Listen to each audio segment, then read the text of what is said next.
Welcome to HOJO Radio. Filter and the Colgate Safety Man is on his way. Filter and the Colgate Safety Man had lots to say. He told you tales of sports heroes, the inside dope he really knows. So listen in next Friday night. COLGATE. Ladies and gentlemen, today is the 7th of December. It's not just enough to remember another December the 7th 4 years ago. You've got to do more than that. You've got to buy bonds in this last victory loan. Buy and hold those bonds. That's the best way to remember December the 7th. And also remember this. It's easier to dig into your pockets for dough than have a doctor dig into our bodies for shrapnel. Good night. Bill Stern's latest article on sports entitled Doctors Are Miracle Men appears in the current issue of Esquire magazine. Our next broadcast premiered in 1935. The program struggled in the ratings until 1940 when it became a national sensation. Within 3 years, it was the top-rated program in America. Few radio shows were more beloved, and few play as well half a century later. It was the brainchild of real-life married couple Jim and Marion Jordan and was broadcast to the nation from WMAQ Chicago. The show entertained America until March of 1956 and continued on NBC's Monitor until 1959. We invite you to join us at 79 Wistful Vista with Fibber McGee and Molly right here on HOJO Radio.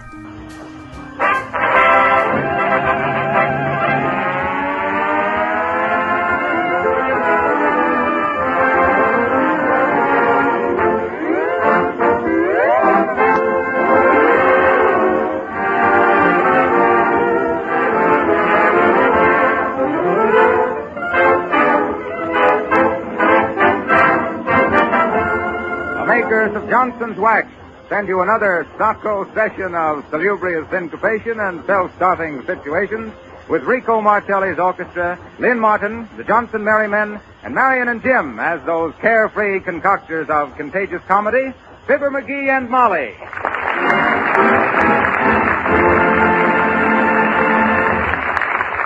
We understand that Martelli and the Merrymen are about to melt the microphones with a masterly musical movement. Go on, Martelli, strike me free.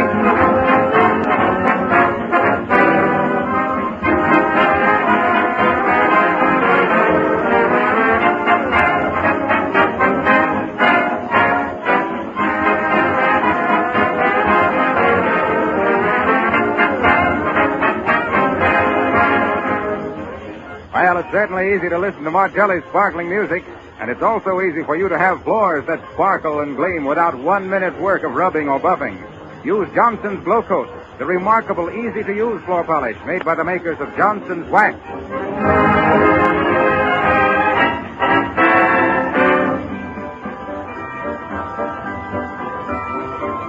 Strike me pink if I don't think I'm falling in love. Strike me blue if I don't think it's you.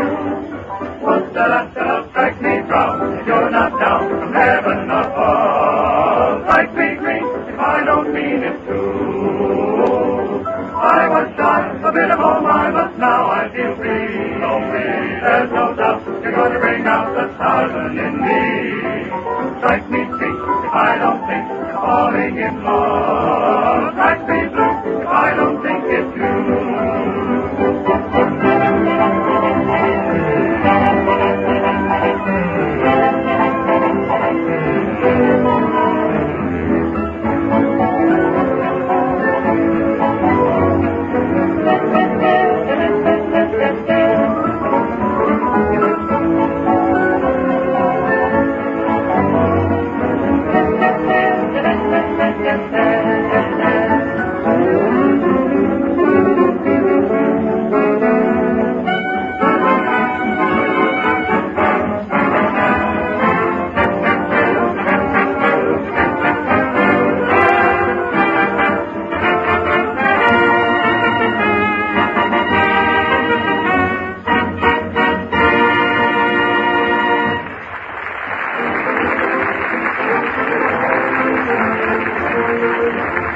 Now we'll go out of the somewhere into the here, or from Studio E to Fibber McGee at 79 Wistful Vista, where our hero has started to fix a refractory doorbell. Where's that wire go from here, Molly? Down the wall and under the cellar stairs, McGee. Well, come on down and show me. There it goes, McGee, up on the ledge there. Where? Up here? I don't feel nothing. McGee, look out for that mouse trap. Oh! Fine time to tell a feller. What's the idea of putting a mouse trap where a feller can't see it? Here, take me out of it. Who? Take me out of it. Well, hold still. I'm sorry, McGee. There now. Shucks. And I cut my finger off. Bad method.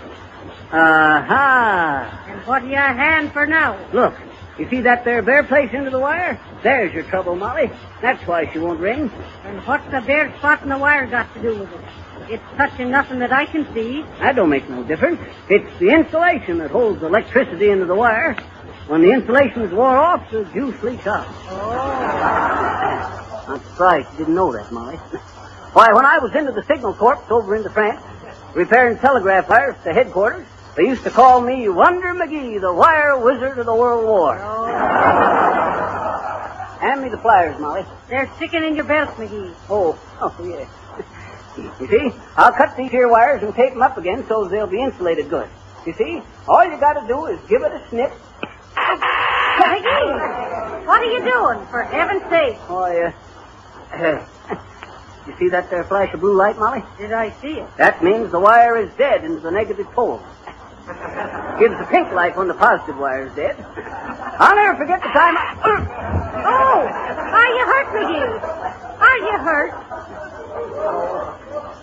Oh, I guess not. Kind of knocked me back onto my heels is all. Onto your heels? Now just hand me that there tape, Molly, and I'll have her tied up in a jiffy. Thanks. You tore off enough tape there to wrap up the Pacific cable, McGee. I know.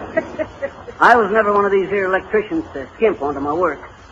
Let's see now. Positive, negative. You see, Molly, you always got to wind the tape from right to left, like this here. It's a well-known fact that electricity twists from right to left as it goes along the wire. So you got to be careful to keep it. There you are. All fixed. Let's go. Are you sure it's all right now, McGee? Am I? Baby, when I fixes them, they stay fixed. I know more about wires and pliers and tape than this here Signor macaroni. Well, for once, McGee, you fixed something. Congratulations. Go on with you. When it comes to electricity, I'm the Emperor's grandpa. Where's the doorbell? Is that up over the stove there? It is that. You know what I'd like to do, Molly? What's that? I'd like to hitch the doorbell up to the radio so that we could ring the gong on them amateurs ourselves. Did you get it, Molly? I said that. It ain't funny, McGee. Okay. Now, look, Molly. You go out onto the front porch and ring the bell whilst I stand here and see if it rings loud enough. All right. And then you can get to work and scrub the porch, McGee, whilst I guard the shop. Okay. Oh, I had a doorbell that had the bum buzzer. I threw it away and got me another. You ringing it, Molly? I rung it 7 times, McGee. Well, try her again. All right. Shucks. Now, what in trouble? I wonder... Well, McGee, did it ring? Not very loud, Molly. I gotta do me some adjusting on it, I guess. You see, the coil is probably fouled with the condenser, which makes the superheterodyne co-equal to the resistance. Hey, Molly, where are you going? I'm going to call the hardware store and ask them to send an electrician. Oh, shucks, Molly, I can fix it, I tell you. You don't have to call nobody else when Let I'm go here. of the phone, McGee. Let go. My mind is made up. Hello? Hello, operator. Hello? Hello, operator? Hello. McGee. The phone's dead. Phone's dead? Why, shucks, that's funny. I just... Funny, is it? Huh? You cut the phone wires instead of the doorbell wires. Oh. McGee, where are you going?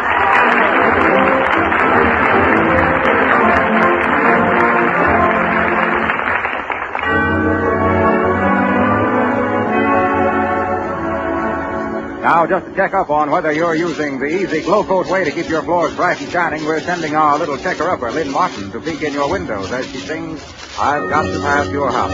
Lynn Martin.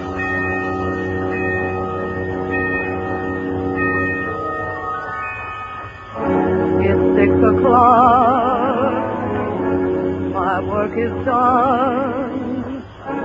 My work is done, but my blues have just begun. I've got to pass your house to get to my house, and that's what makes me blue, wondering who is.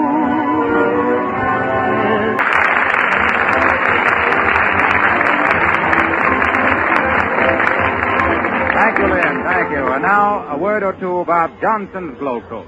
If your floors are... Well, now, Fibber, can't I get in one announcement without you kibitzing? Excuse me just a minute, Harpo, but... Harlow. Yeah, but listen, Harpo, Harlow. Harpo! Harlow! Hey there, control room. What's the matter? There's a Harlow echo out here you better take care of. Listen, son. You know what rules they're going to use tomorrow night in the Lewis Bear fight? Why, the Marquis of Queensbury, as usual, I suppose. Nope. They're using Johnson's Glow Coat rules tomorrow night instead. Oh, Glow Coat rules? Yep. No rubbing, no buffing. Put them on the floor and polish them off like nothing at all. Come on, Well, we're afraid Fibber has used up all the time for our commercial announcement, so we're going to forget it and present an unusual feature. It isn't often that the president of a big corporation makes a personal appearance before the microphone on his own radio program. And probably never before has the head of an important company brought you news of so spectacular and unusual an enterprise as that about which you will now hear. We have the honor and pleasure of introducing to you Mr. Herbert F. Johnson, Jr., president of S.C. Johnson & Son, Incorporated, who will tell you briefly of his forthcoming scientific expedition by airplane to the little-known regions of northeastern Brazil. Mr. Johnson. Thank you, Mr. Wilcox. I'm happy to have this opportunity to talk for a minute to so many friends and customers of our company. After a year of careful planning, we expect to leave this country from Miami about the 1st of October in a twin-motored Sikorsky amphibian plane for northeastern Brazil. Our trip will consume about 2 months. It is primarily for the purpose of establishing closer contact with the only source of supply of the principal raw material used in the manufacture of Johnson's Wax and Glow Coat. Canuba wax, the tough, long-wearing product of the Canuba palm tree from this arid section of Brazil, is used as a basic wax in our products, which many of you have used for years for preserving floors, furniture, and automobiles. The personnel of our expedition includes 2 pilots, our research chemist, our purchasing director, and Dr. B.E. Dahlgreen, curator of botany of the Field Museum here in Chicago. Complete photographic equipment will be carried, as well as scientific equipment in the field laboratory. The plane carries a Pan-American 2-way radio set and all the latest safety devices. Gasoline supply bases have been established at 5 points in Brazil, and before our return, we expect to fly about 25,000 miles over regions where very few white men have ever been. We expect that our trip will not only yield important scientific data, but will specifically ensure a future supply of the highest grade Canuba wax so that we can continue to manufacture better products for American housewives. Thank you. Thank you, Mr. Johnson. And I am sure that everybody listening in tonight will join with me in wishing you good luck and happy landing.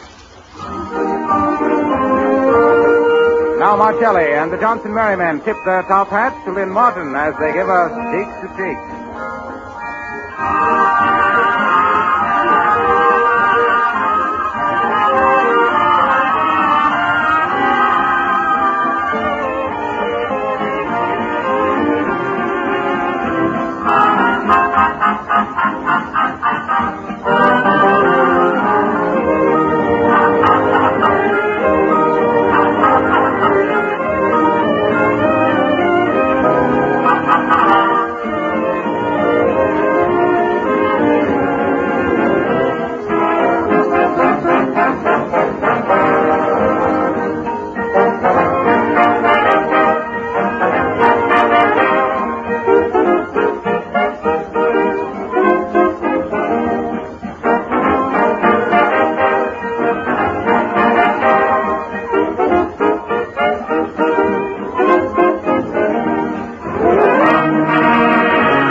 yes I see.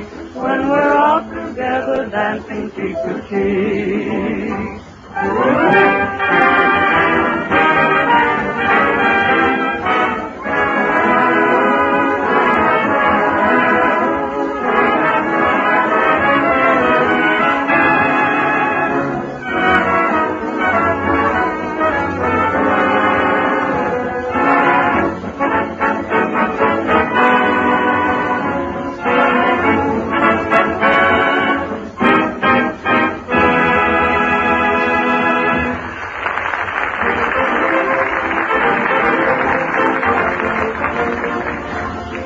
Back to Wistful Vista now, and we find Molly darning socks, while Fibber has apparently given up the doorbell fixing in favor of the afternoon paper.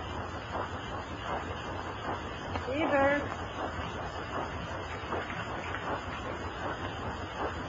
Fibber. Maggie! Yes, my love. Did you speak to me? I did that. Could I be interrupting your reading long enough to ask you, did you scrub the back porch like I told you? The back porch? Why, you see, Molly, it kind of looked like rain, so, well, shucks, after all, McGee, did you or did you not scrub the back porch? I'm glad you asked me that, Molly. You see, the back Did porch... you? No. Shucks, a And is it more important to you, McGee, to sit there and read the paper than to have a clean house to live in? Is it, McGee? You betcha. What? I mean, of course not. Say, who do you think will win the Bear Lewis fight tomorrow night, Molly? How should I know?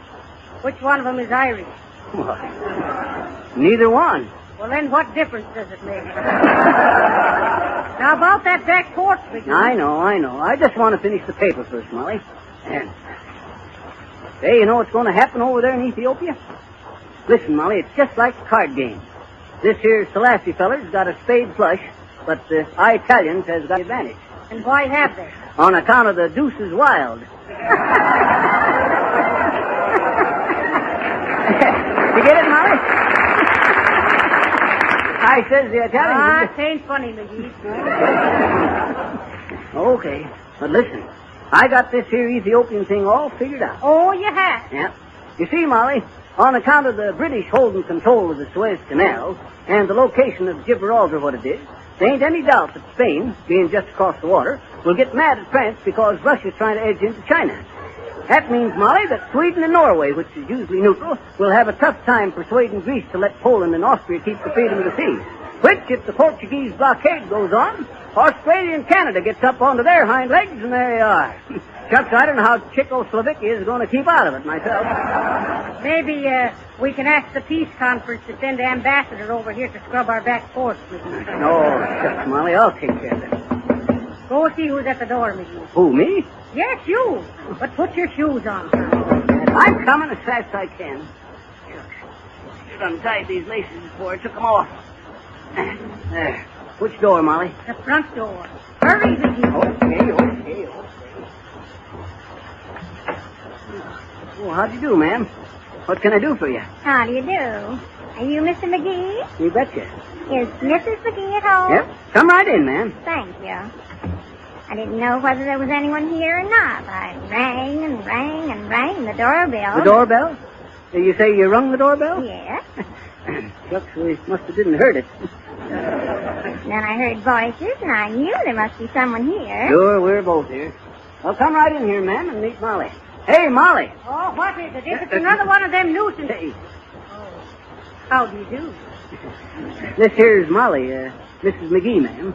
Molly, this here is, now don't tell me, let me guess. You'll never guess. I'm Miss Witherspoon from the public library. Oh, well, now isn't that nice? McGee. Huh? Give the lady a chair, McGee. Sure, take any one, ma'am. No, not that one. Huh? No, take one of the others. That one's got a leg buster that I gotta fix when I get down to... Hey, wait, don't set on that one either. The spring's busted onto that one. You're liable to get stabbed in the... McGee! Upholstery. You see, ma'am, Miss Witherspoon, we've just moved in a week or so ago, and we're not quite settled yet. Sure, it's nice of you to come and call so soon. Oh, not at all. I suppose you're both great readers. Who, us? Oh, shucks, yes. I'll never forget what a time I had reading this here Les Miserables. Ladies of the Rom? Yes, that too. They're both good. Aye, Mike. We'll both be glad when we're settled down and can drop in your library for some good books. Won't we, McGee? Huh? Oh, you betcha, man. I see you haven't unpacked your books yet. I don't blame you a bit. Shows you're real book lovers when you keep your big book strips unpacked last so they won't get scuffed and scratched. Oh, my goodness. We wouldn't have anything happen to our books for the world, would we, McGee? Oh, I don't know, Molly. Shucks, another one of them is worth the powder. Did you say the doorbell was out of order, McGee? Huh? Oh, yes.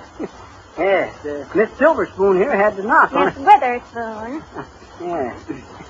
Shucks, ma'am, I can hardly wait for winter, so's I'll have time to drop into the library and get caught up on my reading. I hope you got something there besides them sappy love stories, where a feller takes 6 years of his life and 3 hours of your time to get up enough courage to kiss the gal on page 314. McGee. Miss Witherspoon, I can never get enough time for good books. Longfellow and Robinson Crusoe and Shakespeare and all. Did you care for the taming of the shrew? Oh, dear, no. Sure, I leave all the wild animal stories for McGee. And how about CBS? CBS? Not so loud, ma'am. This is NBC. Oh, no. CBS. Shaw, you know. Oh, Shaw. You betcha. She's one of my favorites. I'll never forget the time I was visiting my Uncle Mortimer. A great bookworm, Uncle Mort was. Worm, anyway. What say, Molly? I remember, McGee. He was in the book business. Yep, a bookmaker. Oh, interesting. A bookmaker. You bet. You bet, and he covered it. Well, sir, I'll never forget the time Uncle Mort showed me through his library into his country house. You know where the Blink River is in Massachusetts, ma'am? The Blink River? Yes. No, I don't think so. Really. Uncle Mort has him a country home built right onto the banks of it. Homestead on the Blink, he called it. You should have seen his library, Withy. Withy? It's Witherspoon to you, McGee. Oh, yes. Well, sir, Uncle Mort must have had 2 million volumes. My, that was a library, wasn't it? Shucks, that was just a week's reading for Uncle Mort. Well, sir, of these 2 million books, ma'am, 1 million was bound into genuine cowhide, which he kept on to the north side of the library. Them was history and philosophy and physicology and all heavy stuff. On the t'other side of the library, he kept detective stories and fiction and love stories. Them was smaller books bound in calf. No, in calf. Well, sir, one night whilst I was sleeping, I was woke up by a terrible commotion downstairs. Well, sir, I grabs me a gun, leaps into my slippers and bathrobe, and rushes down into the library where all that there noise was coming from, and you'll never guess the sight that met my gaze. What was that? Well, sir, I can't hardly believe it myself, Miss Witherspoon. But there before my eyes, bumping across the floor, was all them little calf-bound books, wagging their little fly leaves. And what you suppose they was doing? Crawling over to join them big cowhide books. It was motherhood calling. And wasn't no time at all before there was a calfskin book snuggled up to each cowhide book. A calf and a cow and a calf and a cow. Just like that. Cutest sight you ever hoped to see. Now, if you'll excuse me, ma'am, I gotta go out and scrub the back porch. Well,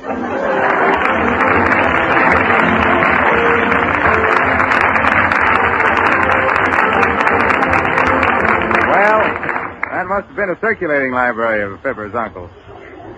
And seeing that he had difficulties with both his cows and his calves, we'll ask Martelli and his Johnson Merrymen to sympathize with Double Trouble. I got trouble for a business fool. When one is such a headache, I have to be in love with two. If I choose one, then I lose one. Such a business fool. I really couldn't suffer, a heart big enough for two. I can talk with them, I can talk with them, I can walk with them, I can walk with them, even talk with them, even swoon with them, but I can't go on a honeymoon with them. That's my trouble, double trouble, I don't know what to do. Oh, crazy as a cuckoo, trying to get through the do.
A favor. I wish you'd just look down at your floors. Do they have a beautiful polish, or are they beginning to get dull and shabby? You can make them look like new again in a few minutes' time if you use Johnson's Glow Coat. This wonderful new liquid polish works like magic on linoleum or wood floors. Right before your eyes, it changes unattractive floors to bright, shining floors and saves you all the work of rubbing and buffing. Glow Coat dries in 20 minutes and shines as it dries without help from you. Once your floors and linoleum are protected with Glow Coat, they stay clean for weeks at a time. Dirt and dust can't stick to the beautiful gleaming polish. By the way, your dealer is making a special offer right now. A can of Glow Coat and a long-handled applier at a saving of 1/3 the regular price. Be sure you see on the attractive yellow can the name Johnson's Glow Coat.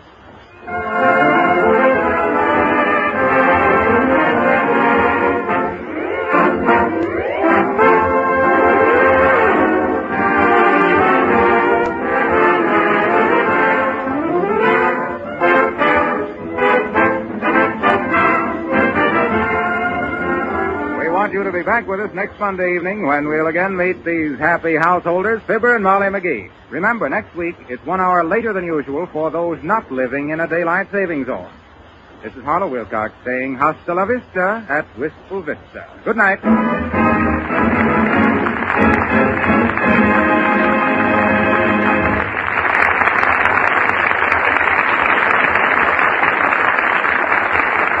Fibber, McGee, and Molly come to you from our Chicago studios. This is the National Broadcasting Ladies Company. and gentlemen, where the community chest is at work, Red Feather Services like youth programs and clinics, hospitals, and the USO give direct help to 2 families out of 5 every year.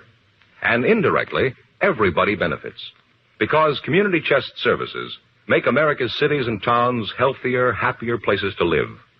So give generously to your community chest. Pledge enough for all the community campaigns that are united under the Red Feather banner.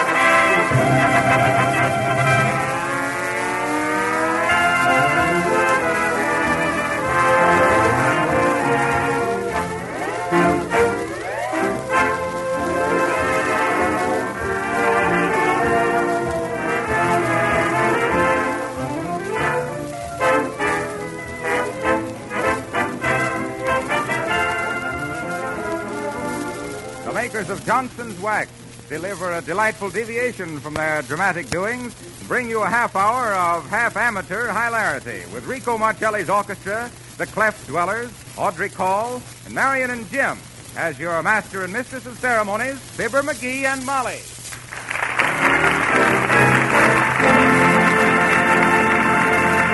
Tonight, Tonight we find Fibber and Molly at the Wistful Vista radio station, putting on an amateur hour. And, by the way, impersonating all the extra characters themselves. Hey, quiet, everybody, quiet. Oh, quiet. Oh, we're on the air.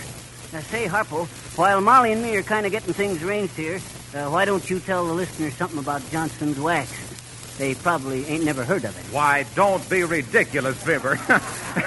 Everybody knows about Johnson's wax. Why, you can't mistake a floor that's polished with genuine Johnson's wax. It has greater beauty, it's cleaner, and easier to care for. Why, Johnson's wax protects the surface from wear. I'm sorry, Harpo, but we got to let the other amateurs have a chance now. Well, I can wait. Now, listen, Molly. You get them started whilst I go over and see what we can use to choke them off with. Why, all you need is a great big gong, McGee. Good idea, Molly. I'll go get it. Now, let me see. Who will I call on first? Oh, here's a nice, bright-looking little fella. All right there, son. You step right up here to the microphone. Now, don't you be nervous. Who's nervous? Well, now, I thought you was. What's your name, me boy? Me name is Tuffy O'Toole, and I'm 13 years old, and I walked all the way from Peoria to be on this show, and I can lick any kid in the joint. Well, now it won't be necessary, me boy. And what do you want to do on the program? Me teacher sent me up here to recite, see? Oh, yes. I went out to the racetrack. It was a wet and stormy day, see? And I waited to the grandstand to see what nag to play, see? I picked a horse named Johnson's Wax. Though they tried to tip me another, mine won by a no. And I guess that shows that a boy's best friend is a mother. Oh, giving me the boy, Dave. Oh, now, don't get excited now, son. Shucks, son, that wasn't for you. I was just trying it out. Sure, he was just practicing. Oh, yeah? Well, I guess I knows a Bronx parrot when I hears one. Well, now, we'll call on you later, Tuffy. You go over there and wait with those other people now. That's a good boy. Well, now, who's next, Fibber? That there dark, heavy-set fella there. Step up the microphone here, bud. What's your name? Rico Marcelli. What's yours? Fibber, say, who's asking the question here? What you want to do, Marco? Rico. Oh. I have brought my band with me. We walked all the way from Peoria to be on this show. Walked all the way from Peoria, huh? The whole band? I always did say the piccolo was better than the bass drum for marching. What you boys want to play, Marco? Rico Marcelli, and we went to play no strings. Well, it takes a lot of brass to play a piece with no strings. Now, go ahead, boy.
Upon a tree, like a sailor that goes to sea, like an unwritten melody, I'm free at sea. Spring on the big attraction, my deck's a clear for action. I'm fancy free, and free for anything fancy.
Always just like professional.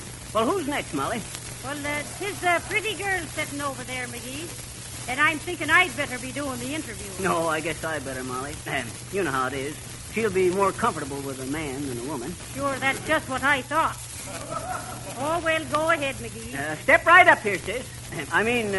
What's your name? Geraldine, what do you think it's going to be? Well, I kind of thought... You know, the reason I asked is because almost everybody thinks my name ought to be Daffodil, so they could call me Daffy. I see. Isn't that simply excruciating? I mean, isn't it really? Yes, but my husband, his name is Gerald. Gerald says I was just married to him because my name was Geraldine and his name was Gerald. Yeah, well, what was it? Can you imagine? I mean, you really said that. Well, what He did says you... I like my own name so well I married another one just like it. Isn't that too devastating? Yeah. I mean, isn't it really? Well, You know, he says I have a narcissist complex. Oh, he does.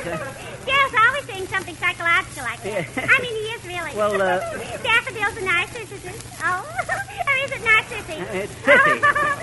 Well, it's getting such I don't know whether I'm a housewife Well, or what was partner. it you... I mean, I really don't. But Gerald, Hey, now, wait a minute, Toots. Daffy. What was it you wanted to do on our amateur program? Program? Yeah. Oh, for goodness sake. Is this a radio program? Oh, it's all a mistake. Well, I mean, it really is. Well, you see, I was in the elevator and I heard music. Yeah? And I thought somebody was giving a dance and I just adore dancing. Oh, I mean, I do really. And when they play the Continental, I just go into a trance. Kind of a trance Continental. Isn't that delicious? Trance Continental. Tain't funny, Daffy. But if I had to do something over the air, I'd simply perish. Well, I really would. You know, I mean, I simply just couldn't. Oh, dear, 6 o'clock. I had no idea it was so late. Well, I simply must dash home, really. Thanks for a lovely evening. Biddle, biddle, biddle. So long.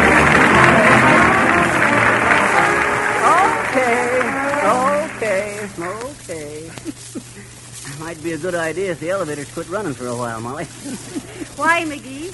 So as we wouldn't get any more like her? No, so she'd have to run down. Don't you get it, Molly? I says she's all wound up, and I says that the elevator... Ain't funny, McGee. Okay.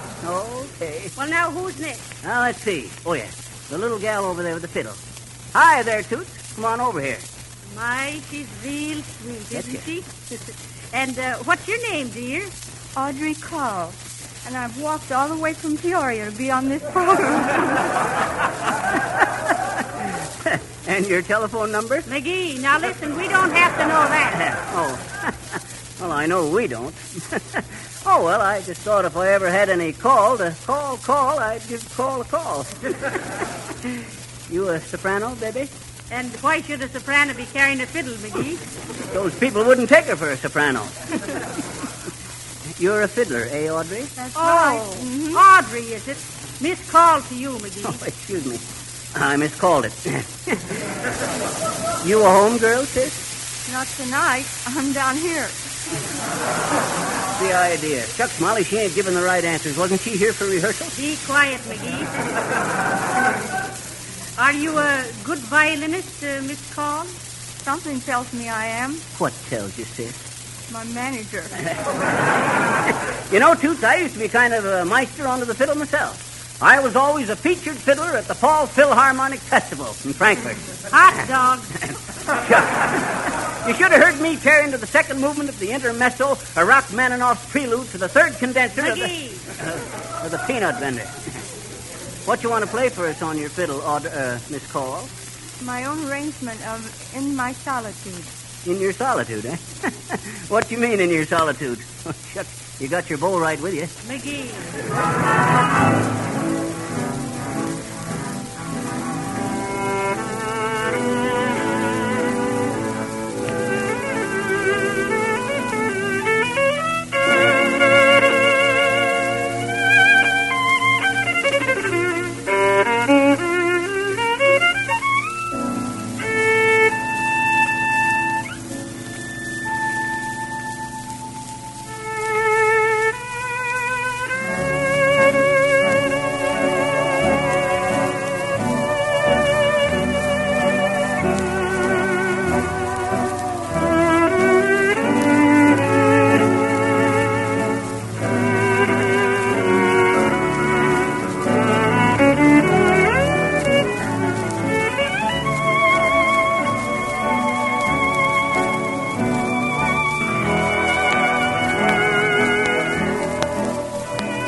Hey. My, she was real good, wasn't she, McGee?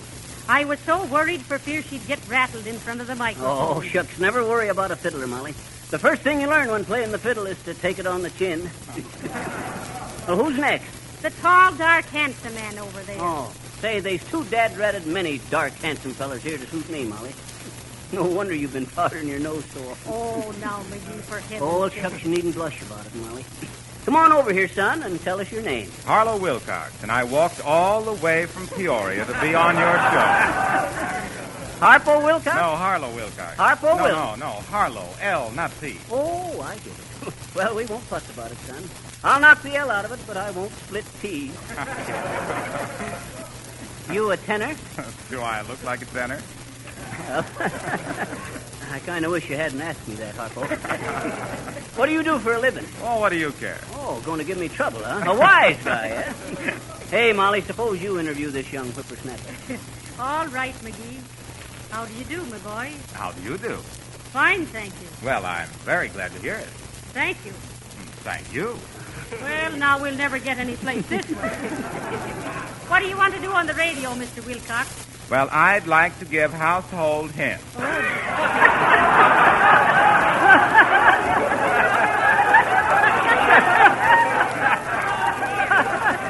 Household hints. A big bruiser like him giving household Well, hints. be quiet, McGee. Go ahead. And don't be nervous. Wait a minute now. Wait. Face the microphone this way. Like That's- this?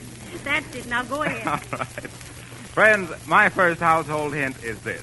You can actually cut your daily housework about in half by waxing your floors, furniture, and woodwork with Johnson's wax.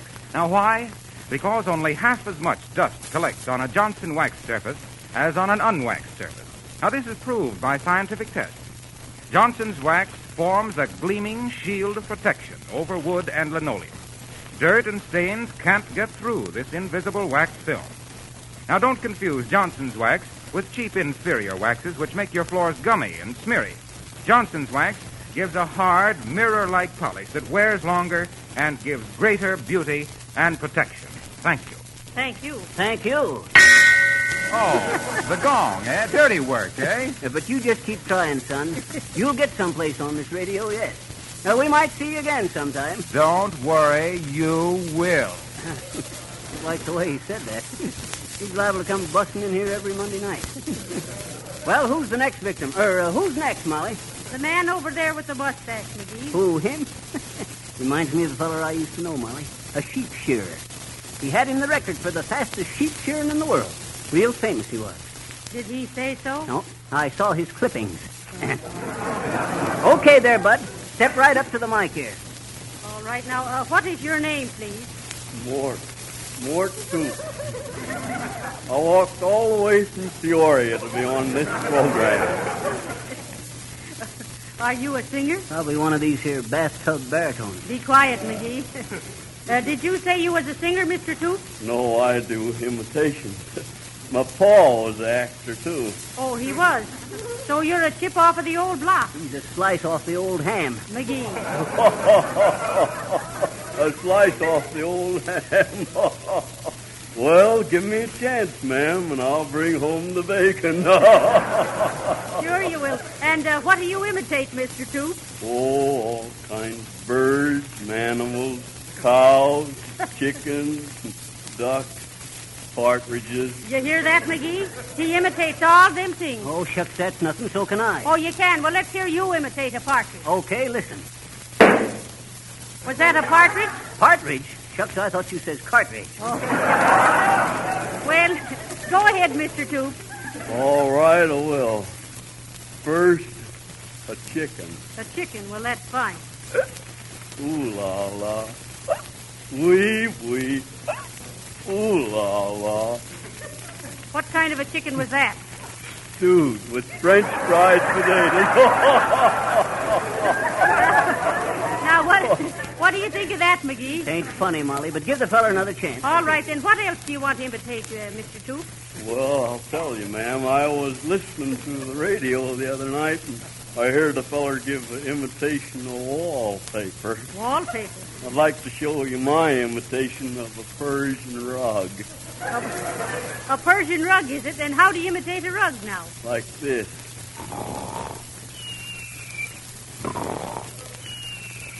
And that was a rug? Sure.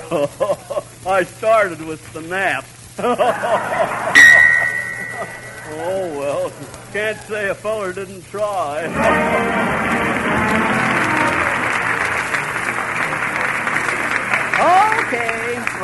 Okay. Just a mite there, brother. Just to show there ain't no hard feelings, here's some Johnson's wax to take home with you. Might use some of it to polish up your imitation. Well, who's next, Molly? I think if we call on this... Can I be next, please? Can I, please? Oh, hello there, little girl. Hello. My, she's real cute, ain't she, McGee? You betcha. What's your name, dear? Yes. Teeny. Oh, Teeny. Yeah, you here all alone, Teeny? No, there's lots of people here, I bet you.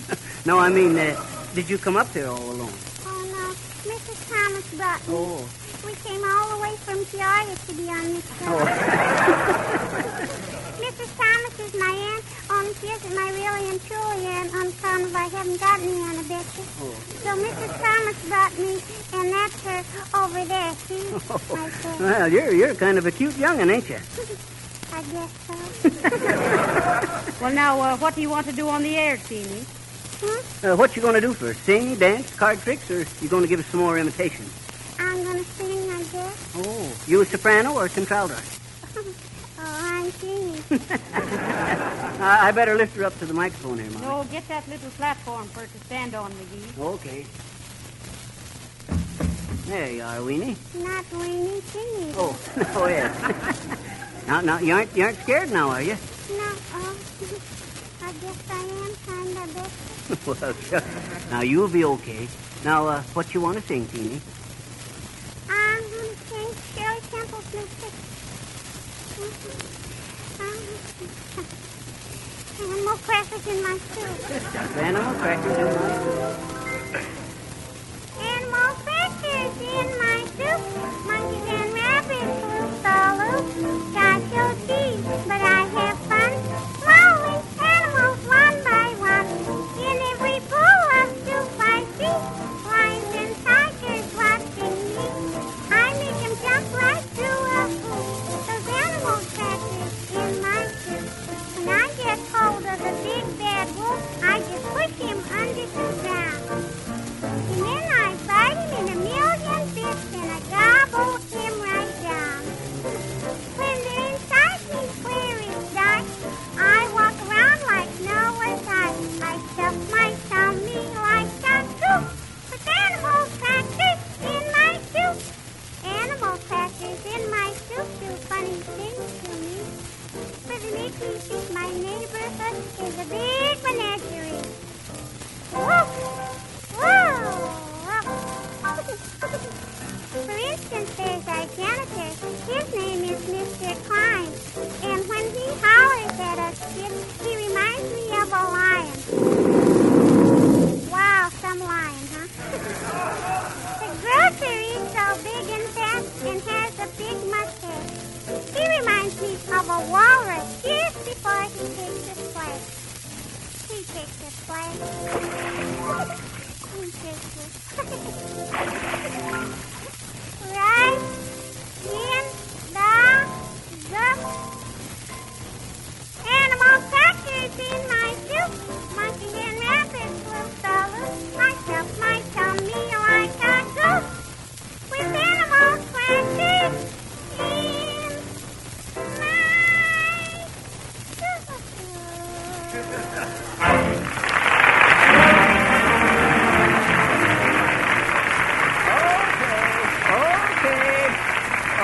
soup. Well, that was wonderful, little girl. You betcha, Teeny. And here's a great big can of Johnson's wax to give to your aunt. Well, what's the matter? Can I have a lollipop instead, please? You betcha, a lollipop. Here you are, Teeny. Thank you. I got a lollipop. Goodbye, Teeny. Well, now let's see, McGee. I guess the next is that quartet. Will the manager of the quartet please step over here? Oh, how do you do? How do you do? You with this here quartet? That's right. What's the name of it, Bud? The Cleft Dwellers. And we walked all the way from Peoria to be on this show. Well, what's your vocation? The last 2 weeks in August. Shucks, I know the answers, too. No, I mean, what do you do for a living? Oh, we all work in the post office in Peoria. Oh, in the post office. I see. Kind of a male quartet. You know, I used to be quite a quartet singer myself. Sweet Adeline McGee, they called me. Sweet Adeline McGee, the C-sharp taco of Saugus. Oh, McGee, stick to your interview. Okay. Listen, Bud, what you boys want to sing first? We'd like to sing Victor Young's Sweet Sue. Okay, Bud, now go right ahead.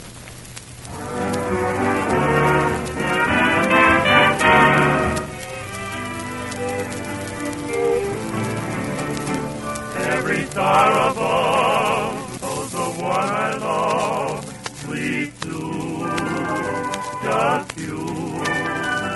And the moon up high knows the reason why, sweet Sue, it's you.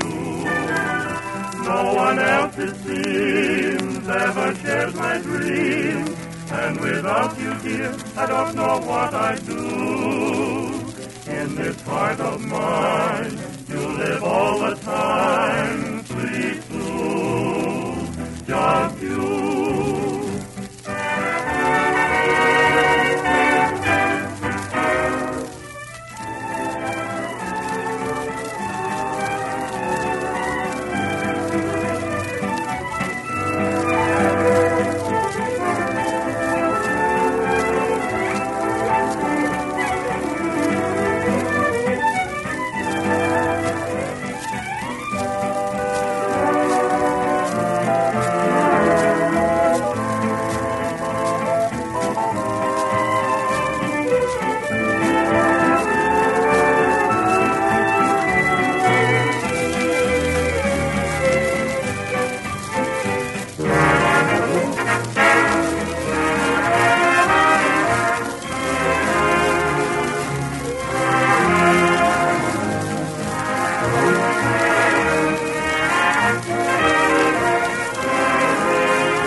Remember, the telephone number in Peoria is McGee.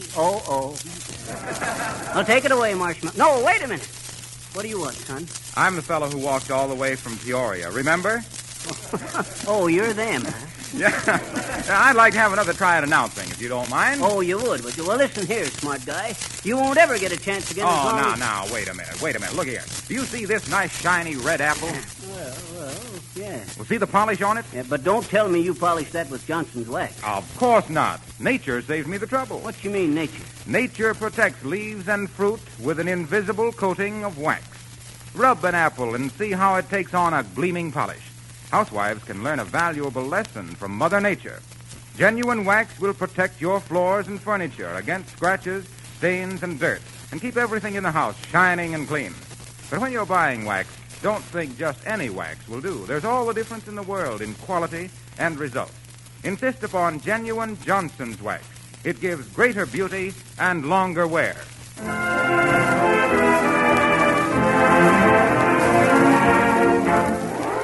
Well, that was it, our terrific tyro time for Tired Tuner-Inners. Just a mite, Harpo, just a mite.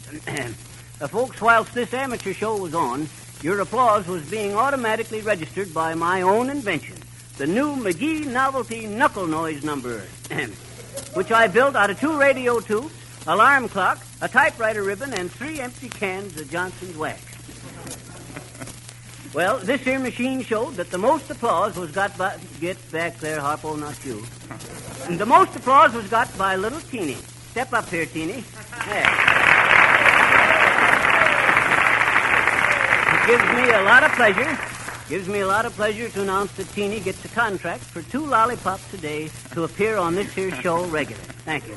Okay, Harpo, go ahead. Well, as I was saying, the parts of Tuffy O'Toole, Geraldine, Mort Toops, and Teeny were taken by Marion and Jim, Fibber and Molly to you. And they invite you back next Monday at this same hour when they have prepared a reunion of McGee's. But here's a thought for the intervening week. Just as the best housekeepers use Johnson's Wax and Johnson's Glow Coat to keep their houses clean and shining, so the most particular car owners keep their cars sparkling with Johnson's Auto Wax and Cleaner. This is Harlow Wilcox, the old polish pusher, pronouncing good night.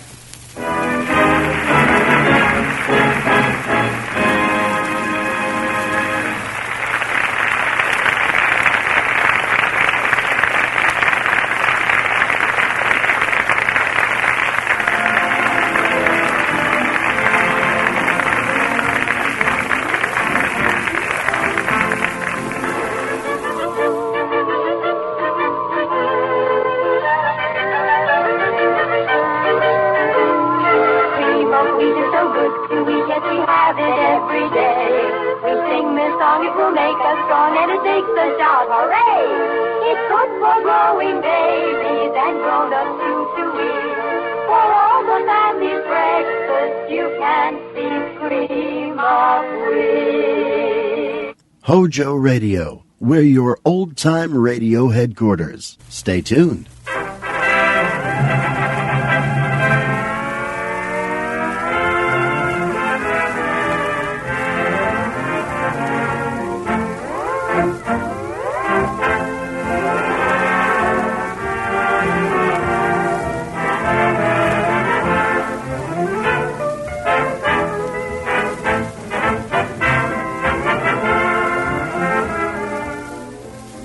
Of Johnson's Wax celebrate the program's 28th birthday and bring you another polished period of persiflage and piccolinos with Rico Marcelli's orchestra, the Cleft Dwellers, Charles Levere, and Marion and Jim as our precious pair of putt-putting protagonists, Fibber McGee and Molly.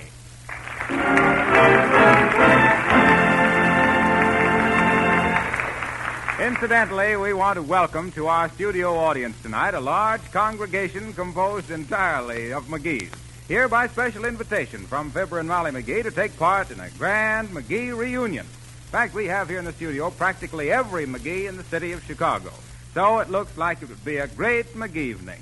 Now, in our program tonight, but you'll find out. And now, just to get dizzy enough to keep up with the proceedings, Marcelli and his men play I'm on a Seesaw. Seesaw, senor.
shortest scenes in radio history, folks.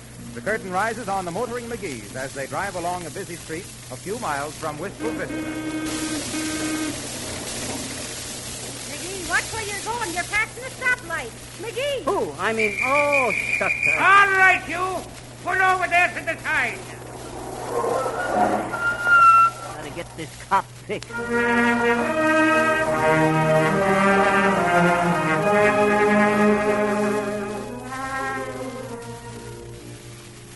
Hear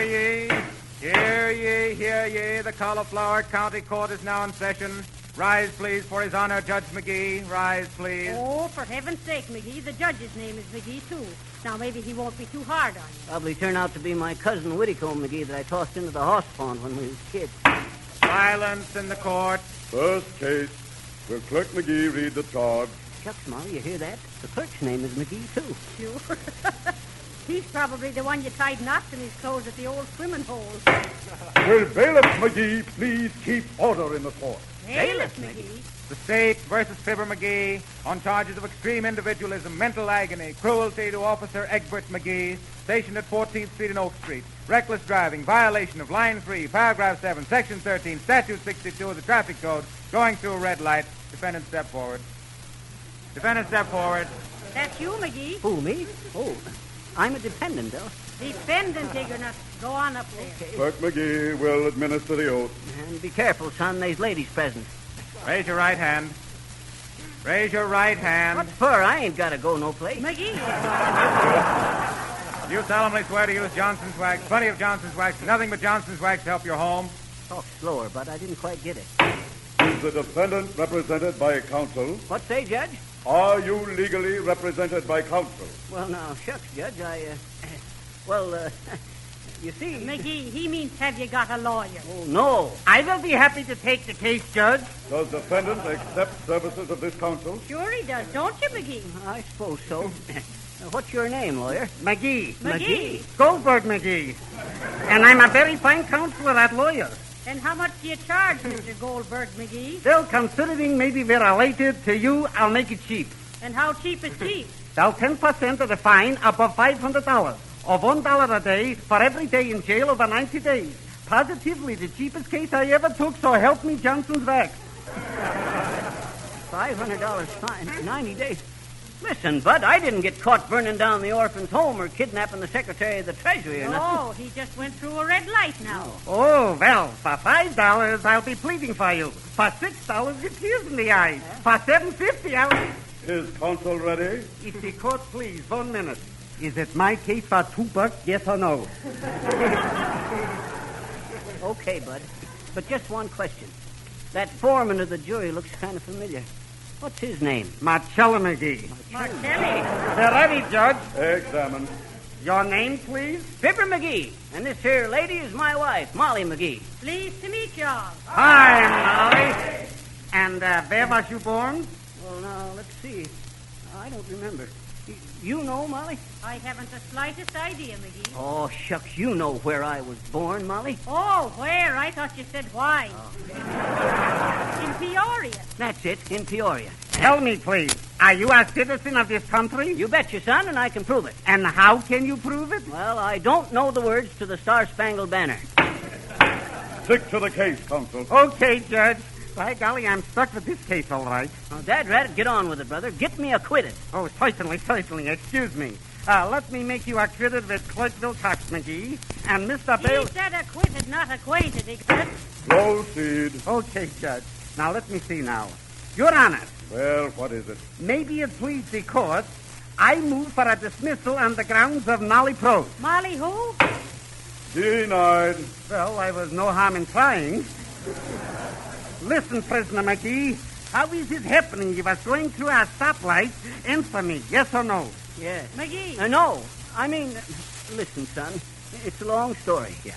You see, way back in 1907. Yes. Or no, it was 1906. Yes. No, 1907. Yes. That's it, 1910. Oh, yeah. I was boss of the elephants on the Tut Hill Twitchtail Circuit. Me and Scrappy Scrimshaw. Irrelevant. No, Scrappy had the rear elephant. I had the front elephant. Now, the way we kept these here critters into good health, we used to shine their teeth and tusks with Johnson's wax. We will proceed with the defense. Yes. Well, sir, this here wax polishing kept the elephants real happy and contented, but they used so much of it, we decided to make our own. And knowing it was made out of this here carnauba wax, me and Scrappy decided to go get some of it down there into South America. Material. You betcha, Judge. It's all in the material. Well, sir, me and Scrappy got into my car, set the sails, hauled up the anchor, and heads out across the landing field. Wait, please. A car. And you are setting sail on a landing field? Yep, the fastest motorcycle ever made. A motorcycle? Had it built special. Well, sir, we filled the tank. Thanks. You're welcome.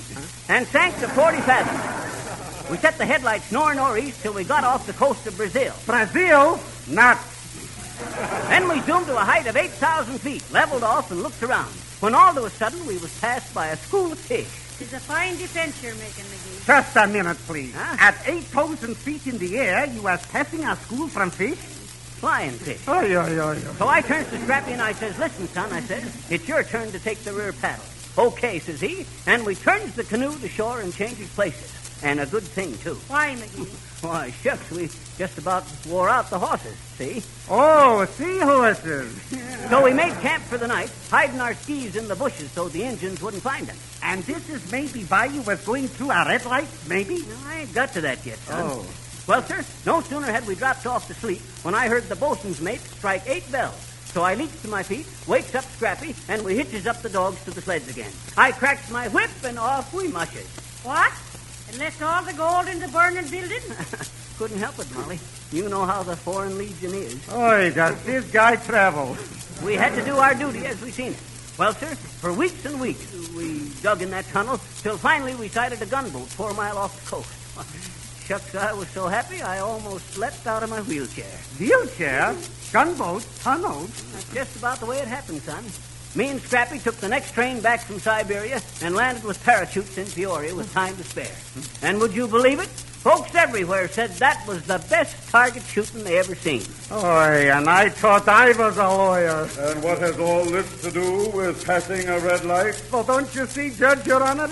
My client didn't know whether he was coming or going. Reset.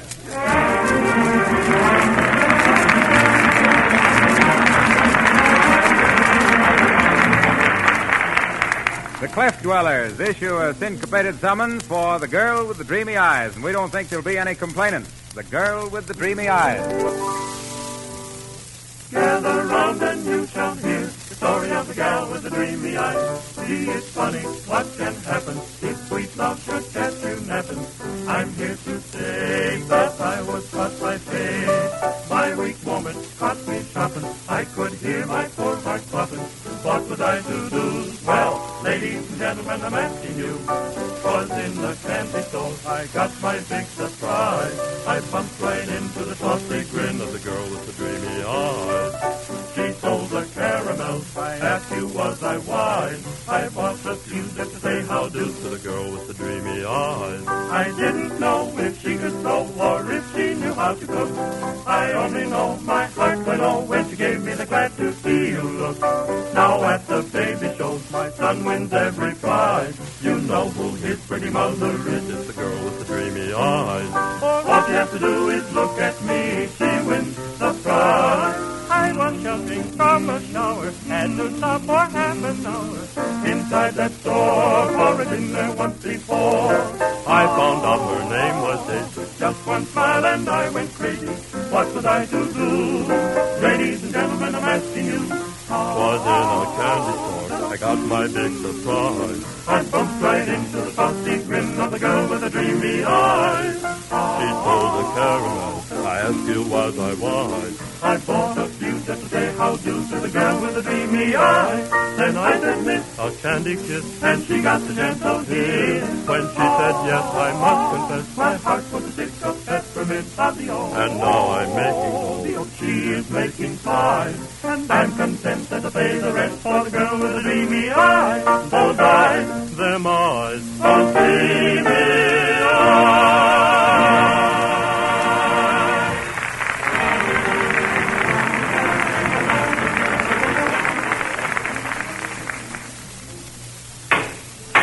Call the next case, Clerk McGee. Yes, Your Honor. Docket number 11987, Johnson's Wax versus Stained Dull and Scratched Furniture. Will the witness step up to the stand, please? Your name is Margaret Angel Cook. Yes, it is. Is it true that for many years you've been interested in collecting antiques? Also that you are known to be an authority on American furniture? It is true. And you're prepared to tell us how floors and furniture can be made more beautiful and easier to care for? Yes. All right, Miss Cook, go ahead and tell your story in your own words.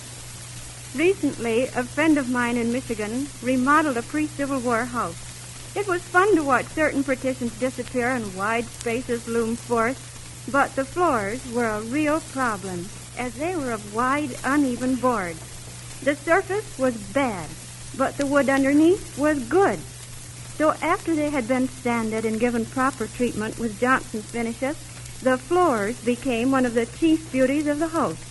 Their waxed surface reflected the colors of the prism chandeliers and formed a lustrous background for the Persian rug. They were those rarely beautiful floors which only age and perfect care can produce. We know the value of our antiques is enhanced by the satin texture and gloss obtained only by intelligent and even loving care. But whether we have antique or new furniture direct from the stores, they will grow lovelier through the years if protected with a wax finish. And now is the time to wax your furniture when the radiators are being turned on. I have found Johnson's wax to be a most satisfactory wax polish. It brings out the beauty in the grain of the wood and gives a longer lasting polish at the same time preserving and protecting the wood. Surely a thing of beauty deserves to be preserved. This testimony appears so undeniable, the opposing counsel admits the verity of the testimony and waives the right of cross-examination. So while opposing counsel waives examination, Marcelli waves his baton and presents a special string arrangement of Poor Butterfly. Let her fly, Rico.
Counsel McGee ready for his client, Fibber McGee, to take the stand? Absolutely, Judge McGee. Well, let Clerk Wilcox McGee swear the witness.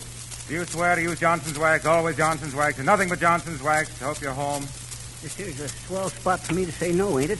McGee. What? I mean Fibber McGee. What's the matter, Molly? Send to your case, McGee. Your Honor, can I plead my own case? Does defendant desire a continuance? What does that mean, Molly? He means, do you want it postponed, McGee? Go on. Continuance means to go right ahead. Not in court, McGee. Huh? No. When they continue a case, they stop it. And when they stop continuing it, they go ahead. Now answer, His Highness. No. No what?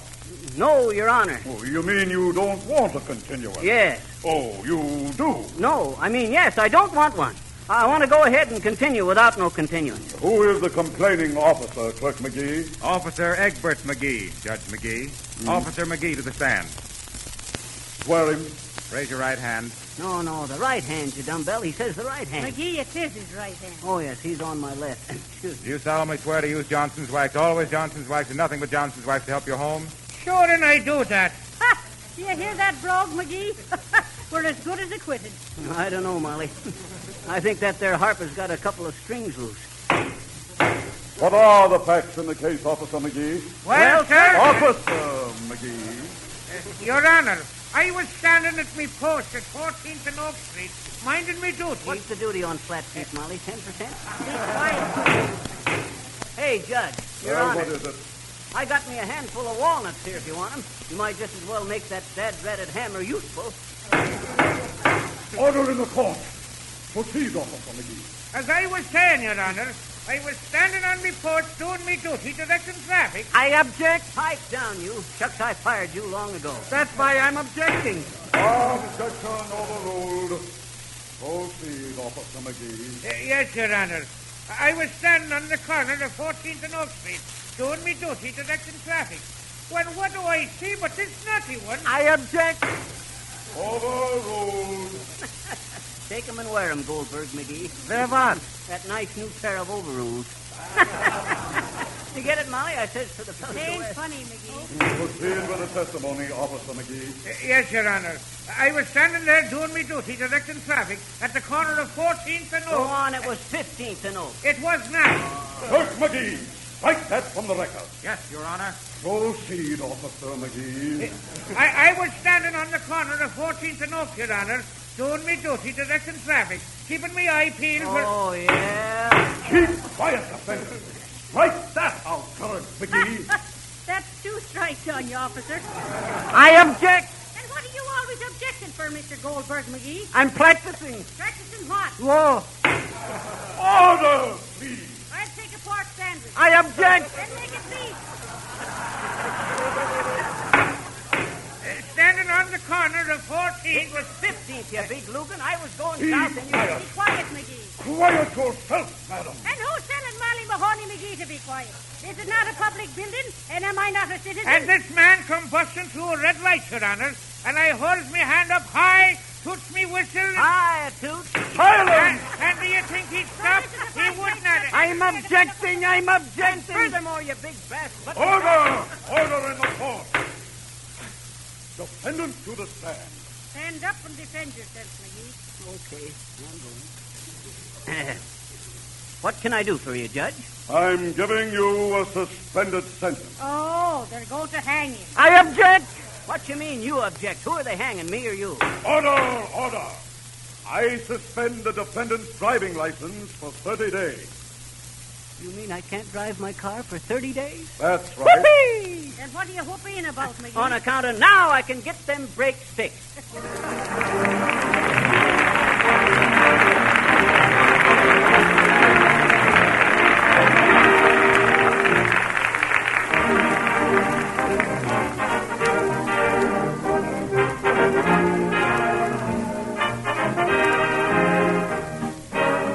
I'm putting on my top hat.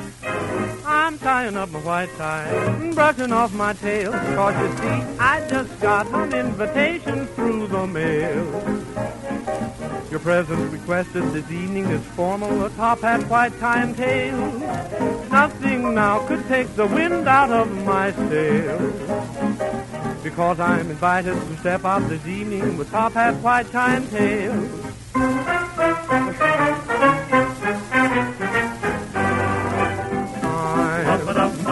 Putting on my top hat, tying up my white tie, brushing off my tail.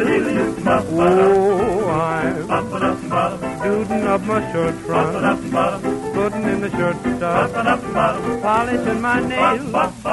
I'm stepping out, my dear, to breathe an atmosphere that simply reeks with class. And I trust that you'll excuse my dust when I step on the gas. You're just an old smoothie. I'll be there, putting down my top hat, mussing up my white tie, dancing in my tail.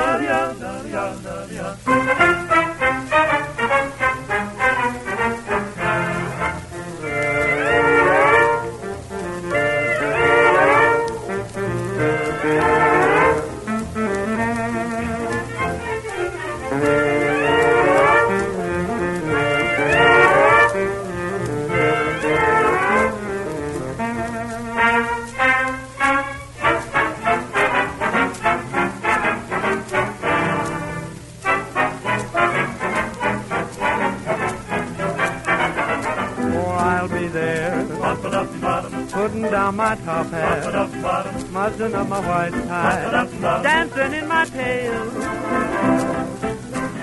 We'll all be there, putting down the top hat, mussing up my white tie, dancing in the tail.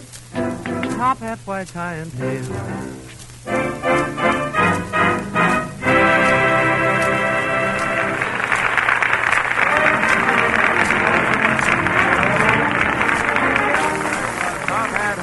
Tales from the picture Top Hat, settled out of court by Marcelli and his men, with expert vocal testimony by Charlie Levere, assisted by the Cleft Dwellers.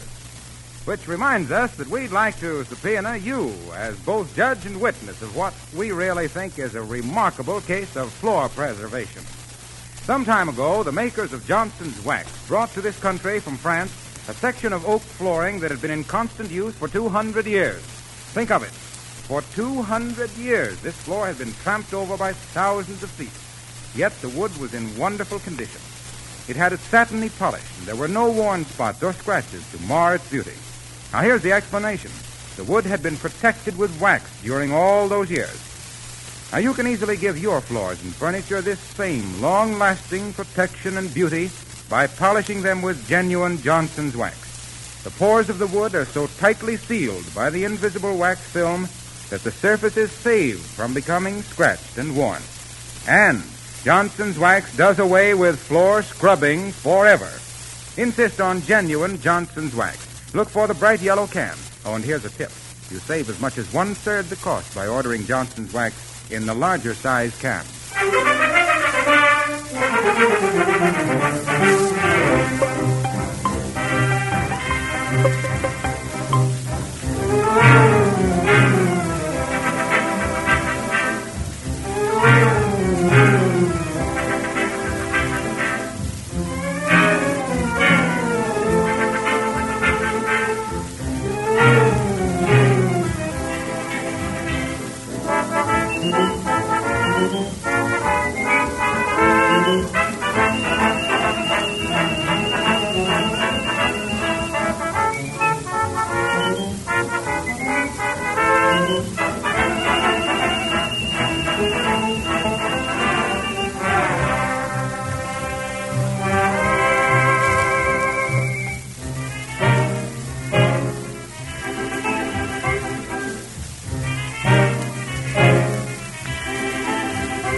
And that's the last of Fibber and Molly McGee from Studio E at NBC until we say hello at our Halloween party next Monday night at this same hour, when we'll ring doorbells, grease the streetcar tracks, tip over refuse cans.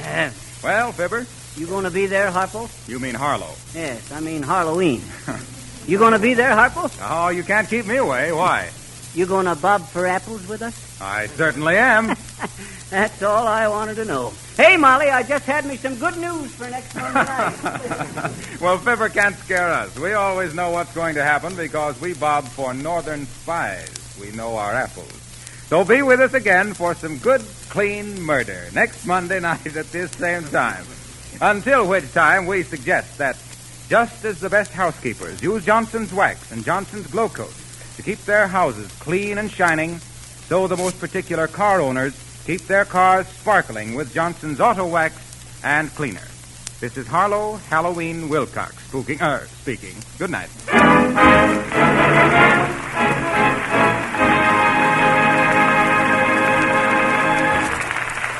Fibber, McGee, and Molly come to you from our Chicago studio. This is the National Broadcasting Company. Go First by Long Distance. Excuse me, can you tell me where the Conleys live? Yes, in the White House at the end of the block, on the right. But I'm not sure they're home. Oh, we called them long distance. They're expecting us. Thank you. A long-distance call to friends you plan to visit this summer makes good sense. It will save you driving miles and miles, then finding no one at home. Call ahead to make sure of reservations, too. Wherever you go, Go First by Long Distance. Rates are low. Why not call now?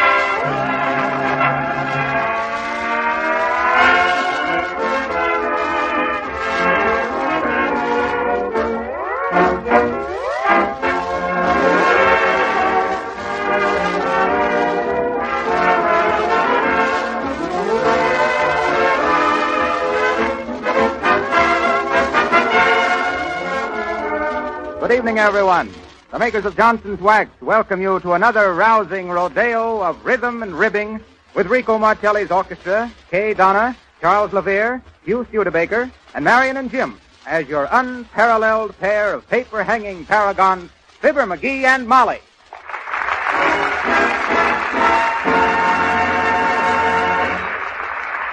Martelli ups anchor and gives us a mellifluous medley from the picture Shipmates Forever, including I'd Rather Listen to Your Eyes and Don't Give Up the Ship. Cast off, Rico!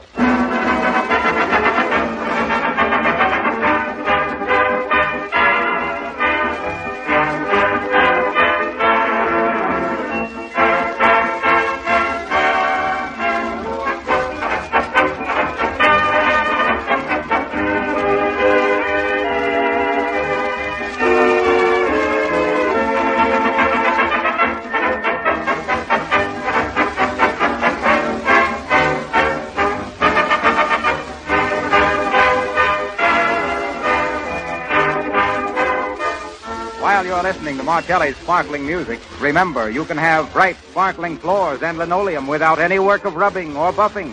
Use Johnson's Glow Coat, the finest no-rubbing floor polish that can possibly be made.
Well, here are some diverting domestic doings at 79 Wistful Vista. Fibber has taken it upon himself to paper the dining room, while Molly surveys his preparations with a skeptical eye. McGee, for the last time, will you give up the idea? What idea is that, Molly? Of papering yourself. I ain't papering myself. I'm papering the walls. Of papering the walls yourself.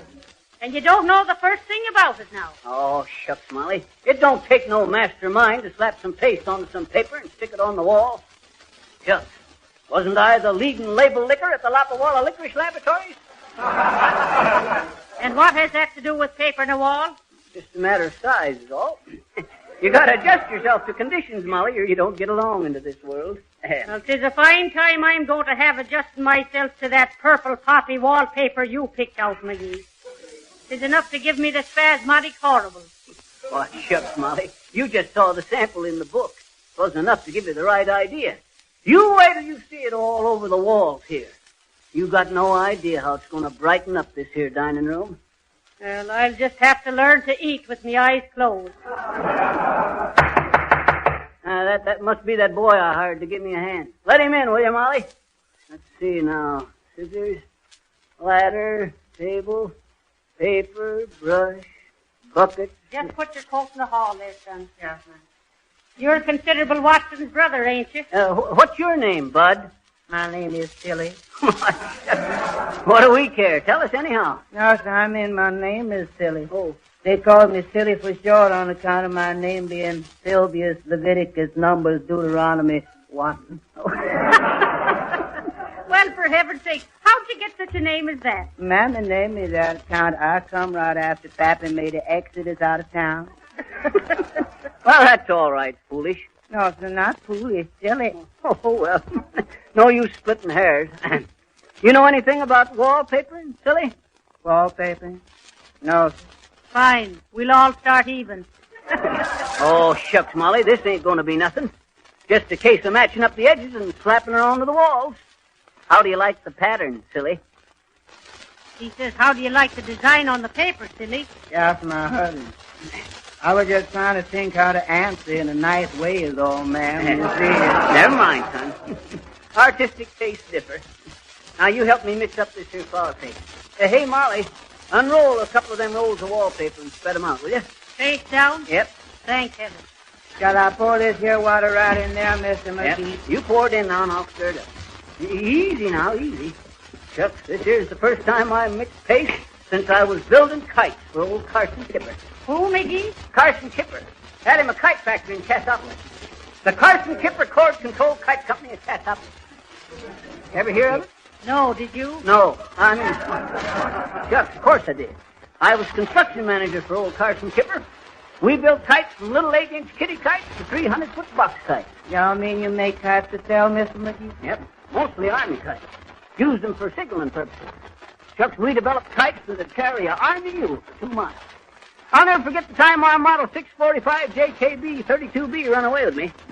I ever tell you about that, Molly? Yes, often. Well, I imagine Silly here wants to hear about it. Don't you, Sil? You is paying for my time, boss. Yeah. I thought you'd want to hear. A little more flour in that mixture, Silly. Yes. Well, sir, this here kite was so strong, I used wire cable on it instead of string.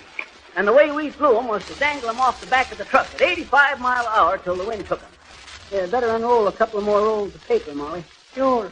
You go fly your kite, McGee. Yeah. Well, sir, up she went till the whole cable was unwound and the kite was out of sight above the clouds. Just for fun, I written me a message onto a slip of paper, stuck it into an envelope, slapped a 3-cent stamp onto it, and sent it up the cable. But say, when I seen that envelope come sliding back down that cable, you could have slew me with a sliver. Why, McGee? It had gone so far, it come back marked 3 cents more postage due. Oh. Easy on the water in that paste there, Silly. We don't want this too thin. Sounds pretty thin to me already. Yeah. Then all of a sudden, there come a big gust of wind and snapped the cable. I reached up like lightning and grabbed the end of it, not thinking. The next thing I knowed, there I was, a mile in the air, hanging by one hand. Right hand or left hand, boss? Left. Brad, what difference does it make?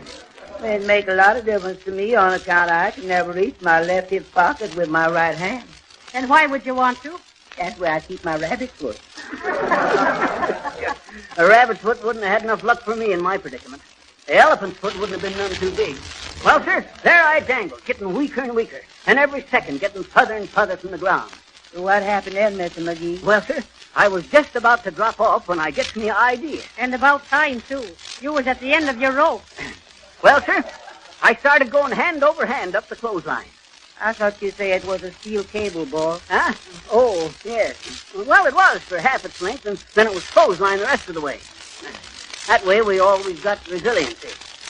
Well, I says that way we always got resiliency. Yes, I should say so. Well, sir, up I went for miles. Then I seen the kite just a little speck way off in the distance. I kept on going, hand over hand, straining every muscle. Finally, about 5 hours later, I got to the kite and pulled myself up on the crossbar for a breathing spell. Mr. McGee, I'm plumb tuckered out just listening to it. Then for the first time, I looked down. At first, I couldn't see nothing but clouds. Then all of a sudden, I seen the earth swinging and swaying down below, looking no bigger than an Italian meatball. Well, Mr. McGee, how you ever get down from that little old kite? What's that? I say, how you ever get down from that little old kite? Well, sir, what does I do? But I carefully crawls around that kite, tossing and pitching into the wind, and holding on with one hand, I reaches down and grabs onto the tail. Then I lowers myself knot by knot, real slow. About 10 knots an hour.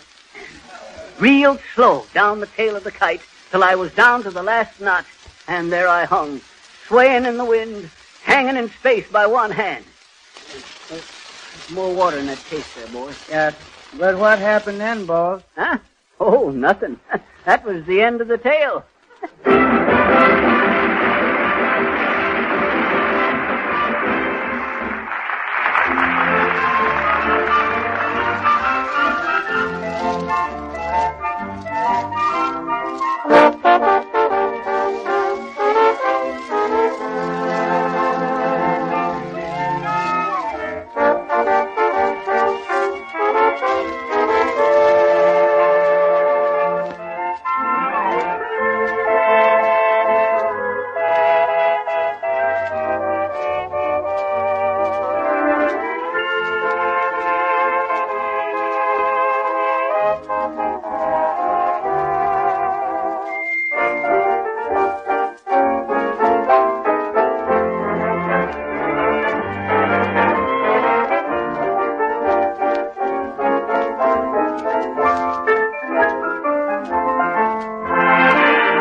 Kelly and his men playing Isn't It a Lovely Day to Be Caught in the Rain?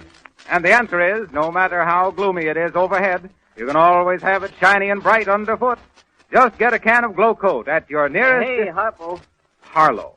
So you must have me confused with Harpo Marx. Oh, no. The difference between you and Harpo Marx is He don't talk, and you don't say nothing. I get it. Say, Harpo, I understand the Johnson Wax Company is helping the government organize the Bureau for preservating floors. Oh, is that so? Mm-hmm. Oh, something like the HOLC. No, this is the NRNB. NRNB. Yeah. Oh, I see. National Recovery of Natural Brightness. No, NRNB. No rubbing, no buffing. Well... But I always says, and that's what she always says. Well, if you want to make an application to the NRNB for less work and better-looking floors in your house, here's all you have to do. Order a can of Johnson's Glow Coat from your nearest dealer. This amazing new kind of liquid floor polish, perfected in the famous Johnson's Wax Laboratories, gives your floors and linoleum a beautiful, gleaming surface. And you don't have to do one bit of rubbing or buffing. Just spread a little Glow Coat lightly over the floor.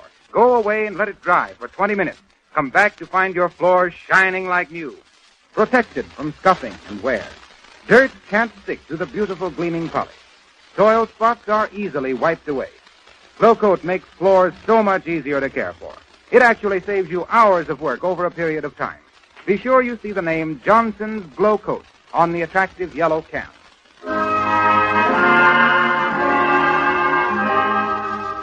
Now that we've told you how to have bright, shining floors for a song, here's the song. Miss Kay Donna, our little blonde balladist, gives us Confession.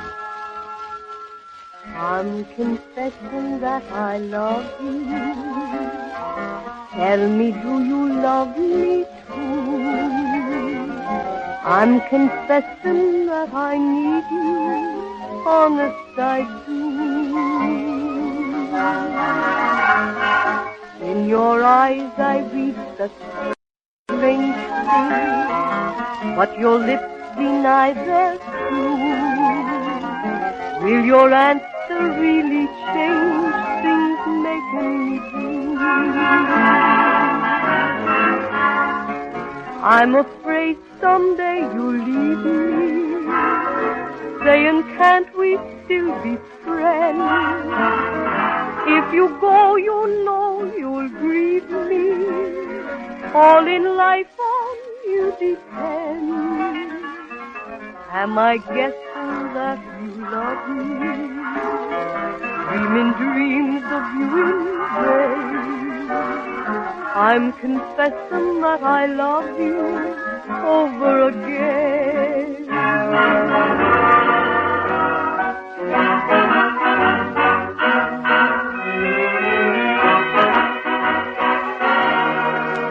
I'm confessing that I need you, honest I do.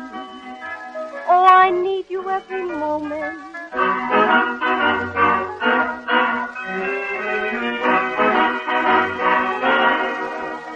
Will your answer really change things making me blue? Oh, making me blue. I'm afraid someday you'll leave me, saying, can't we still be friends? Oh, if you go, you know 'twill grieve me. All my life on you depends.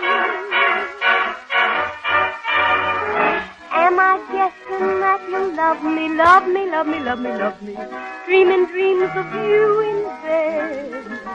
Oh, darling, I'm confessing that I love you over again.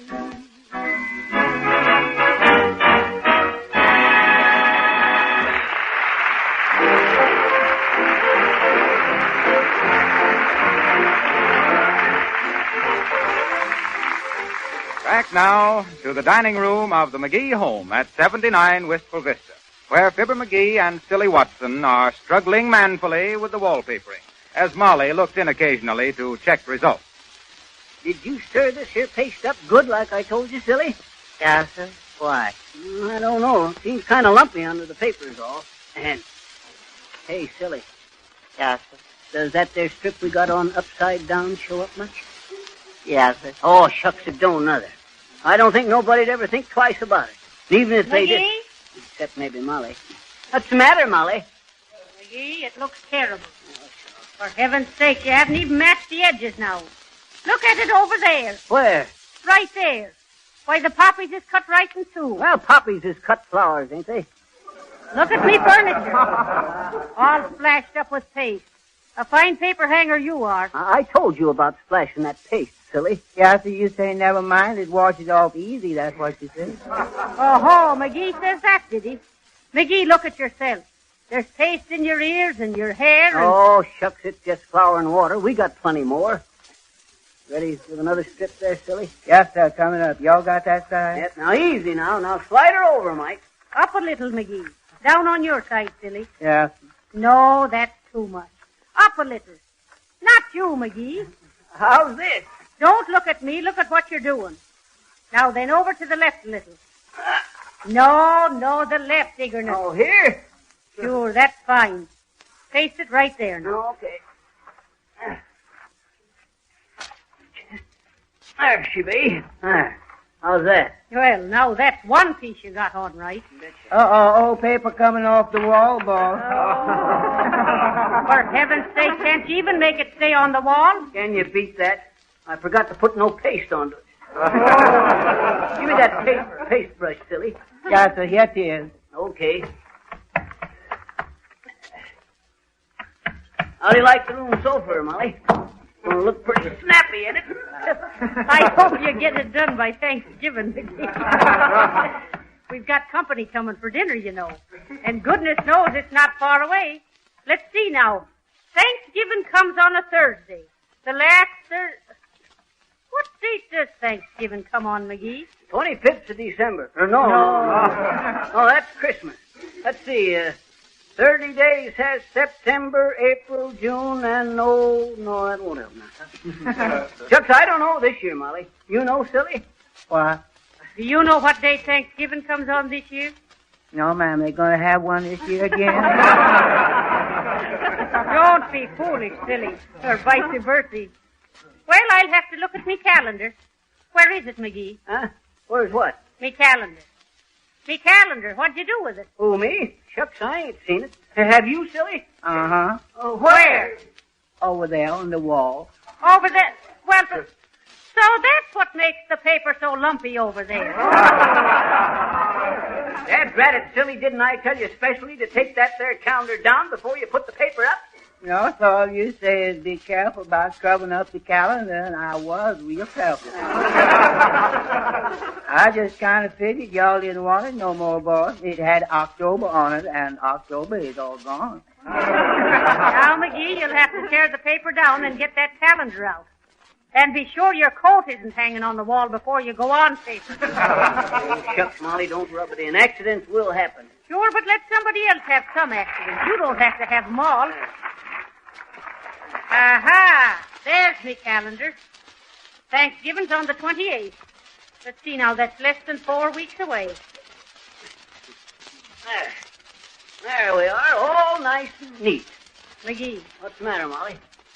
What are you going to do about that bear plate up there on the wall? Where? Up there? Well, you see, Molly, Silly here must have cut that strip too short, and it don't... No, see, you cut that piece yourself, Mr. McGee. Well, anyway, it's about 8 inches too short to hit the molding, Molly. Well? Well, what? Well, what are you going to do about it? Oh, I don't know. We could move the molding down if you'll just fetch the hammer there, Molly. Fibber McGee, sometimes Oh, don't worry about it, Molly. Ready with the next strip there, Silly? Yes. You see, Molly? Now watch how slick this here piece goes on. First I match up the bottom edge, then quick but careful I run the brush up the port side there. Now then, and the left side. There. How do you like that, Molly? Fine, but was it necessary for you to stick your thumb through the paper? Where? Right there. Oh, there. Shucks, that won't show none. Move the paste pail over closer to me, Silly. Yes. Shucks, I think we're coming along okay. You know, I used to have me my own little paper hanging business, son. Is that so? Yeah, down in Paducah, Kentucky. I had me the best paper hanging business in town. Did some real delicate work, too. Pastel McGee, they called me. Oh. Pastel McGee, plastering, painting, and paper hanging for particular Paducah people. McGee, take your elbow out of the paste pail. Oh, yeah. Thanks for the tip. You ready there, Silly? Yes, sir. You all want me to get on the ladder, or you all? No, you get up there. I'll stay down here and hold her steady for you. Where are you going, Molly? I've got me work to do, McGee. And for goodness sake, try to get the paper on right. It'll look bad enough then. Okay there now, Silly. Now watch yourself. Holding 'em right higher. Yes, sir. Better watch out for that little old pace bucket, Mr. McGee. What say, son? I say you better watch out for that little old pace bucket. I'm watching it.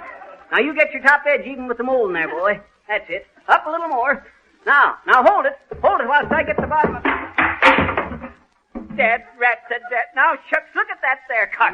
Ain't that a mess, though? For goodness sake, what's happened in there? Tell her, silly. Quick, think of something. Tell her. Mr. McGee just kicked the bucket, ma'am.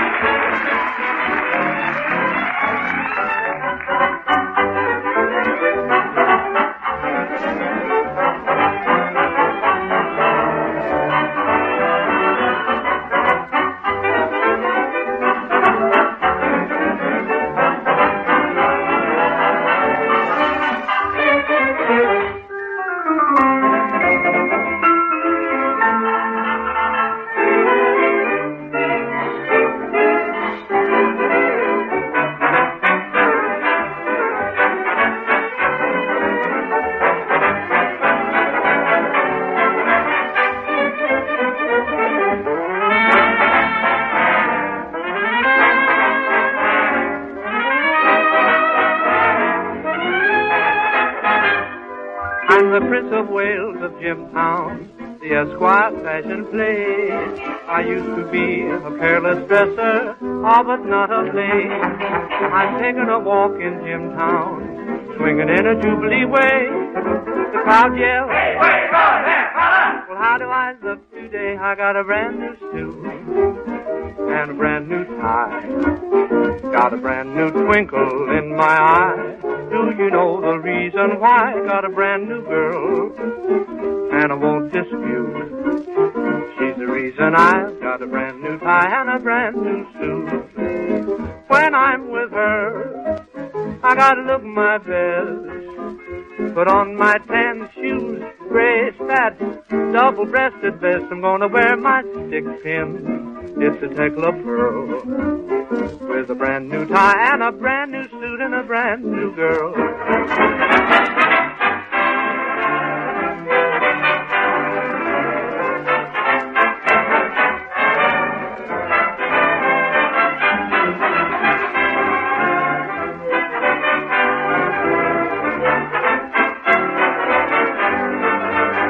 Got a brand new tie and a brand new suit and a brand new girl.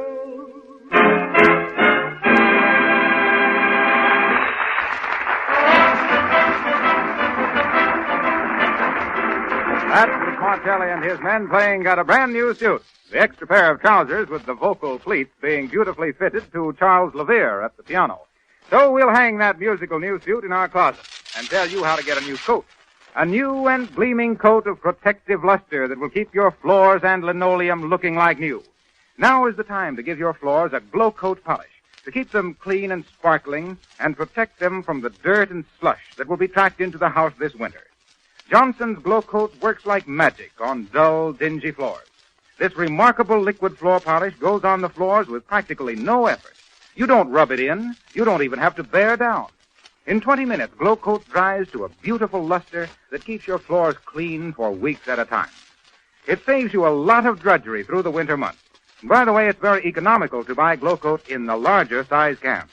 Insist on Johnson's Glow Coat, the finest no-rubbing floor polish that can possibly be made.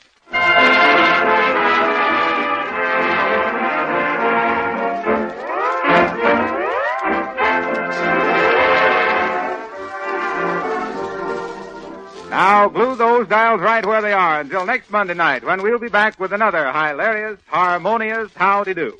We understand we'll meet Fibber in the guise of Sensational McGee, the celebrated sharp-shooting sergeant of the scrappy 77. And we'll have a bang-up time, I can tell you. And so, until we meet you Monday, remember, just as the best housekeepers use Johnson's Wax and Johnson's Glow Coat to keep their houses clean and shining, so the most particular car owners keep their cars sparkling with Johnson's Auto Wax and Cleaner. This is Harlow Wilcox, the straight man. No ribbing, no bluffing. Good night.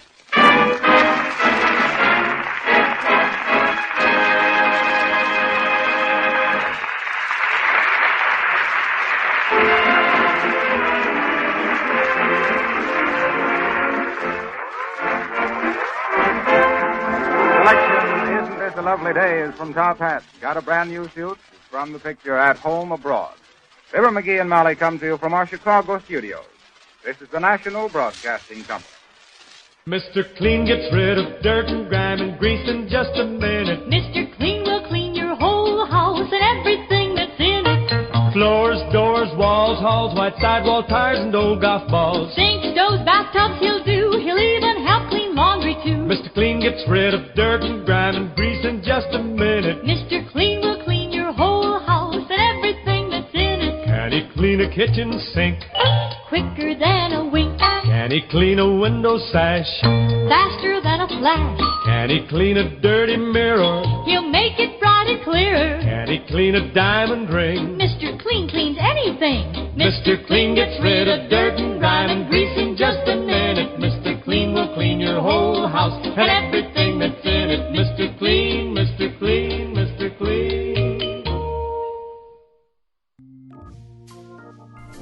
Our next broadcast is a radio and television comedy series that ran for over 3 decades, from 1932 to 1955 on radio and from 1950 to 1965 on television. It won numerous awards, including the 1959 Emmy for Best Comedy Show, and is generally regarded as the high watermark in 20th century American comedy. Ladies and gentlemen, we present to you the Jack Benny Program on HOJO Radio.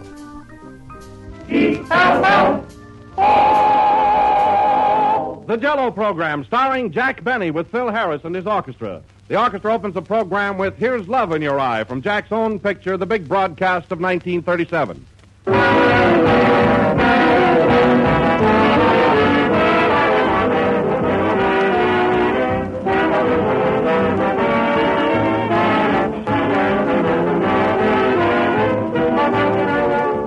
Hang out the welcome sign. Strike up the band. Jack Benny's back with us again. Tonight marks the beginning of Jack's and Mary's 3rd year on the air for Jell-O, and they're raring to go. And judging from all the letters we've had, you're raring to listen. So everybody's happy, and lots of the credit for that goes to you, our audience. Because your enthusiastic support of Jell-O makes it possible for us to continue these programs. The makers of Jell-O have asked me to thank you for your encouragement. And they've also asked me, as official Jell-O spokesman, to thank Jack and Mary for all their grand work in the past, and to wish them great good luck on the new series they begin tonight. So let's give 6 delicious cheers for the one and only genuine Jell-O, and for Jell-O's one and only Jack Benny.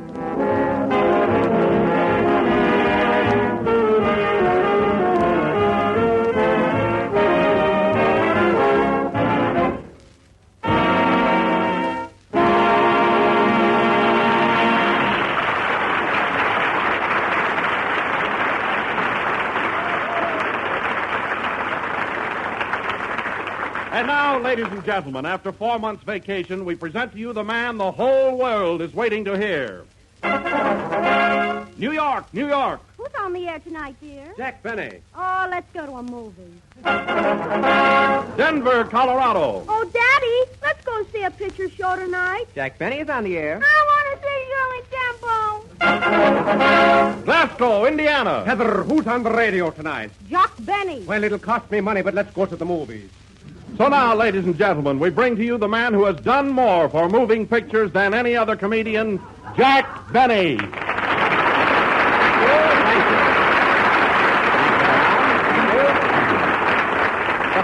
Hey, Don, would you mind trying one more town? Which one? Oh, anyone. Say Waukegan, Illinois. Okay. Waukegan, Illinois. Who's on the air tonight, Mr. Benny? My son, Jack. What a boy. Oh, then you're not going to the movies tonight. No, I saw the picture. Do you want me to tune in any other town? No, Don, that's enough. Well, hello again. This is Jack Benny, who has just returned from his vacation, and I want to tell you, it's great to be back again. Back with this old gang of mine. You mean me, Jack? I sure do. Let's give Wilson a nice big hand. Yes, sir. But no kidding, Don, you look swell. Fit as a bass fiddle. I don't know, you're so tan and rugged. Thanks, Jack. You look tan and rugged, too. Where did you spend your vacation? Well, Don, I worked most of the summer at the Paramount studio, but I did manage to get a couple of weeks off. So I went to Saratoga Springs to the races. I wasn't very lucky, though. Oh, Saratoga Springs. Oh, yes, I lost an uncle there once. Well, I had to put up cash. Oh, that's different. And,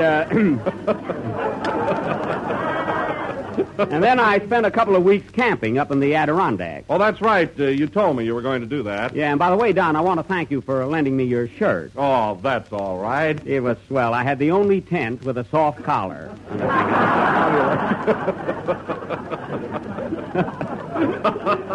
I told you that would go over, didn't I? I like that a lot. What have you been doing the last few months, Don? Well, I had your job. I was master of ceremonies on the Jello Summer Show. Oh, sure. You know, Jack, the Jello sales increased tremendously. They did, huh? Yes, sir. And that means that while I was telling jokes, more people than ever before went out and bought Jello. While you were telling jokes. Well, that's a boost for the product only, you know. Come in. Pardon me. Lewis is my name. I'm a reporter on the Radio Guide. Oh, yes. I'm here to get an interview. Oh, of course. Certainly. Pardon me, Don. Has Kenny Baker arrived yet? Not yet. Thanks. I'll wait. Hey, you know, I'm Jack Benny. Yes, I know. What were we talking about, Don? Oh, you were saying how tan and rugged I look. Oh, I thought we went further than that. Oh, Don, look who's here. Hello, Don. Hello, Jack. Hello, everybody. Hello, Mary. Hello, Mary. Well. Mary, it's good to see you. You're looking great. You haven't changed a bit. You look good, too, Jack. Gee, you're so tan and ragged.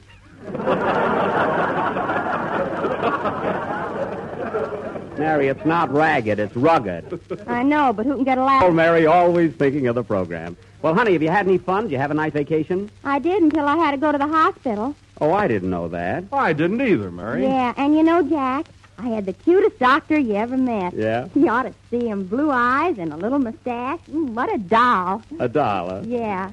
Last week he took my tonsils out. Gee, am I excited. Why are you excited now? Next week he's taking me out. Oh, boy, is he handsome. Yeah. Say, Jack. What? How do you get more tonsils? You can't get any more. Gee, I wish I had something else I didn't need. Mary, cut it out, will you?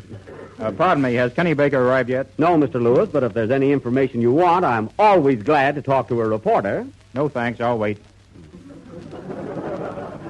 Who is that, Jack? Oh, some fellow. Well, Mary, didn't you take a vacation at all last summer?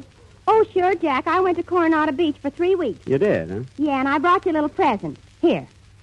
Oh, Mary, my, what a pretty seashell. My goodness, huh? See, just what I needed. Well, let's see what it says on it. Oh, souvenir of Coronado Beach. Oh, gee. And you know, Jack, if you put it up to your ear, you can hear music. No kidding, I'll try it. Mary, I don't hear any music. You don't? No. Oh, I forgot to tell you, you got to put your other ear up to a radio. Oh, I see. Oh, Jack. Yes, Don? Phil Harris is here. You haven't forgotten about him, have you? Oh, Phil, of course. Gee, I'm sorry. Ladies and gentlemen, I want you to meet a new addition to our little group, that famous orchestra leader, Phil Harris.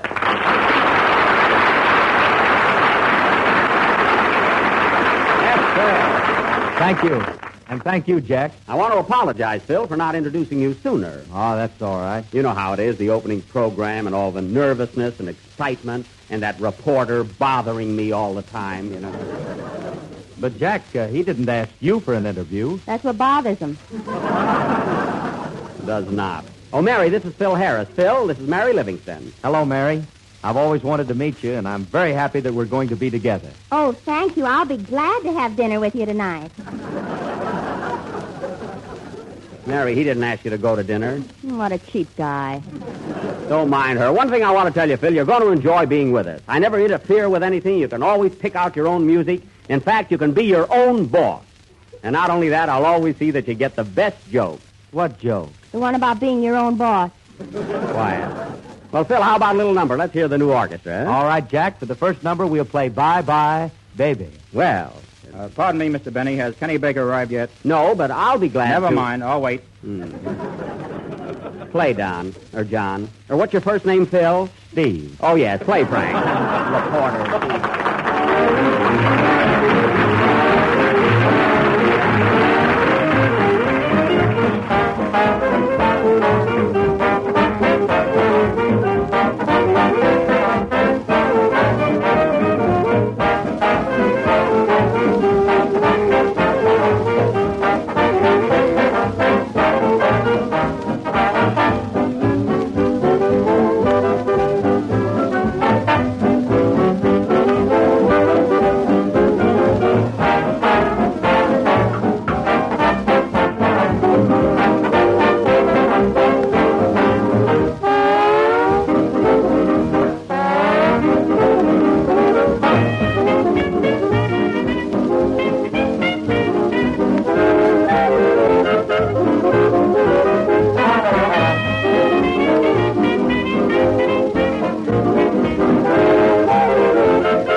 Bye Bye Baby, played by Phil Harris and his orchestra, with Johnny Green at the piano on another program. And I want to tell you, Phil, as one musician to another, that's excellent music. Thanks, Jack. Say, Phil, you don't mind if I describe you to our listeners, do you? After all, they will be interested. No, but, well, don't build me up too much. I won't. You don't know nothing yet. Well, anyway, folks, in describing Phil, I might say he's tall, rather good-looking. The ladies like him. But still, he's the kind of a guy you can trust with your best girl. If you can trust your best girl. Oh, Jack, why don't you quit ribbing? I'm not ribbing you, Phil. I just happened to run across a joke. Well, you're about due.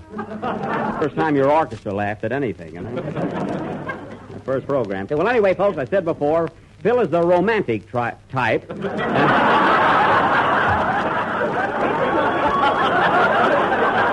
I didn't mean that. Well, that was really a slip. I didn't mean that. Phil is the romantic type. Yes, sir. He's got fire in his eyes, a wave in his hair, a smile on his face. And rhythm on the range.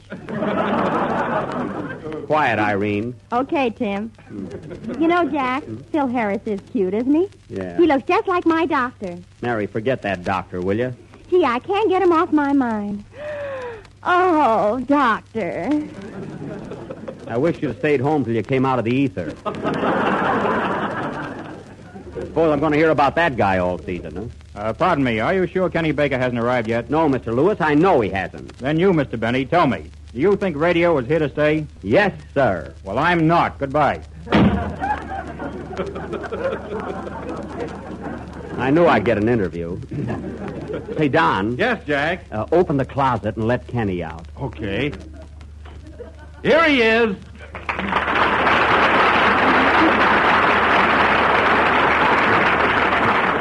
Hiya, Kenny. Hello. Oh, Kenny, you're not sore because I locked you in the closet, are you? No, but you didn't have to hang me on a hook. Well, I'm always neat. Hey, I was saving you for that big entrance. You heard that applause, didn't you? Oh, sure. Thanks, Jack. Certainly. Hello, Kenny. Hello, Mary. Hiya, Don. Hello, Kenny. Say, Kenny, have you noticed Don's put on a lot of weight? Yeah, he looks so ton and rugged.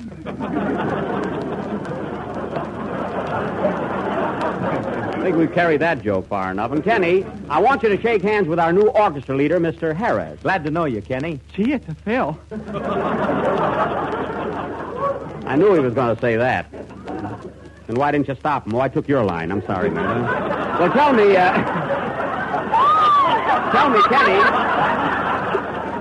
Tell me, Kenny, what kind of a vacation did you have? Oh, pretty fair. It was all right, I guess. Where were you? Well, I spent 2 months in Catalina, 4 weeks in New York. And a half hour in the closet. Well, it wasn't his fault. Boy, is he dumb. He is not. He is, too. He didn't even notice I had my tonsils out. Yeah, go ahead, Mary. Why don't you tell him about that doctor you're so crazy about? He's crazy about me, too. Yeah. Well, Kenny, it's been a long time since we heard you sing. How about a little number right now? All right, Jack. I'll sing The Way You Look Tonight. Oh, your voice is better than that, Kenny, huh?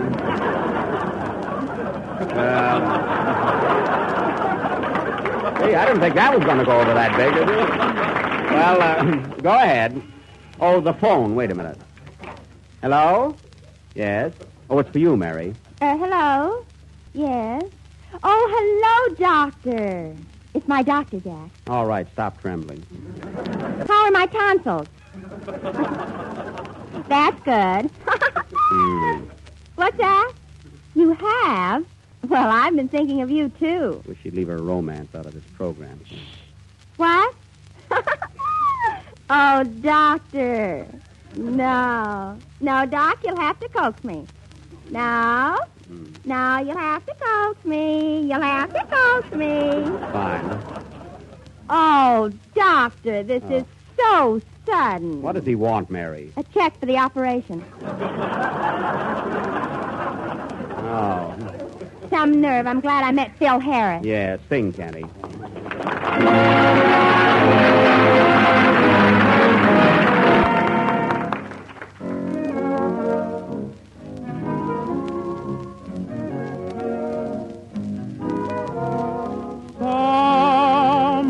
Someday, when I'm awfully low, when the world is cold, I will feel a glow just thinking of you and the way you look tonight.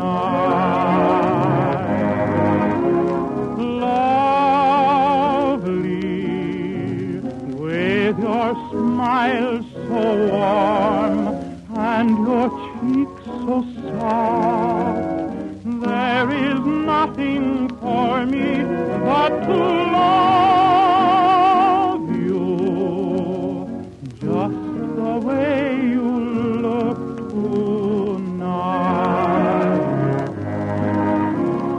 With each word your tenderness grows, tearing my fear apart.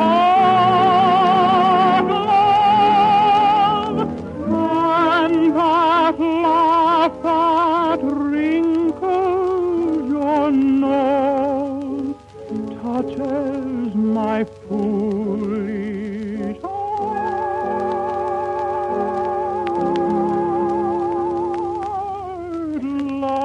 Lovely, never, never change.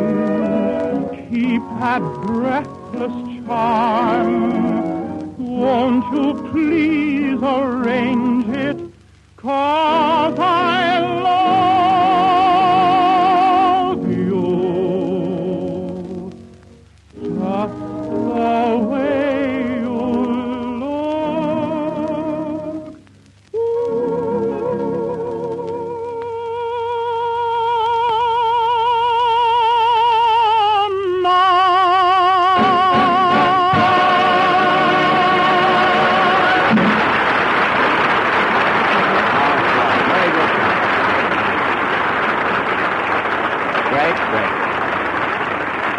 That was Kenny Baker singing The Way You Look Tonight, written by Jerome Kern for the picture Swing Time. Well, Kenny, your vacation must have done you a lot of good because you're singing better than ever. I mean, your voice has a better quality. It's clearer and sweeter. Thanks, kid. Kid, well, time marches backward. Say, Jack, will you do me a favor? What is it? I brought my girl over to our first broadcast, and she's dying to meet you. She just wants to say hello. Oh, I didn't know you had a girl. Sure. I met her this summer over at Catalina. Boy, she thinks I'm pretty hot. Well, bring her in, Kenny. I'll be glad to meet her. All right. She's kind of dopey, though. Yeah, I figured that, yeah. Bring her in, huh? Come here, honey. I want you to meet Jack Benny. Oh. Hello. Hello yourself and see how you like it. Well, so you're the little girl from Catalina. Yeah. What's your name? Lena Katz. Oh, go on. Who told you to say that? Kenny, ain't he screwy? Well, Kenny, you sure know how to pick him. You got a nice little girl there. Yes, but she's fickle. She likes Fred McMurray, too. Oh, Fred McMurray, the movie star? Yeah, he's my dream man. She's smarter than I thought she was. Mary. So you like Fred McMurray, huh? I'll say. Gee, I'd go to see him even if it wasn't bank night.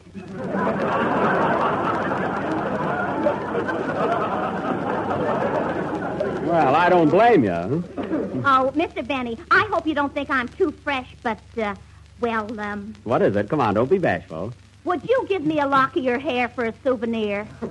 Ah, you are fickle.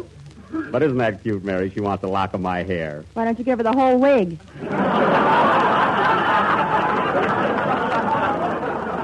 What, and catch a cold? Some other time, Lena. Say, your girl's all right, Kenny. She's talented, too. I wish you could use her on the program sometime. Oh, yeah? What's she got that I haven't got? Tonsils.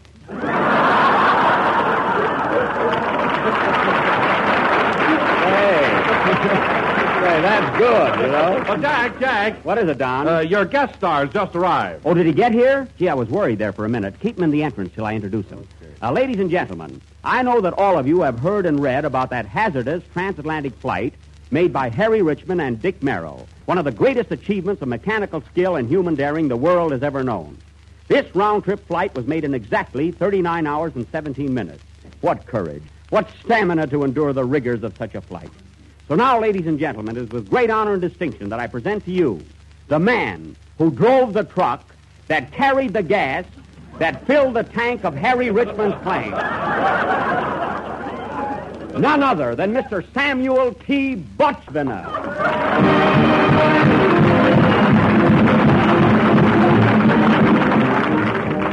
Mr. Butchviner, I cannot tell you how grateful I am for your appearance on our program this evening. Thank you.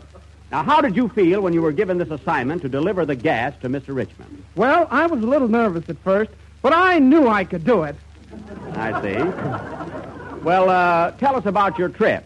Well, after a light breakfast consisting of a New England boiled dinner, I took on a big cargo of gasoline. How much? Oh, just oodles of it.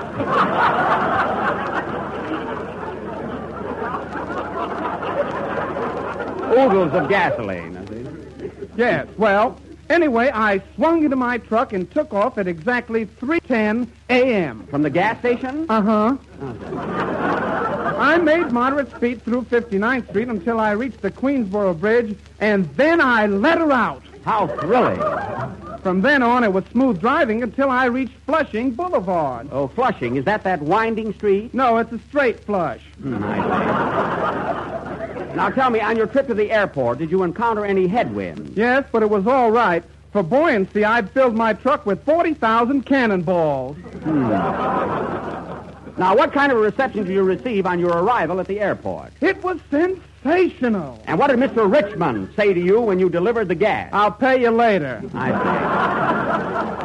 Now, Mr. Butchman, before I lose my temper entirely, besides driving a truck, what other notable contribution to aviation have you made? Well, during the World War, I took up flying. Oh, you did? Were you a promising student? Oh, yes. My instructor told me that in no time, I'd make an ace of myself.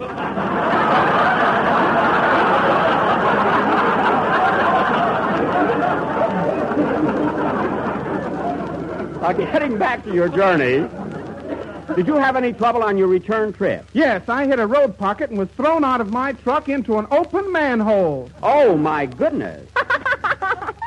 Mary, what are you laughing at? An ace in the hole. Look, now, just one more question. Did you make this trip alone? No, I had my assistant driver with me, Mr. Borscht. Well, I don't want to appear personal, But there has been a report that you and your co-driver have been on rather unfriendly terms, especially on this last trip. Is there any truth to that? Definitely no. Well, I'm glad to hear that. In fact, there's never been any jealous flow. See? I get it. So do I, and thank you.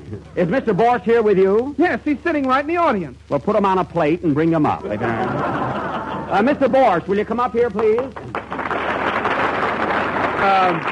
I wish I had known this sooner. So you also made this trip, huh? Yes, sir.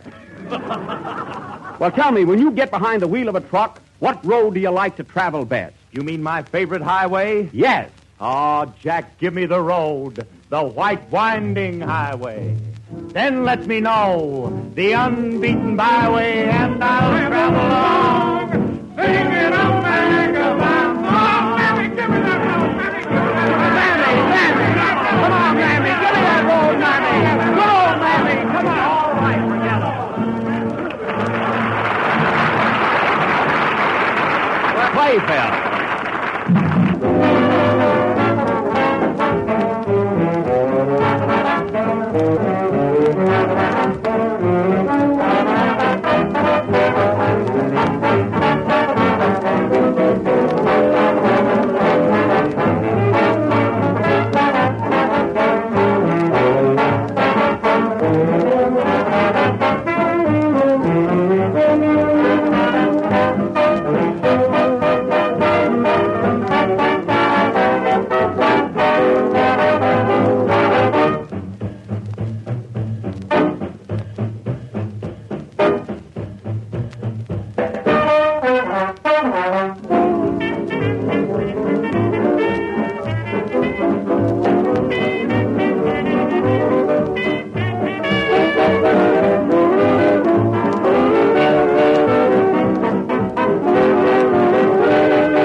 Sings in the motion picture of the same name. And now, ladies and gentlemen, our first program is nearly over, and I'd like to announce our feature attraction for next Sunday night. Most of you have read that outstanding novel by Hervey Allen called Anthony Adverse, and many of you have already seen Warner Brothers' great production. If you haven't, see it this week, because next Sunday night we are going to present our version of that famous classic, our own super, gigantic, stupendous, colossal presentation, Anthony Adverse. Don't miss it, folks. Next Sunday night, you'll cheer. Hooray! You'll laugh. You'll cry. You'll sneeze. Gesundheit. Next Sunday night, folks, when we bring you Anthony Adverse, in addition to the regular newsreel, short subjects, and bank night. Bring your own bank. What thrills, what chills, what glamour. What are you talking about? I don't know. Next Sunday night, Anthony Adverse.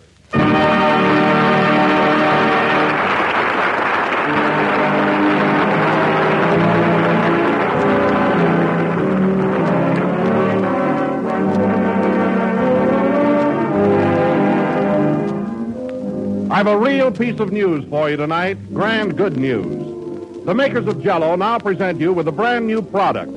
Jell-O chocolate pudding, the best tasting chocolate pudding that's ever come your way. It's smoother, it's creamier, it's more chocolatey. Jell-O chocolate pudding has that swell homemade flavor, the same goodness you used to enjoy when your grandmother made chocolate pudding. And Jell-O chocolate pudding is so easy to make. Just mix the contents of the package with some milk in the top of your double boiler and let it cook until it becomes thick and satin smooth. Then when the mixture's cooled, pour it into the sherbet glasses. And you're ready to surprise your friends and family with a fine, rich, thoroughly delicious chocolate pudding. Each package gives you 6 servings and sells for the same low price as Jell-O. Ask your grocer for Jell-O chocolate pudding in the morning. Remember the name, Jell-O chocolate pudding.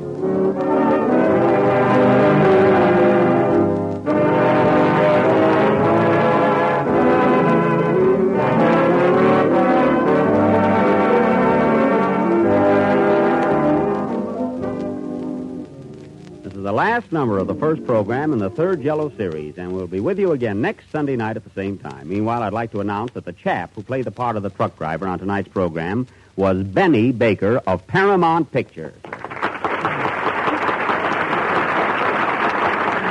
And Benny, you certainly played the part of that truck driver very, very well. Well, that's what I used to be before I went into pictures.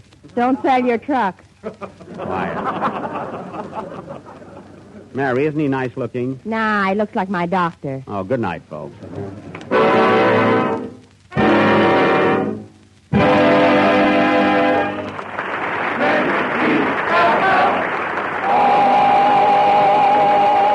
The Jello program starring Jack Benny has originated in the NBC studios in Hollywood over the Red Network. This is the National Broadcasting Company. Attention homeowners. If you want better heat with less furnace attention, here's what you do. Get in touch with your nearest blue coal dealer. Order a supply of blue coal, the fine quality hard coal that's been mined and prepared by the most modern methods and laboratory tested for quality.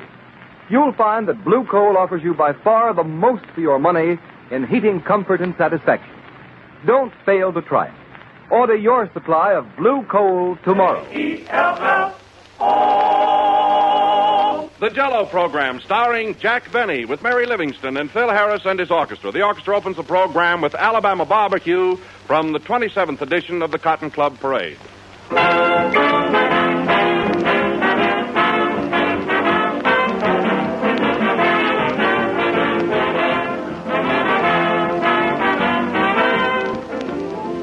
November, month of football games and hunger and appetites to match. This is the time when you want your meals to end on a note of joyful satisfaction. So this is the time to serve Jell-O. You can't fail to appreciate it from the first moment you spy Jell-O's warm, glowing beauty to the very last delicious spoonful. No other gelatin dessert can equal Jell-O's extra-rich fruit taste. Jell-O is first in favor because it's first in flavor. And Jell-O flavors come from fresh, ripe fruit. So always be sure you get the real thing. Always insist on genuine Jell-O.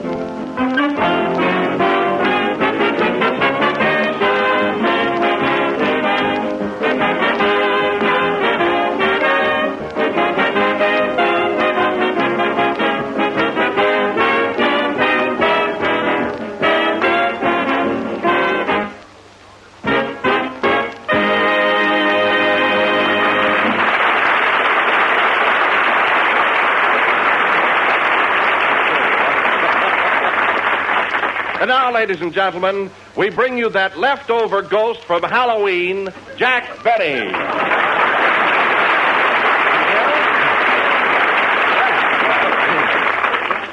Ooh. Hello again. Are you scared, folks? Well, Don, you look all in today. I'll bet you had the time of your life last night running around scaring people. I don't know, I imagine you're a little rascal on Halloween. Huh? Well, Jack, I did ring some doorbells, rapped on a few windows, and, gee, a couple of times I had to run like the dickens. Yeah? I knew you were up to no good.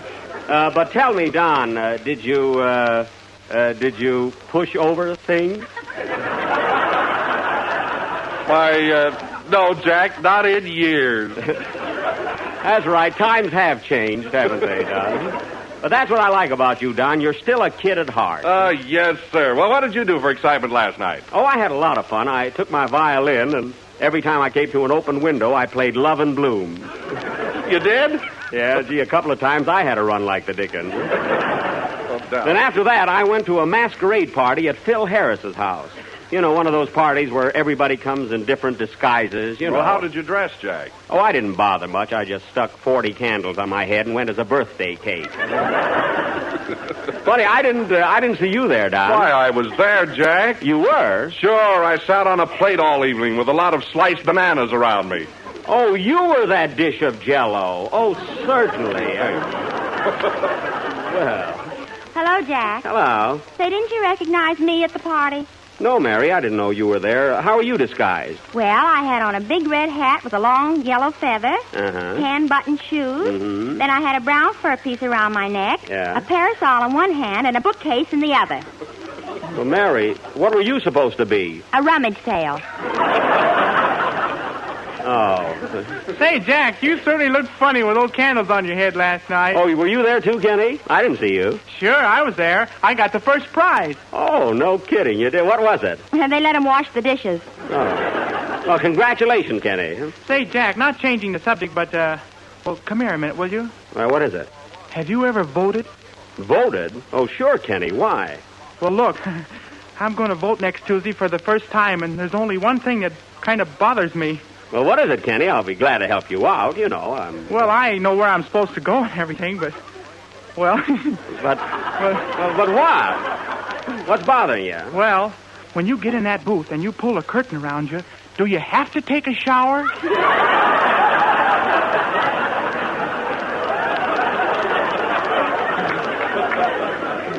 Oh, Kenneth.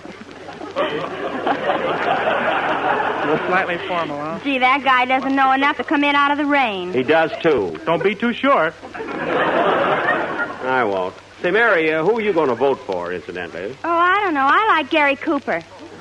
Gary Cooper. Well, he isn't running for president. I don't care. I like him anyway. Oh. Well, Jack, by the way, what have you decided to do tonight? Is it going to be the minstrel show or Romeo and Juliet? Why, the minstrel show, of course. I told you all about it last week. And it's kind of long, too, Don. I think we ought to get things started. Okay. Well... Look, Mary, straighten things out and put the chairs in a semicircle, you know. Like I don't know how. Well, put them in a circle and then take half away. Oh. And you, Don, get all those jokes out of the mothballs and pass out the burned cork. Okay. Kenny, you know, you're going to be an end man. Are you ready for the minstrel show? Am I? I haven't washed my face all week. Oh. He didn't wash his neck either. Quiet. Phil, play something until we get set, will you? Righto. Now, look, Mary, pass out the tambourines and let's get into the spirit of this. And, Don, be sure and put your wig on straight and then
The Gentleman Down South, introduced by Phil Harris and his orchestra. And now, ladies and gentlemen, we present for your entertainment Doc Benny's world-renowned minstrel.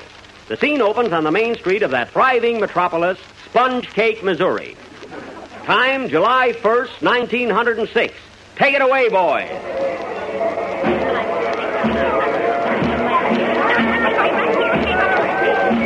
You folks will have to clear the street. The parade's a-coming. Mrs. Thistlepuss, keep your little boy on the sidewalk. Come here, Elmer. Stay right close to your mother. I want to see the parade.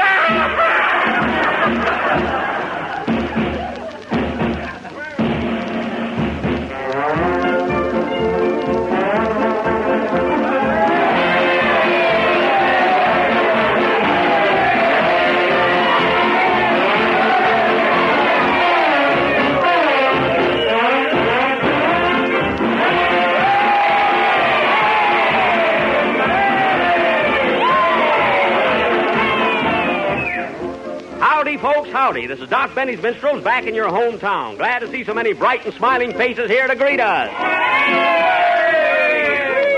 Howdy, Doc. Howdy, Constable. Well, the old town looks mighty good. I notice you got some new salesmen sitting on the porch of the mansion house. They ain't new. We just dusted them all. Hey, Doc, is Kenny Baker with you this year? Yes, ma'am, and singing sweeter than ever. How about Don Wilson? He's with us and jelloer than ever. I mean, jollier than ever. Where's Mary Livingston? None of your business.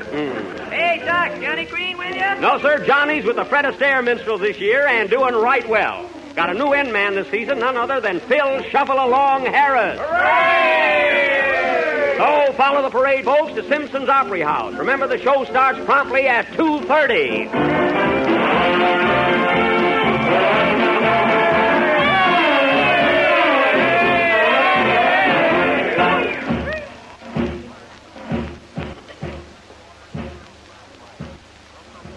We now take you to Simpson's Opry House, where Doc Benny's minstrels are about to begin.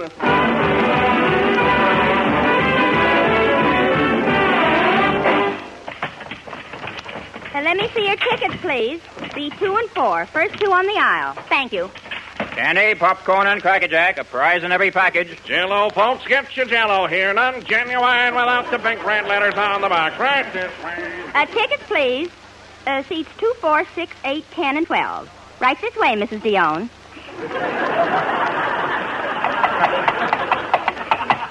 Pardon me, sir. You can't bring your horse in here. Well, I got a ticket for him. All right, seat 1 and stall 2.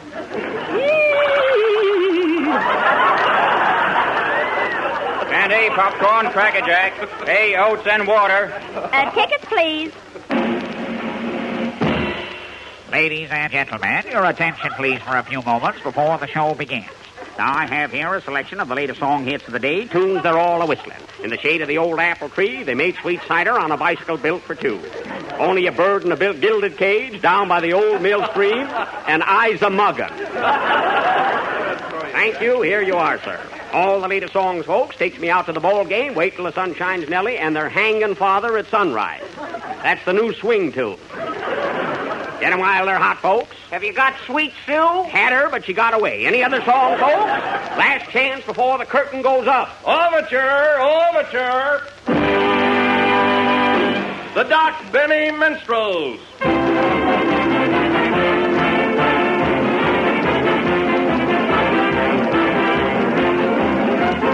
Bang, bang, bang, you'll hear the camels ring. The old-time gang will show you how they sing it with a wang, wang, wang. And a zing, a zing, a zing. There'll be a hot time in the old town tonight.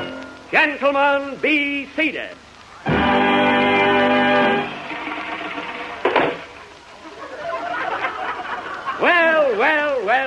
Well, Mr. Harris. Yes, Mr. Interlocutor. How are you feeling this evening? Well, sir, in the words of the poet, I scintillate.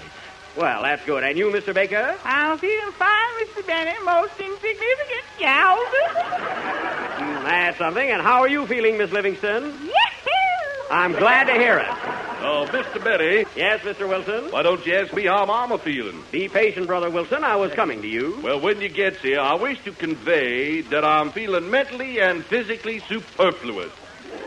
Well, what makes you so happy, Mr. Wilson? I got a right to be. I got a wife and a cigarette lighter, and they's both working.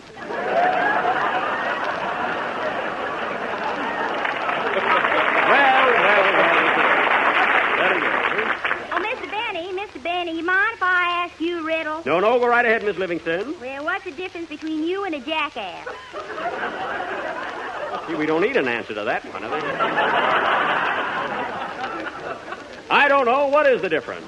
A jackass wears a collar. Well, so do I wear a collar. Well, then I guess there's no difference. Oh, Mr. Benny. Yes? Can you tell me the difference between a pretty girl and a jackass? No, Mr. Baker, I can't. Man, you sure must make some funny dates. Now, don't get personal, Mr. Baker. Don't get personal. Say, Mr. Interlocutor, as long as everybody's asking riddles, I got one that will mangle you. All right, Mr. Harris, let's hear it. Why does I call my gal special delivery stamp? I don't know. Why do you call your girl special delivery stamp? Because she am stuck on something important.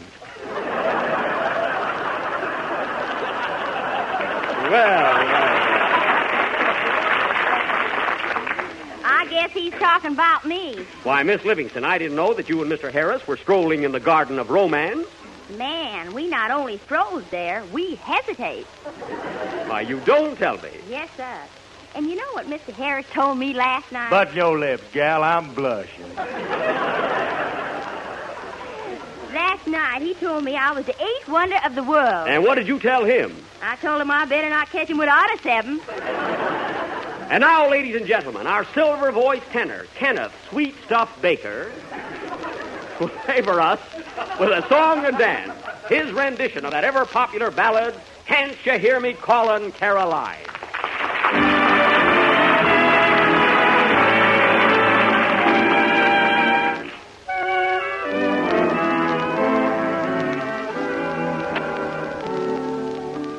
I miss you in the morning when old Bob White gives his call. Caroline,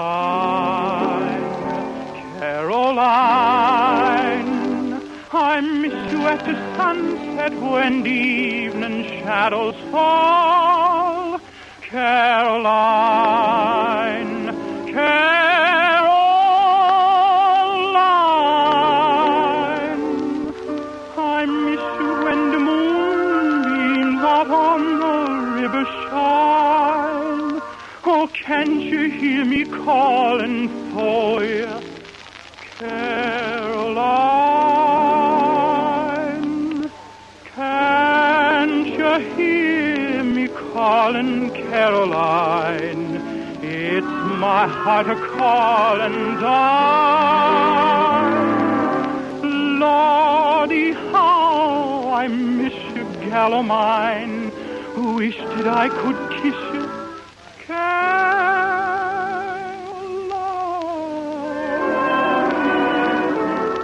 Ain't no use now for the sun to shine, Caroline, Caroline. Can't you hear my lips a-saying? Can't you hear my soul a-praying? Can't you hear me calling, Caroline?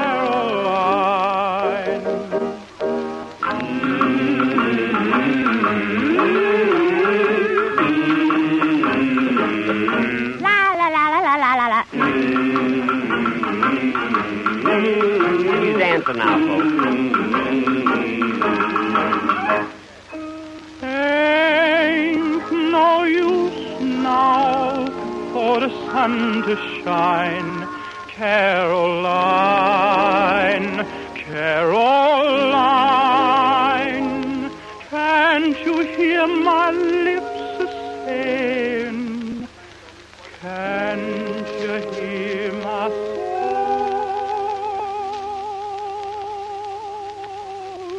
a-praying? Can't you hear me calling, Caroline?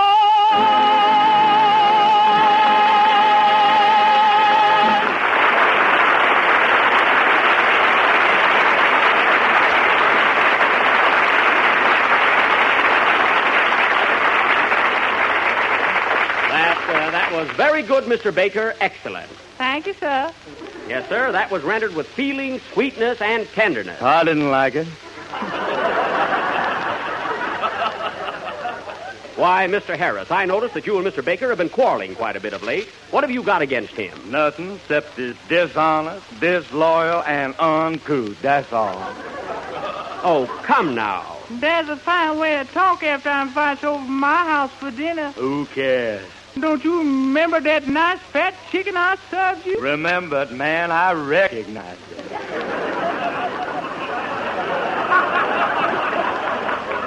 Why, Mr. Harris, that's a bold allegation. You mean to tell me?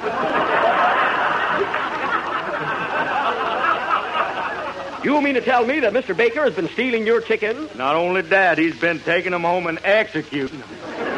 Well, I am surprised. Why, Mr. Baker, don't you know the good book says thou shalt not steal? Yes. And don't the good book say thou shalt not kill? Yes. And don't the good book say thou shalt not covet thy neighbor's chicken? Says which? It says thou shalt not covet thy neighbor's chicken. I didn't covet him. I just took him out the way it was.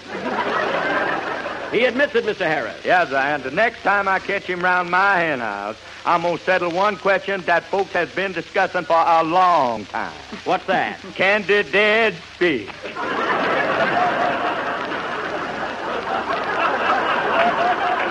Control yourself, Mr. Harris. I'm going to fill him so full of buckshot that the next time he takes a bath, he'll sink right to the bottom. Who's going to take a bath? If I ever catch you leaning over a river, you is. Boys! I'm going to run you so fast your vest pocket going to dip sand. Anytime you do, I'm going to knock that bump right off your head. I ain't got no bump on my head. Well, I'm going to put one there and then knock it off. Gentlemen. Listen here, Mr. Baker. You lay a hand on my boyfriend, and 12 months from today, you'll be dead just 1 year. Why, Miss Livingston. Don't you worry none, honey. I'll knock that tenor singer so low he'll sing bass. Listen at him. Watch out, boy, 'cause 1, 2, 3, I'll be on top of you. 4, 5, 6, and you'll be right off again. Boys, please. You keep this up, and I'm going to walk over there and punch you right smack in the mouth. Who is? Me is. How you going to get back? Mr. Baker, please. Remember what the good book says. Love thy neighbor. I don't live next door to that mush mouth. Is that what the good book says, Mr. Benny? Yes, Mr. Wilson. Well, you know what the cookbook says? What? Next to pork chop, Jell-O am the most delicious dessert in the world, and it comes in 6 scrumptious flavors. Strawberry, raspberry, cherry, orange, lemon, and lime. Am I right, brethren? Hallelujah! And now, ladies and gentlemen, yours truly, Doc Benny, will render that touching little ballad entitled Asleep in the Deep, assisted by the Mississippi Four. Music, Professor.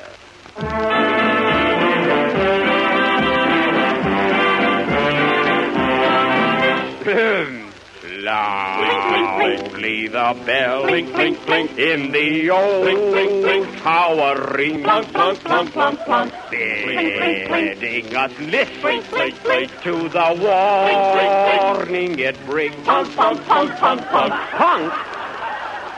Sailor beware, danger is near thee. Beware, beware. Many brave hearts are asleep in the deep. So beware,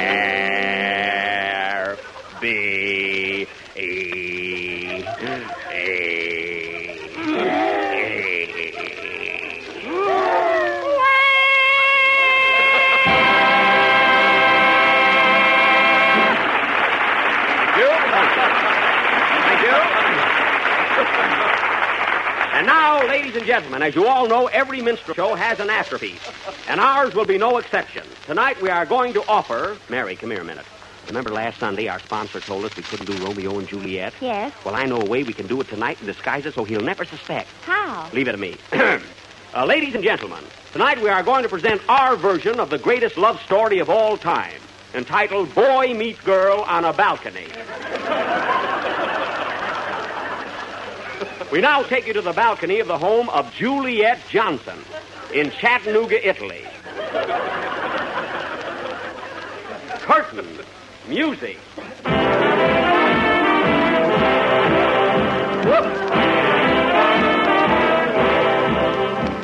Romeo and Julie were sweethearts, and oh, how that Romeo could love. Catch on, folks. Yum-ba-bum-ba. Hey, Julie. Who dat calling me? Oh, Julie. Dat you, Romeo? It ain't Hamlet. I can't see you down there. Romeo, wherefore is you, Romeo? Here I is, gal, right below yon balcony. Well, get thee on that ladder, son, and come right up here. Forsooth, honey, I'll be there forsooth. Here I come.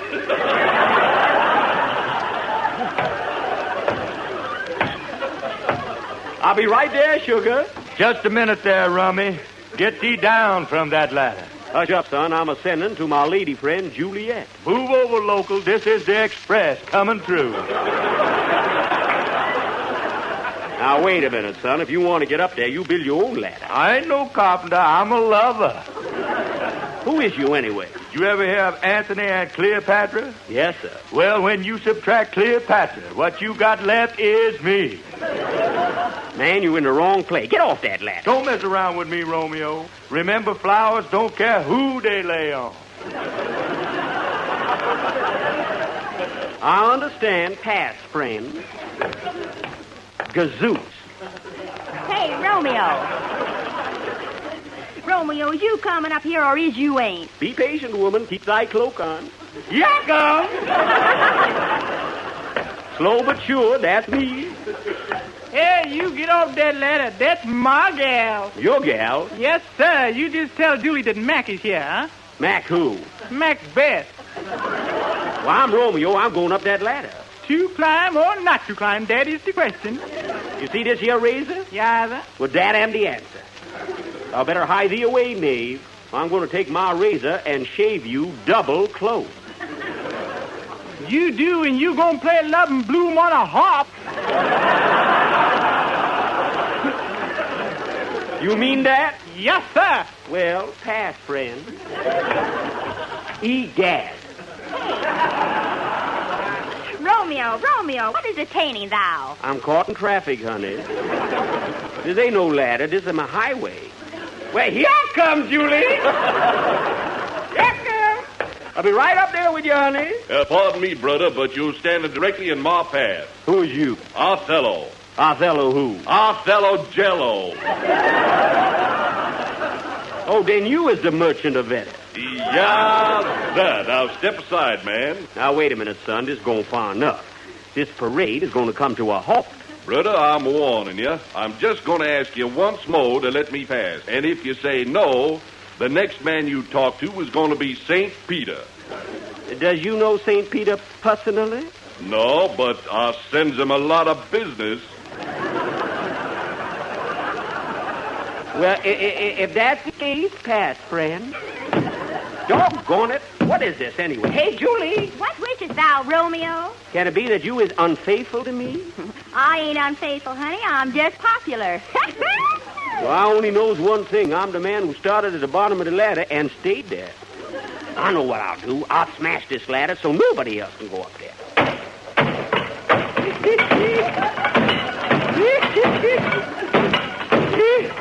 I'd like to see somebody else get up on that balcony. Out of my way, half-pint. Hey, Julie. Hello, big boy. Come on up here. How's he going to get up? I done broke the ladder. I don't need no ladder. I'm going to climb right up that wall. You is? Man, who is you? Tarzan. Tarzan? Pass, friend, unhindered. Rap the dice, Bill. Rap, so die.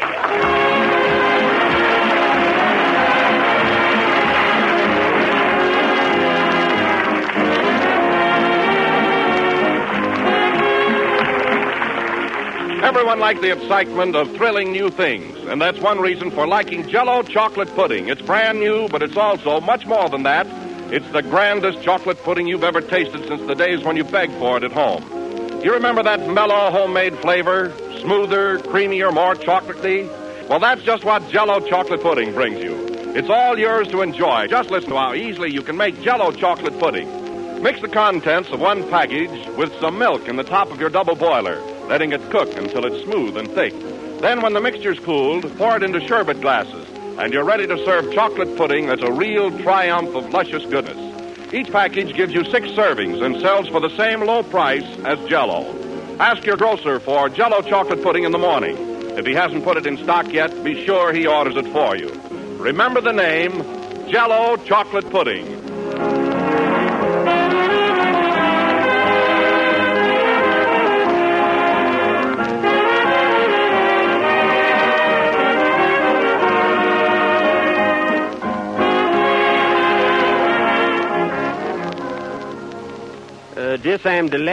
This is the last number of the 5th program in the new Jell-O series.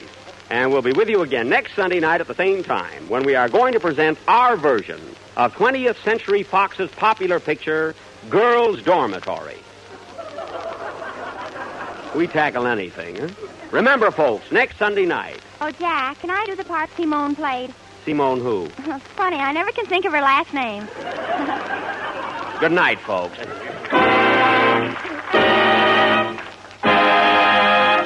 Jell. The tune, The Night is Young and You Are So Beautiful, is from Billy Rose's Casa Manana. This program has come to you over the Red Network from the NBC studios in Hollywood. This is the National Broadcasting Company. Our next broadcast is a science fiction drama series that was broadcast from April 24th, 1955 to January 9th, 1958 in various time slots on NBC. Known for its high production values and adapting stories from the leading American authors of the era, it has been described as one of the finest offerings of American radio drama and one of the best science fiction series in any form and medium. We present to you X-1 on HOJO Radio.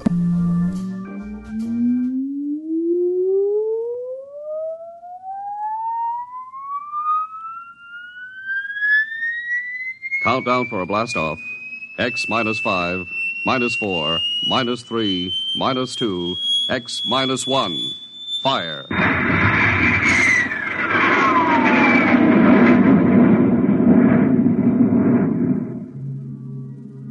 From the far horizons of the unknown come transcribed tales of new dimensions in time and space.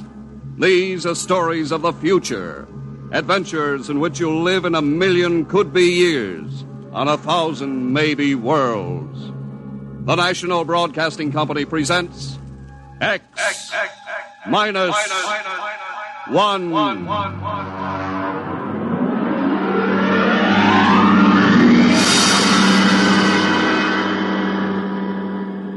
If you wanted to take over our world with a minimum amount of resistance and trouble, how would you go about it?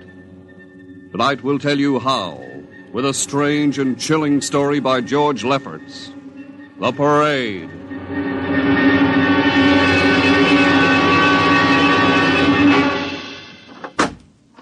You are Mr. Sid Ryan. The same. My name is Luchar.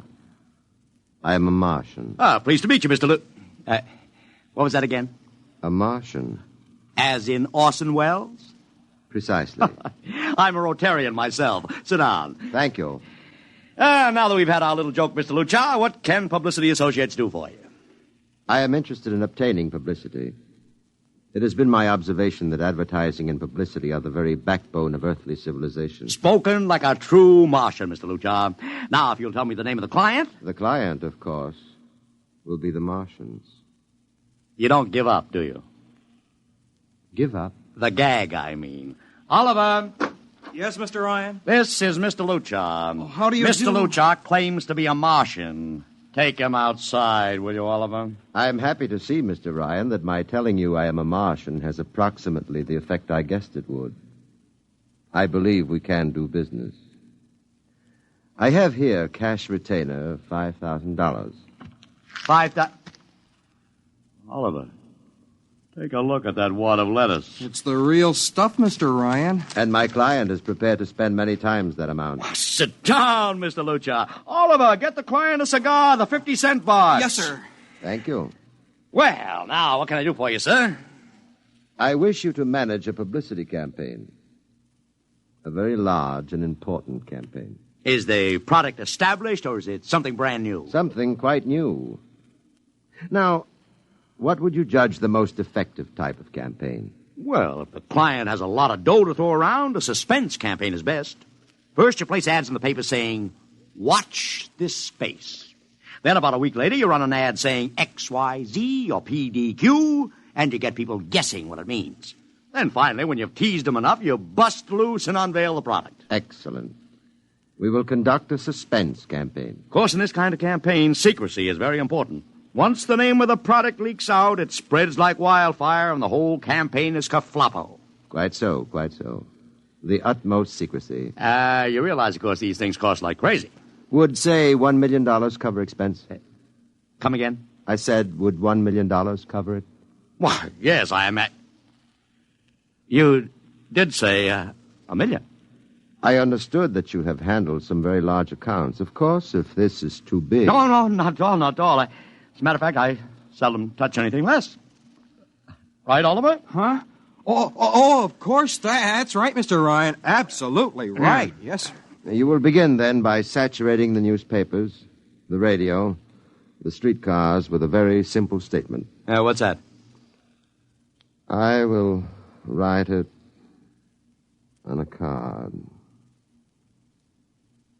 Here you are. The Martians are coming. Say, that's not a bad teaser. Got that, Oliver? Yes, sir. The next ad will read, June 1st is Martian Day. June 1st is Martian Day. What happens on June 1st? The parade takes place. What parade? I wish you to arrange a parade up Fifth Avenue. You mean like the Macy Parade? Exactly. Except that the theme will be the world of tomorrow, the Martian world. My client would like it to be a gay affair. Balloons, clowns, pennants, pretty drum majorettes. Say, that sounds terrific. I might be able to interest the department stores in a tie-in. Fine. The parade will climax the campaign. On June 1st, the product will be unveiled. Good enough. By the way, Mr. Luchard, just what is the product? What are we selling? Oh, no, Mr. Ryan. Secrecy, remember? Yeah, but after all... Mr. Ryan, all will be revealed to you in good time. For the moment, let us say that we are selling a concept. A concept? The concept of invasion from Mars.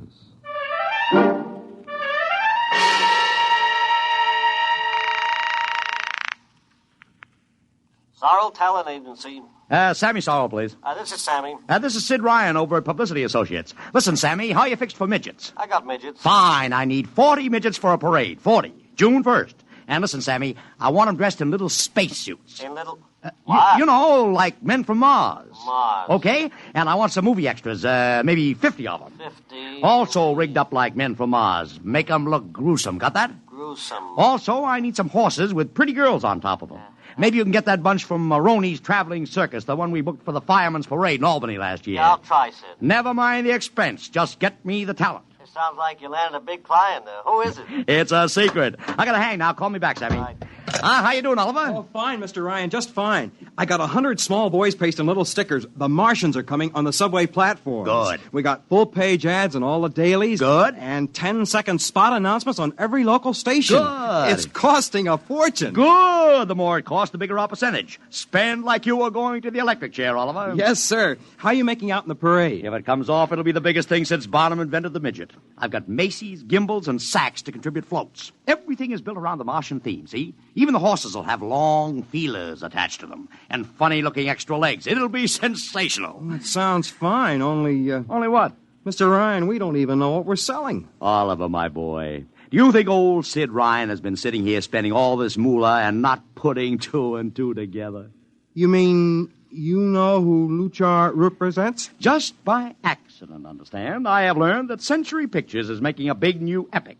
One of those expensive pictures they make in secret and then spring on the public because they don't want the other studios to get the jump on them. What's the picture? A space opera titled Invasion from Mars. Get it? Oh, I begin to see. Also, by mere coincidence, it's supposed to have its premiere sometime around June 1st. You follow me? Yes, but, Mr. Ryan, Century has an exclusive contract with New Feature Syndicate for all their publicity. Suppose Century Pictures doesn't like the way New Features is handling their stuff. They want to get out of the contract, but New Feature says no, so they have to get around the contract. A man named Luchar, client unknown, starts publicizing the Martian invasion. Need I go further? Oh, I don't know, Mr. Ryan. Sounds pretty far-fetched to me, but I don't know. That's what I like about you, Oliver. You're so innocent.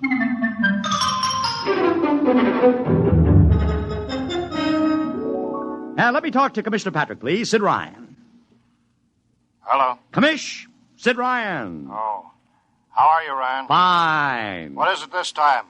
You want to drop a man off the Empire State Building into a teacup full of water? The answer is no.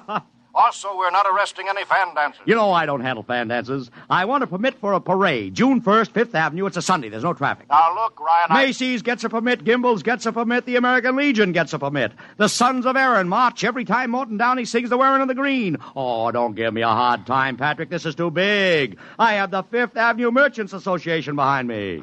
Okay, Ryan. Fill out the forms. I'll pass them along to the license commissioner. That's my boy. By the way, what's the occasion for this parade? Oh, don't you read the papers, Patrick? June 1st is Martian Day.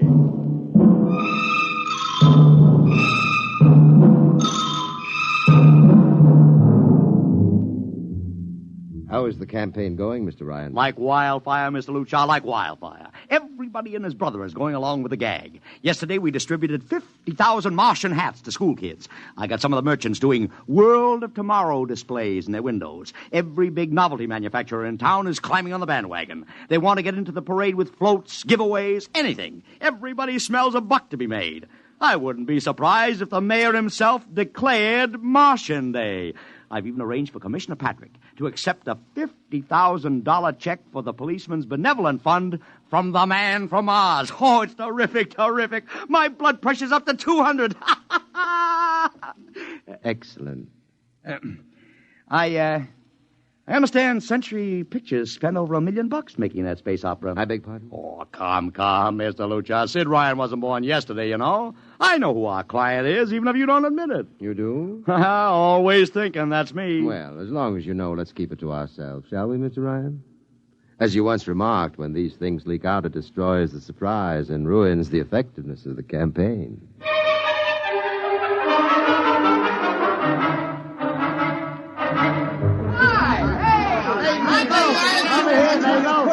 Ladies and gentlemen, this is Ken Daly speaking to you from our portable transmitter atop the reviewing stand for the much-heralded Martian Parade on Fifth Avenue.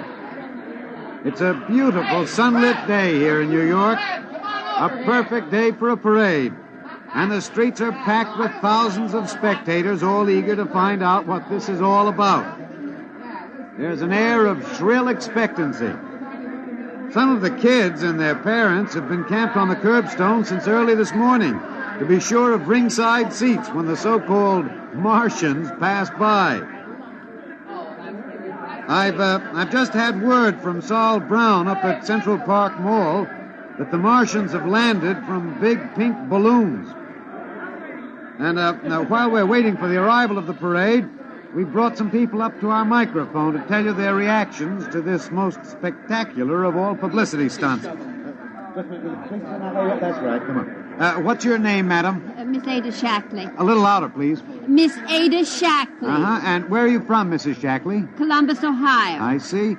And I see you have your family with you, too. Two little curly-headed blonde boys.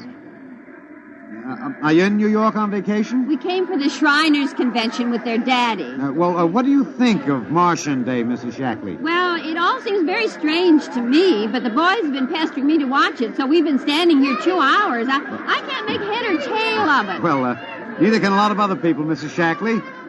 But judging by the thousands here today, there's a lot of curiosity. Curiosity killed the cat, folks say. Well, let's hope not. Thank you, Mrs. Shackley. Mr. Ryan's here. Ryan, right. And this is Mr. Sid Ryan, ladies and gentlemen, the publicity man who's the brains behind the Martian Day stunt. Hello, Sid. Good morning, Kenneth. Easy, not so close to the mic. Oh, sorry. Hey, Sid, you've certainly lifted the lid this time. Looks like it, doesn't it? Sid, there's been a great deal of speculation as to exactly what all this is leading up to. I've heard some folks say it's a big war bond drive. Others think it's just to stimulate local business. And, look, I understand in the trade itself, the smart money says you're building for the premiere of Century's forthcoming extravaganza, Invasion from Mars. Now, come clean. Can you tell us what the real story is? I can. I'd like to, but honestly, I can't. Oh, man of mystery, eh? Are you going to watch the parade from the stand here? No, Ken, I can't stand noise. I'm going up to my office and watch it comfort. Well, thank you, Sid Ryan, and good luck. And here they come, ladies and gentlemen. The first units of the big Martian parade, swinging down Fifth Avenue with fanfare, colored streamers, music, confetti, floats, all the trappings of a Mardi Gras. And here in the vanguard is a whole troop of little midgets in weird-looking pink and blue spacesuits, carrying Rube Goldberg weapons with signs painted on them. Let's see, I can read one which says, Atomic Blaster. Another one has a placard reading, We're Martian through Georgia. And here come the clowns, laughing and falling all over each other. They're giving free sugar candy to the kids along the way. Yes, ladies and gentlemen, this is a happy, laughing crowd along Fifth Avenue today. A true reflection of the great sense of humor and good nature that makes America the place it is.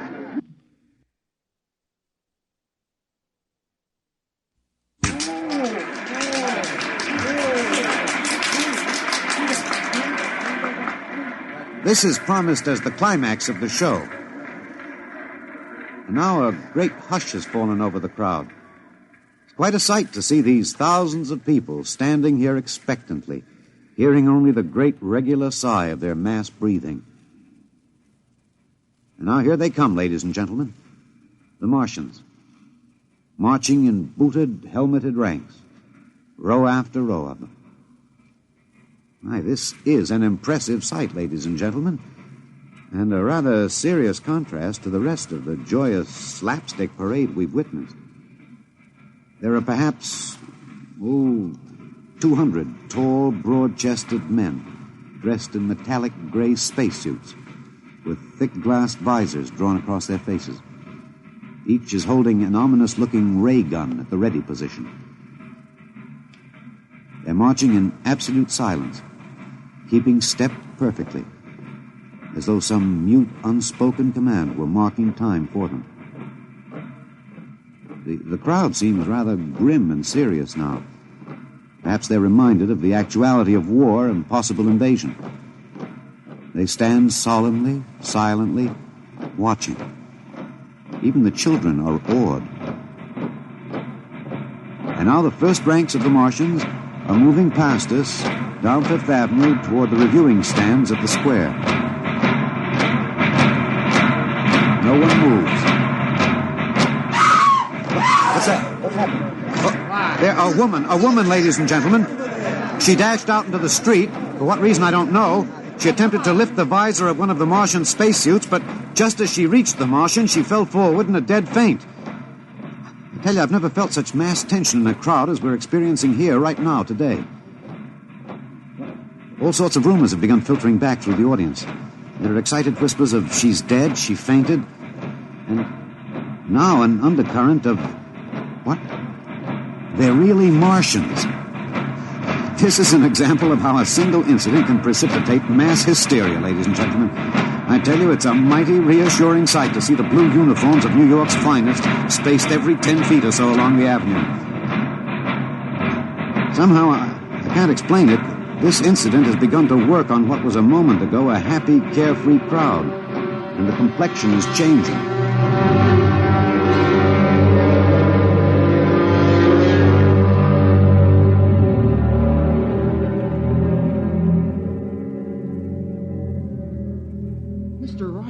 Did you see that?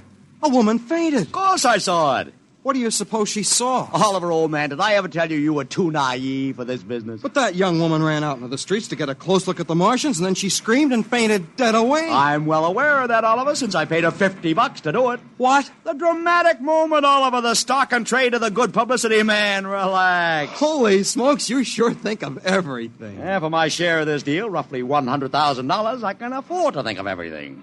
Shut the window. Don't you want to see the finish? We'll go down to the reviewing stand for the finish. Right now, I want to make a phone call. By the way, where's Lucha? I haven't seen him. Well, he'll be around. Boy, those Martians sure look like the real thing. How would you know the real thing if you saw it, Oliver? Well, gee, I don't know. Close the window, Oliver. Oh, yes, Mr. Ryan.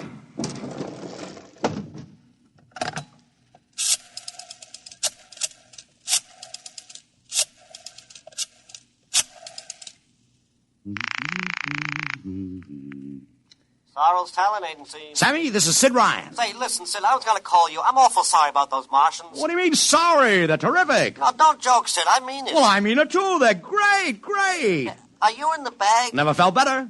You mean it, don't you? Of course I mean it. What is this? There are Martians in the parade? About 150. Of course, I only ordered 50, but Sid. under the circumstances... Sid. Well, what is it? Sid, don't you know? I couldn't get you a single movie extra. There's a studio strike in New York. I was going to call you, but I figured... Wait a minute. Where'd these guys come from if you didn't hire them? I don't know. Maybe Oliver. Oh, hold on. Oliver. Yes, Mr. Ryan? Did you hire those Martians? No, sir, I... Sammy, this is on the level, isn't it? Honest, Sid, Okay, Sammy, I'll call you back. What's the matter, Mr. Ryan? I don't know. I just don't know. I've got to locate Lucha. What's Century Pictures number? Mr. Ryan, this is Sunday. Oh, yeah. Well, get me their publicity director, Marty Sanford, at home. Oh, yes, sir. 2, 4. Here you are. Thanks. Sanford. Marty, this is Sid Ryan. Oh, hello, Sid. How's the big Fine, promotion? fine. Listen, Marty, this is dead serious. On the level. Get it? What's wrong? I've got to locate Lucha. Lou who? Lucha, come on now, Marty. This is life and death. The guy you sent over to hire me for the invasion picture. Invasion picture? Invasion from Mars, the space opera. Are you batty? Marty. That picture was shelved last month. What? Sure, back in the can. Too expensive and too fantastic. The big shots decided you can't sell a Martian invasion to the American public. And I never heard of a guy named Lou... Mother heaven. What is it, Mr. Ryan? You look terrible. That's too fantastic. What's too fantastic, Mr. Ryan? Is something wrong? Open that window. I want another look at those Martians. Yes, sir.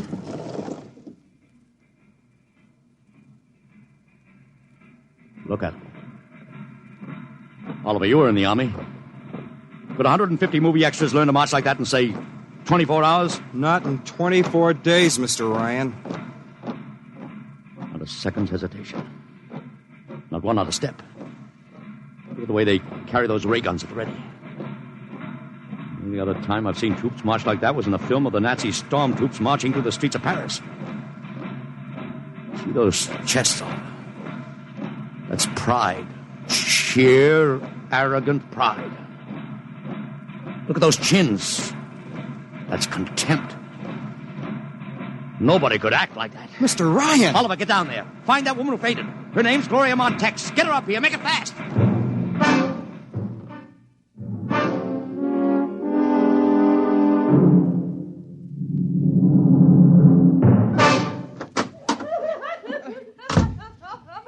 Here she is, Mr. Ryan. I can't get much sense out of her. Stay away from me. Gloria, it's me, Sid Ryan. Oh, don't kid me. You're a Martian. Gloria, settle down. No, you're wearing a mask. Baby, it's me, Sid. And underneath, it's awful. It's all big green eyes and those feelers like a catfish. Baby, snap out of it. Listen, what happened down there? You ran out and screamed like I told you, but the fainting, that wasn't in the act. Oh, go away, please. Go away. What'd you see? Oh, no, please. It's too awful. Please, please. Just one question, baby. Inside that helmet, what'd you see? You won't get anything out of her, Mr. Ryan. She needs a doctor. Okay, Oliver, I've heard enough anyway. You take care of Gloria here. Get her a drink. Where are you going? To see the commissioner. We gotta stop this parade before things begin to happen.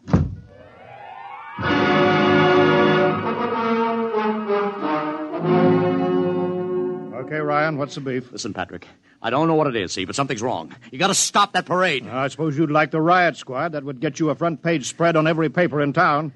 Honest, you publicity guys give me a pay. This may be a matter of life and death. Oh, sure. Look, Ryan, I've got no time for your cheap publicity gags. I'm a busy man. Listen, I'm trying to tell you I don't know where these Martians came from, who they are, anything about them. All I want you to do is stop the parade and make sure they're on the level. Ryan, I'm wise to your tricks. Now, if you let the sergeant show you out... You won't do it, huh? An honest citizen appeals for protection and you refuse it. I most emphatically do. Now beat it. All right, Patrick. I'll go right to the mayor's office. I'll have you busted flatter than a fried egg. Go ahead. I'm sure His Honor will be glad to toss you out on that phony nickel-plated skull of yours.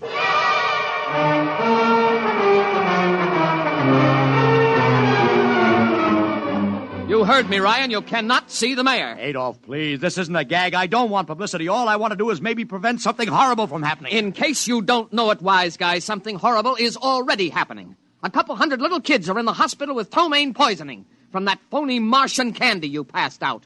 Or didn't you know? I didn't. We've got to stop that parade. Sure, you'd like nothing better than to start a panic now. Maybe a few hundred people would get trampled to death. Think of the newspaper space that would get you and your product. I won't stand for this, Adolf. You won't have to, because you're going to get out of here right now. Go on, beat it. Get out. You and your publicity stunts make me sick to my stomach.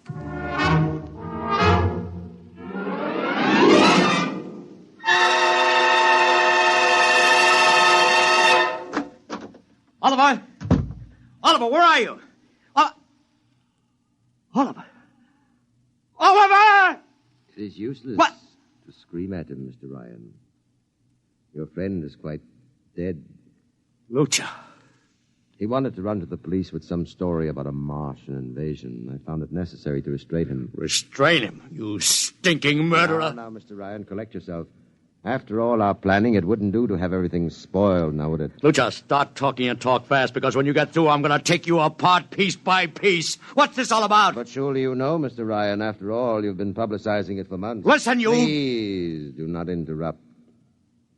You see, before colonizing your planet, we Martians sent advanced scouts to study your habits, your weaknesses. We found that the people on Earth are predominantly conditioned by advertising and publicity, and so we conceived the idea of treating our entire invasion as a vast publicity stunt. Clever, huh? After all, Mr. Ryan, who would suspect an invader who advertised his invasion in the newspaper, invited the public to his surprise attack, and spent millions publicizing his plans? Holy jumping catfish. You've done very well. Then there was no product. Ah, but there is a product. The product is death. What are you trying to do, Lucha? We Martians are a humane people, Mr. Ryan. We do not like to destroy thousands where a few hundreds would suffice. In exactly 2 minutes, our troops will treat the world to a spectacle of death, which will bring the rest of your planet to its knees in horror. Nations will clamor to surrender. Perhaps, Mr. Lucha. But not if I can help it. You...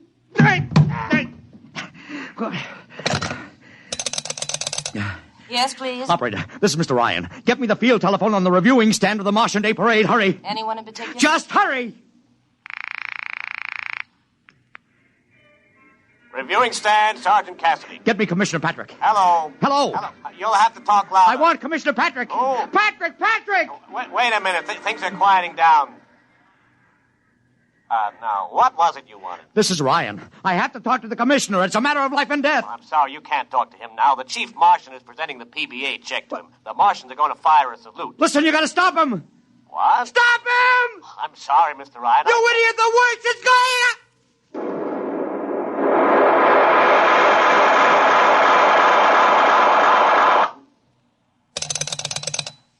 This is the operator.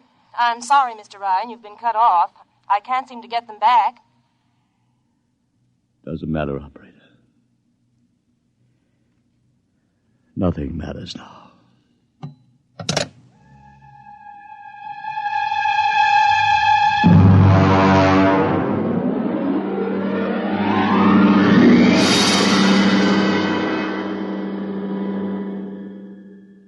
Tonight, X-1 has brought you The Parade, an original story written by George Lefferts. Featured in the cast were Joseph Curtin as Ryan, Joe DeSantis as Luchar, Alexander Scorby as Daly, Agnes Young as the woman, Ellen Deming as Gloria, John Thomas as Oliver, Arthur Anderson as Sammy, Wendell Holmes as the Commissioner, and William Keene as Sanford. Your announcer, Don Pardo. X-1 was directed by Fred Way and is a transcribed NBC Radio Network production.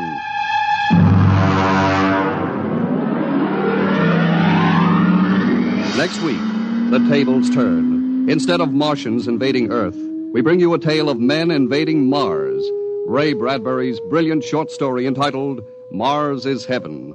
Suppose you were a member of the first rocket ship crew to land on Mars, but instead of seeing Martians, you find that you've landed in a town that looks just like home, that all your dead relatives and friends are there to greet you, so that as incredible as it may seem, you think you're really in heaven. That is, you think so, right up to the fatal moment, the moment of X minus 1. CRESTA, BLANCA. Cresta Blanca. Cresta Blanca. Keep it tuned right here to HOJO Radio for more classic old-time radio. Countdown for blastoff. X -5, -4, -3, -2, X -1. Fire.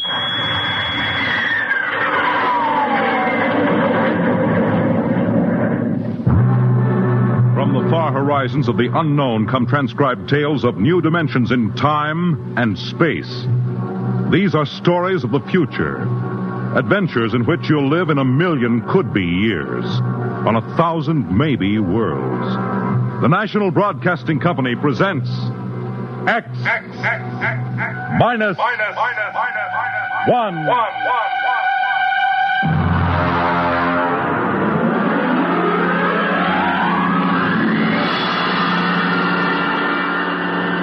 Tonight's story, Mars is Heaven.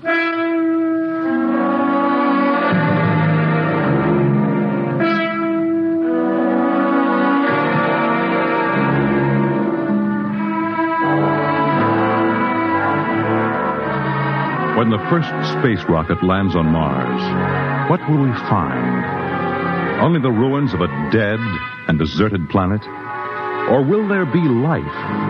Intelligent life in some strange form that we can only imagine? Will we be welcomed with open arms? Or will the Martians treat us as invaders? Only one thing is certain. Someday, a giant metal ship will take off from Earth to travel through the black velocities, the silent gulfs of space, to descend at last into the darkness of the upper Martian atmospheres. And on that day, man will finally know the answers. The day we first land on Mars.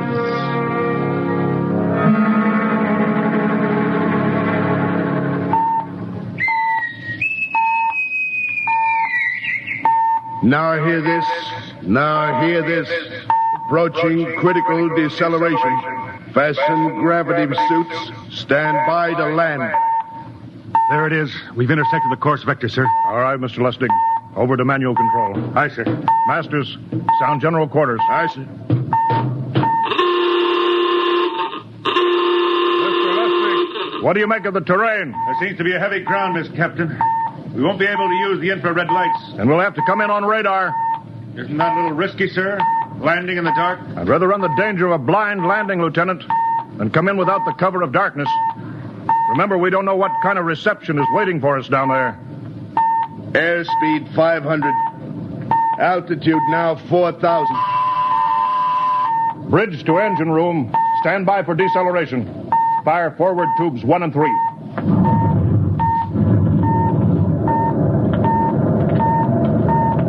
Steady as she goes, Mr. Lustig. As she goes, sir. Airspeed 100. Altitude 1,000. Radar indicates a level stretch dead ahead, sir. Skids down. Skids check. Altitude 500. 4. 350. 3. Up a point now. All right. Let's set her down.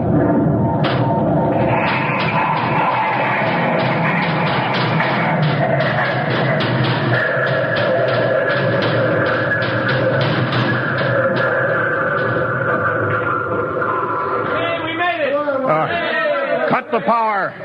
Masters, pipe battle stations. Aye, sir. All secured, sir. Well, gentlemen, we're now on Mars. April 20th, 1987. 4:33 Greenwich time. Enter that in the log, Masters. Aye, sir. Well, gentlemen, it's less than 2 hours till dawn. As soon as it's light, we'll send out a landing party. Masters, get me an all-over hookup. We're all set, Captain. Now hear this. All right, men. The smoking lamp is lit. Well, we're on Mars. The first man shipped from Earth to land here. We don't know what we're going to find or what dangers we may face. We're 17 men on an alien world. And it's up to us whether we ever get home again. The next few hours should tell the story. And I want instant obedience to all commands. I'll court-martial the first man who doesn't jump to when he's ordered. And one other thing. We may be on Mars, but this is still a United States naval vessel. Officers will conduct a personal and weapons inspection in 1 hour. That's all. An inspection, Captain? Now? Mr. Lustig, we've got an hour and a half to sweat out before we find out what's outside that airlock. I'd rather have a man worried about his stripes than about what's waiting outside on Mars.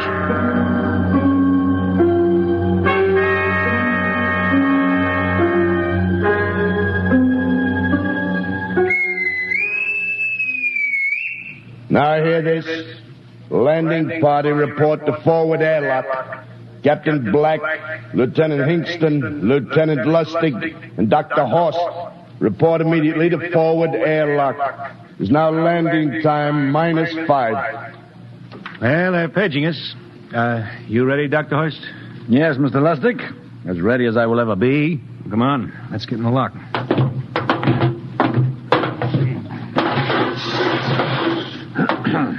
Hingston, Lustig, and Horst reporting in the airlock. Very well, sir. The captain will join you. 4 minutes to go. At least the captain would get here. What difference does it make? I just want to get it over with, that's all. Anybody got a cigarette? Yeah, I think you're smoking too much, Lieutenant Lustig. Are you nervous? I offer you, Horst. Wondering what's hidden outside underneath that ground mist? I've been giving it some thought. It'll be very interesting to find out. A very unusual planet, Mars. Why? It has an atmosphere.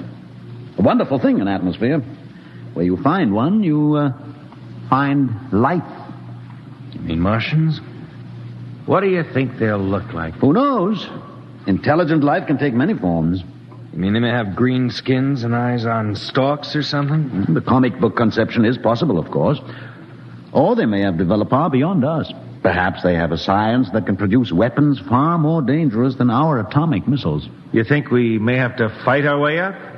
After all, we are invaders. Now hear this. Landing time -2. All right. We heard this. You know what I'd like to find outside that airlock? Good old Illinois. Ever been there, Lustig? Only Chicago.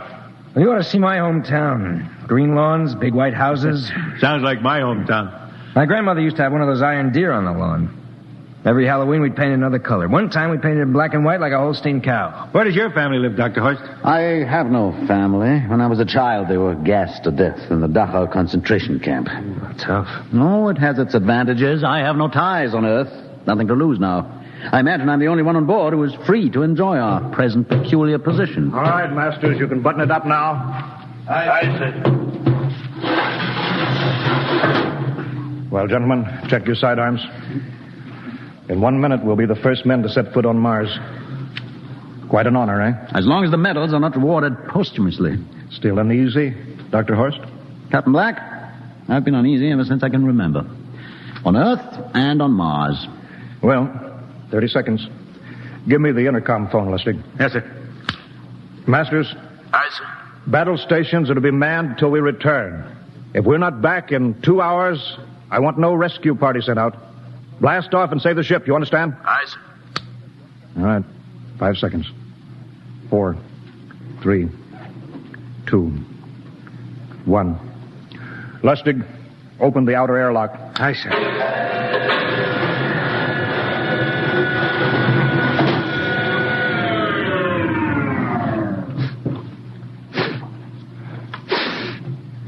It's fresh air. Let's go. All right, now, take it easy. It's too dark to move fast. Quiet, isn't it? Not even a wind. Can't see anything from this ground this time. We don't know what's out here. All right, come on. What the quiet? Captain, I could swear that sounds like a rooster. I don't hear it anymore. Very homely but unlikely sound. A rooster crowing on Mars? Hingston. Aye, sir. Set that machine gun 25 yards to the flank.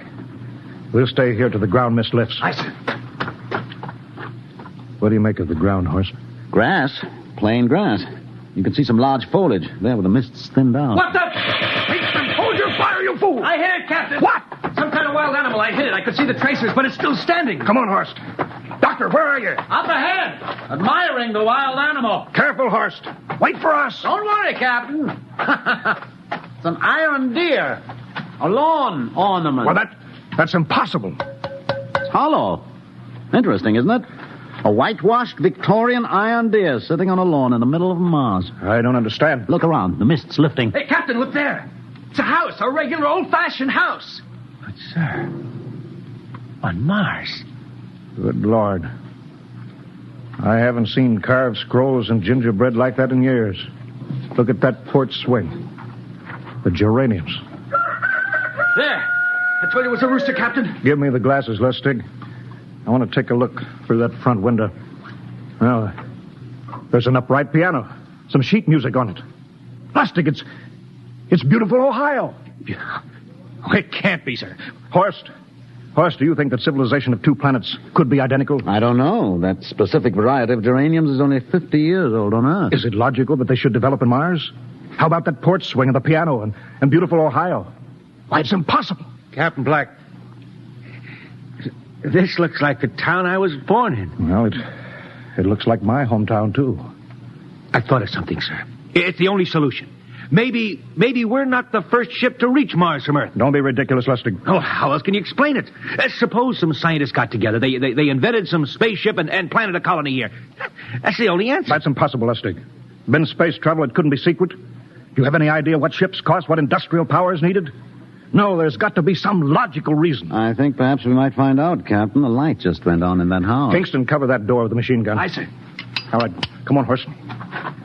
We're going to ring that doorbell.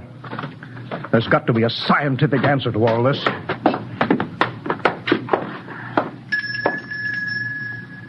And there's something moving in there. Stand back, Horst. Give me a clear shot. Are you sure a bullet can stop a Martian? Steady now. Can I help you? Well, If you're selling anything, it's much too early. No, wait just a minute. What town is this? What do you mean? Are you census takers? No. We're strangers here. We want to know how this town got here. Is this a game? No, it's not a game. We're from Earth. From where? From Earth. Do you mean out of the ground? Are you sure you're feeling well? Madam, we came in a flying ship across space. We're from the third planet, Earth. This is Mars. Now do you understand? Mars. You go away now, you hear? I'll call my husband from upstairs and he'll chase you. Go on. But this is Mars, isn't it? This is Green Lake, Wisconsin, in the United States of America. Bounded on the east by the Atlantic and on the west by the Pacific. Now go away. Goodbye. Horst, do you suppose it's really possible? I've got to find out more about this. I told you I'd call my husband. Now you go away. You've got to tell me one thing first. What year is this? Year? 1928, of course. For goodness sake. You hear that, Horst? And we know it's 1987, and we know this is Mars. Horst, is it possible that we got fouled up, made some tremendous blunder, circled around, and landed back on Earth? In 1928? Well, maybe some switch in time or dimension. Could we have shifted somehow, gone backward in time? Oh, Horst, this won't hold water. It's not logical. We checked every mile. We went past the moon, out into space. We're on Mars. Lustig out at point. Hingston in the rear. Keep that gun at half load. Aye, sir. Horst, there's got to be some cold, logical solution. Captain. What? That house down the street, the white one with the green shutters. Lustig, what's the matter? I never thought of... Thank God! Lustig, come back here. He's running for that house. That crazy fool, after him, quick. Lustig, stop! Come down off of that porch. Grandpa! Lustig, what the devil do you think you're doing? Albert! Grandma, Grandpa, it is you. Lustig, what is going on here? Albert, it's been so many years. How you've grown, boy. It's so good to see you. Lieutenant Lustig! Oh, Captain, Grandma, I want you to meet my friends. This is Captain Black. Captain, I want you to meet my grandfolks. Howdy. Any friend of Albert's is a friend of ours.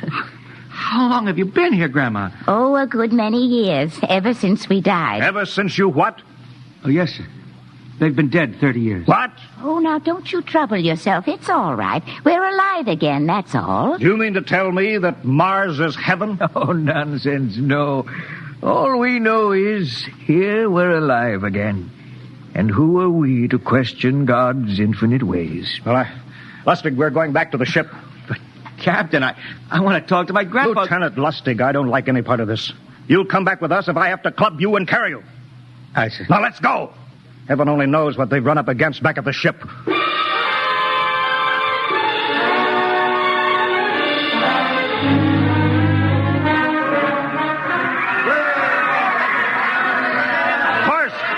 That crowd around the ship. Looks like we're being welcomed with a celebration, Captain. Celebration? We've abandoned ship. Every port is open. No guard set. You masters! Hiya, Captain.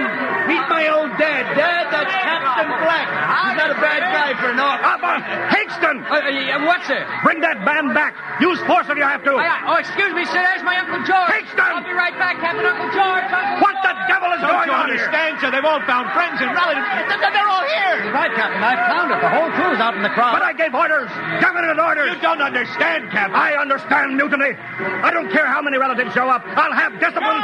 Johnny! What? Johnny, you old son of a gun. It's you. Edward. Yes. It can't be. Oh, of course it is. Johnny, Ed. you old... Ed.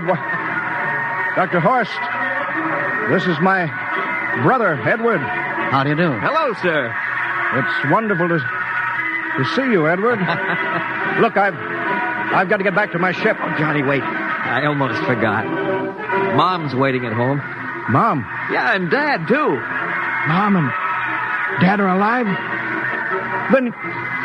Then you're real, Ed. Well, of course. Don't I feel real? How's that, huh? Why, Ed! We've got lunch for you, Johnny. Mom's making corn fritters. Dr. Horst, haven't you found anybody? Oh, no, Captain. I have nobody. Well, then you come on home with me, right, Ed? Why, sure. Horst, you wouldn't believe it, but it's been 35 years since I had Mom's corn fritters. By George, 35 years.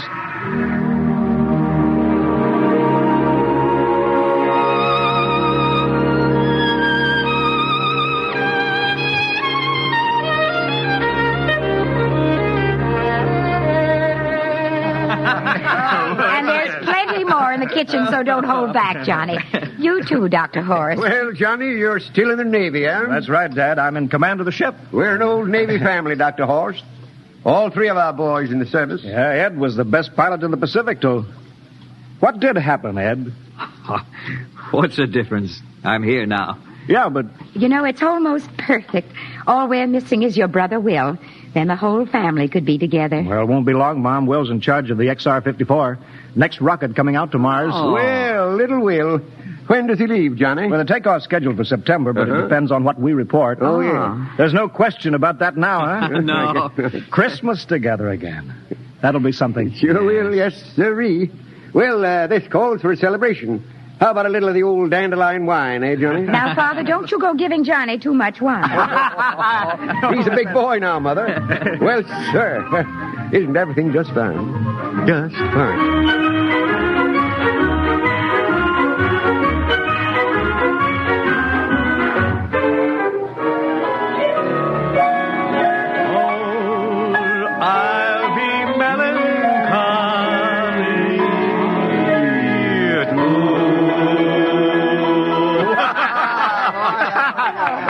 That one again, will you, Ed? Oh, sure.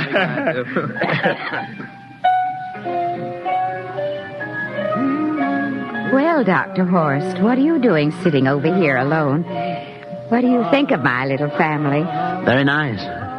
You know, I can't understand why you didn't find any folks here, Dr. Horst.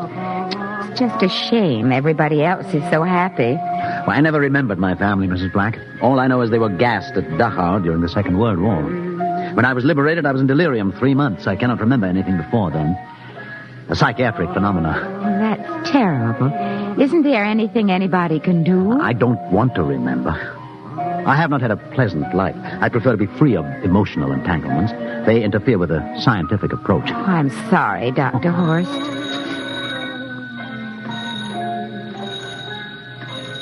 I'll get it. That's our ring, long and 3 shorts. I remember that. Well, maybe we'd better call it a night. You must be getting tired, Johnny. I'd better be going back to the ship. Nonsense. You stay the night. We insist. I just couldn't rest thinking of you all alone on that ship. I'll be all right.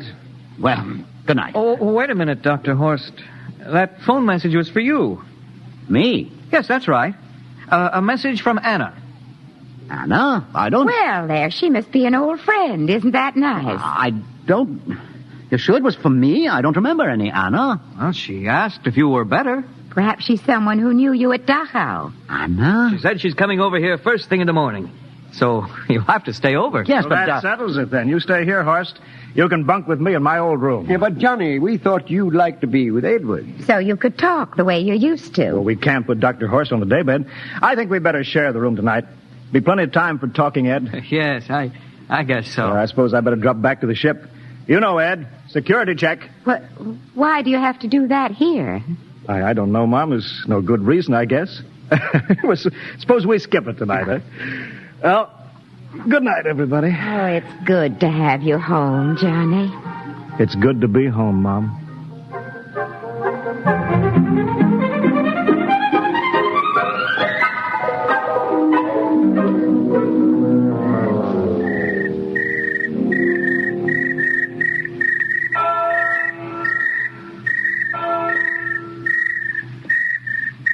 Captain Black. You asleep? No, I've been thinking about what we were expecting. Green-skinned Martians. All the time there was only Mom and Dad and Edward waiting. That's funny what tricks your imagination can play on you. Well, I guess Mars is heaven, Horst. You know, I've been thinking about Martians, too. Captain, just suppose there were Martians, and they saw us land, and suppose they thought of us as invaders. What would be the best weapon they could use against our atom bombs, huh? I don't see what you're getting at. They would want to disarm us first, huh? To wipe out all suspicion, to make us feel at home. Captain, suppose this house isn't real. Suppose the people are just images, stolen from our own memories by Martians, created for us by telepathy. Hypnotism. Oh, that's the craziest theory I ever heard. Maybe that's why there was no one for me. Because in all my life, there is no happy memory. No real loved person. Not even my mother. I don't remember her. Only the piles of rotting corpses at Dachau. There was no happy emotion for these people to recreate. How about that phone call? Anna? Yes, Anna. I didn't remember who she was, but I do now. I just remembered.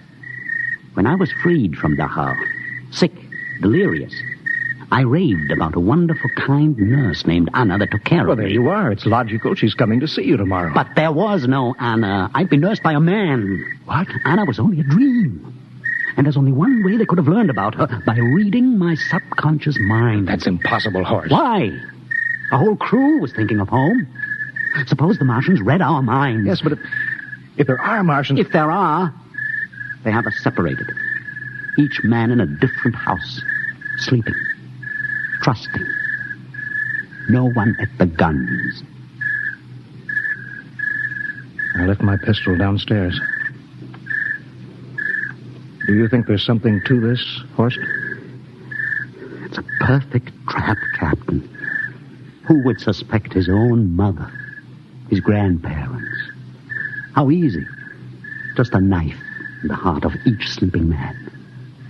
That's impossible, Horst. But we've got to get back to the ship. Listen.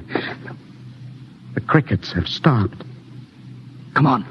We don't know when they change back to whatever they really are. All right, careful.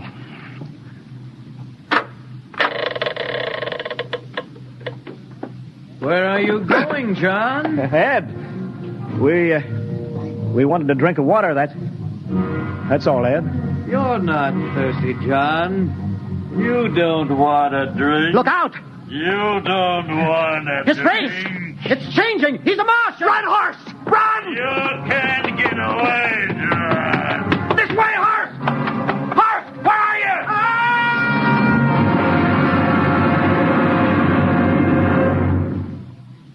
Hello? Hello? Can you hear me, Earth? This is Captain John Black, the XR-53 calling from Mars. I've locked myself in the ship, but they've crippled it. I can't take off or fire the guns, and they're coming for me now, the Martians. I'm all alone here. All the rest are dead. Hinkston, Lustig, Dr. Horst. Poor Horst, he didn't even reach the door. Listen. They're trying to break through the hull. Edward and Mom and Dad and all the folks, but they're changing now. They're melting and changing back into... They're Martians. Can you understand? Martians, not men. They make us think that Mars was heaven and we fell into the trap. Can you hear me, Earth? You've got to stop the next rocket. Listen, tell my brother Will. Tell my brother not to come. They'll trap him too. They'll kill them all. Hello? Can you hear me, Earth? This is John Black on Mars. Hello, Earth. This is John Black on Mars. Hello, Earth. Hello,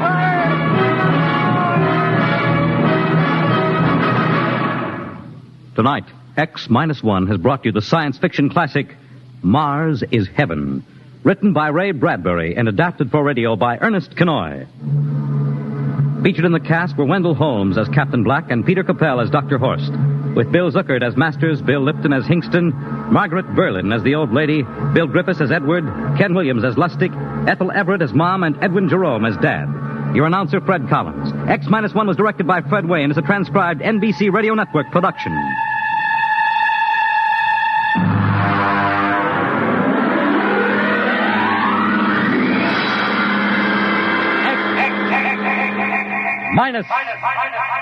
-1.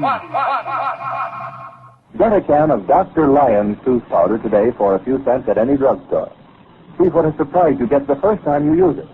We believe you'll never again return to ordinary, less effective ways of cleaning your teeth. Our next broadcast was produced for syndication in 1949 at WMGM, New York. It was based on a popular series of movies in the late 1930s and early 1940s and brought to the microphone the stars of the series, Lou Ayres and Lionel Barrymore. Ayres plays the young, idealistic doctor, and Barrymore, ever in character, was the crusty, lovable diagnostician. The men worked at Blair General Hospital, one of the great citadels of American medicine, a clump of gray-white buildings planted deep in the heart of New York, where life begins, where life ends, where life goes on. We present to you Dr. Kildare on HOJO Radio. The story of Dr. Kildare. Whatsoever house I enter, there will I go for the benefit of the sick. Whatsoever things I see or hear concerning the life of men, I will keep silence thereon, counting such things to be held as sacred trusts. I will exercise my art solely for the cure of my patients. The story of Dr. Kildare, starring Lou Ayres and Lionel Barrymore.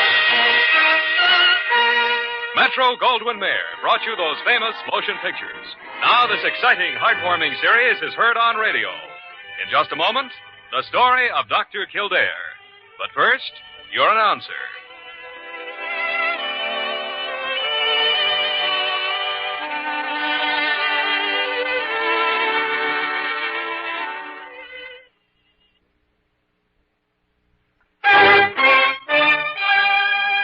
The story of Dr. Kildare, starring Lou Ayres as Dr. Kildare and Lionel Barrymore as Dr. Gillespie.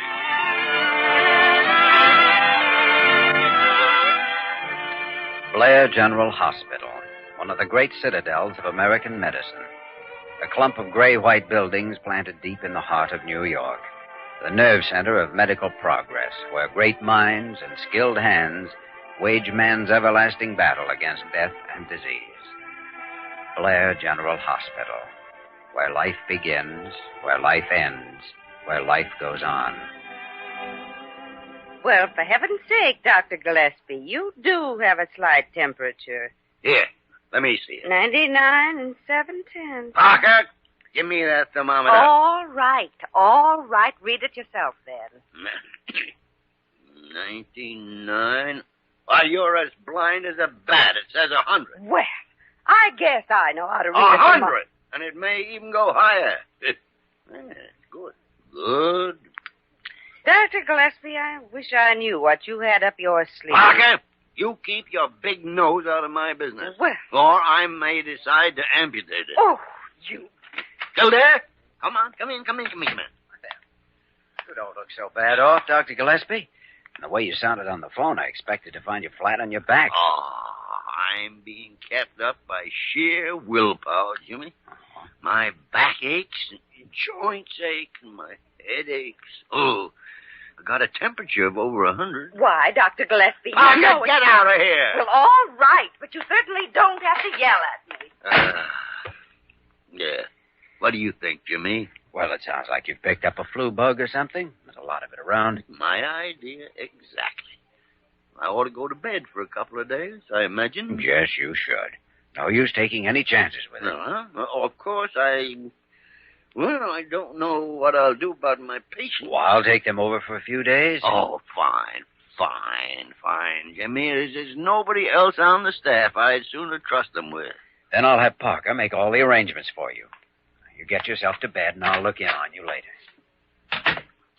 Oh, Parker, will you call Molly Bird and get a room for Dr. Gillespie? He's got a touch of the flu. He's got a touch of meanness. Dr. Kildare, that man's up to something. Now, you mark my words. You'd better get me the files on his patients. He asked me to take over for him. Well, he only has 3 patients right now, besides the new one who came in this morning, Mr. Barkley. Not Benjamin Barkley. Well, yes, that's his name, yes. I wondered why Gillespie was willing to be put to bed with anything less than a broken leg. Benjamin Barkley. Something familiar about that name. Sure, he's an old school chum of Carew's, comes popping down here from Boston every year or so. He'll never follow a treatment, makes a confounded nuisance out of himself, and upsets the whole hospital. Oh, So that's what's wrong with Gillespie. He's got an acute case of Barkleyitis. Hell, I hope it's not contagious.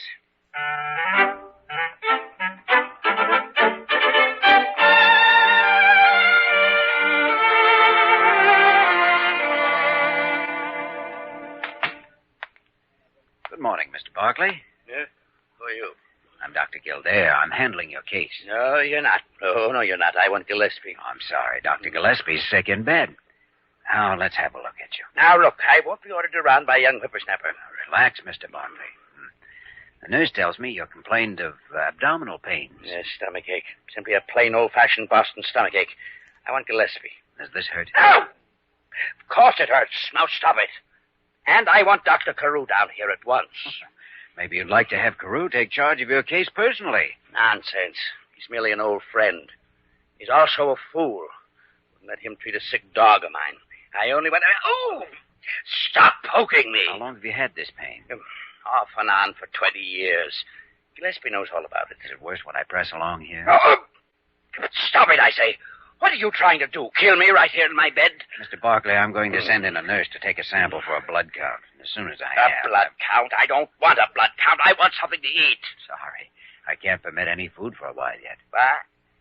Young man, I'm paying for it and I intend to have it. Now, you send Carew down here immediately. I demand an adequate, nourishing diet. I'll take up your demands after I've finished my diagnosis. Now, are you going to cooperate, or shall I send in a couple of interns to help the nurse? Stubborn young rapscallion. Well, let's get on with it then. Get it over with. That's the only way I'll get anything to eat. Send in your nurse.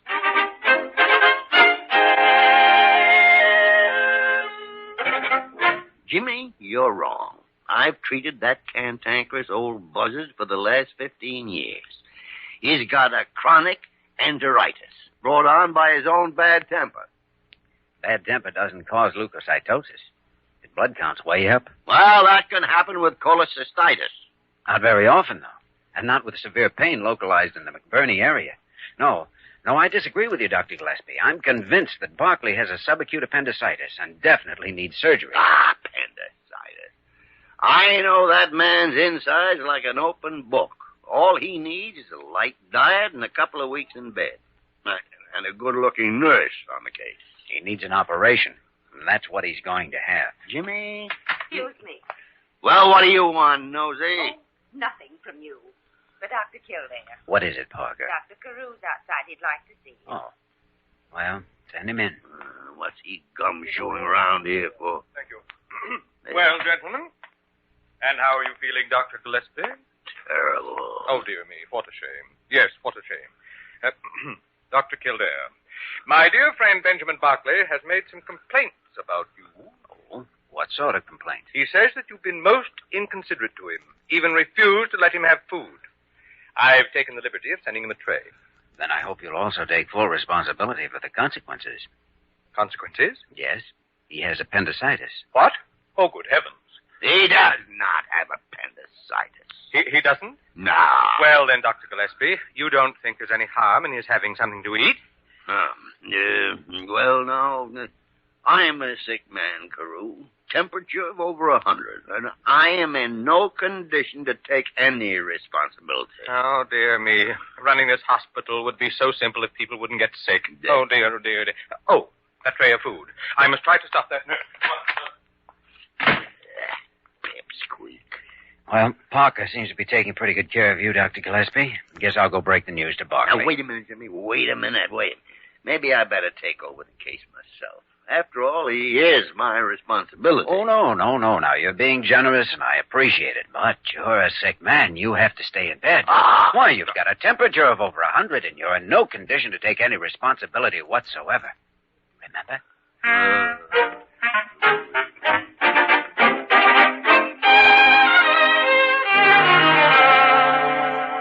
Absolutely not. I won't hear of such a thing. It's a very simple piece of surgery, Mr. Barkley. There's nothing to be afraid of. Afraid?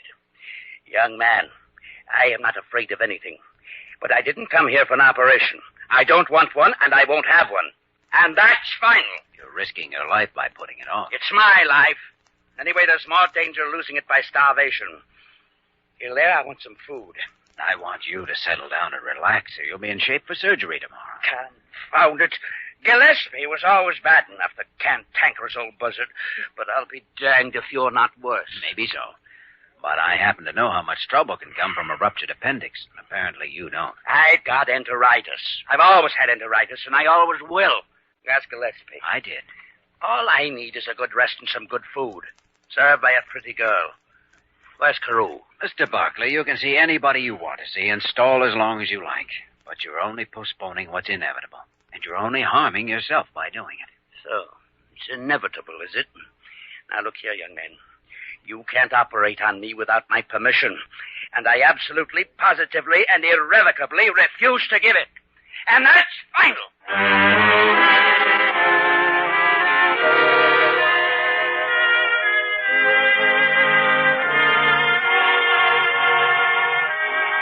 Dr. Gillespie, if you don't stop fretting and keeping yourself all worked up, I'm going to have to give you a sedative. A sedative? And what do you think I should do? Lie here and twiddle my thumbs while Kildare crawls out on a limb and saws it off behind him? Oh, I think he's quite capable of looking after his own cases without you interfering. Interfering? And how would you know? Maybe you've made your own diagnosis of Barkley. Maybe you've decided it's a case of... Well, come on in, Kildare. Patient giving you trouble, Parker? Oh, Dr. Kildare, he's awful. Have you ever noticed that when a doctor gets sick, he's always the world's worst patient? And having absorbed those words of wisdom, Parker, now get out. Go on, get out of here. Oh, horrible man. Yeah. Well, Jimmy, how are all my patients? If I may still facetiously call them that. Oh, fine, Dr. Gillespie. No new developments. Uh-huh. No sudden epidemic of appendicitis in any of the wards? No. Barkley's still the only case. Well, I thought he'd be cured by now. That you'd have rushed him into surgery while you had me here flat on my back. Wish I had. But he hasn't agreed to it yet. Good. First time the man ever showed any sense. Sense? I'd call it just plain bull-headed stubbornness. Well, whatever it is, he says no, and that's that. You can't operate. You don't have permission from the patient. I think I will have it, though, within the next hour. I've sent for a secret weapon. Now, Jimmy, you're taking this thing too seriously. Let it go for tonight. I'll be out of bed tomorrow, ready to take over again. Where did you get the idea you'd be out of bed tomorrow? Well, there's nothing really the matter with me. Apparently you haven't looked at your own chart. You're running a temperature of 103 right now. You've got the same gastric influenza that's going all over the city. It's a conspiracy. A confounded conspiracy. And I doubt if you'll be out of bed before the end of the week. Parker's back of this. It's a plot. Anyway, you can't touch Barkley without his permission, and he'll never give in. I know him. He's as stubborn. Come in. I'm Diana Vernon, Dr. Kildare. Molly Bird told me to report to you. Oh, yes. Yes, I wanted a nurse for a special assignment, Miss Vernon. Well, now, when did Molly start hiring winners from Atlantic City? Thank you, sir. I've been here 3 weeks. This is my secret weapon, Dr. Gillespie. Your secret, but Kildare, you can't do it. Tactics like you're planning are banned by the United Nations. It's a violation of medical ethics, the Four Freedoms, and the Magna Carta. You can't do it. Or can he?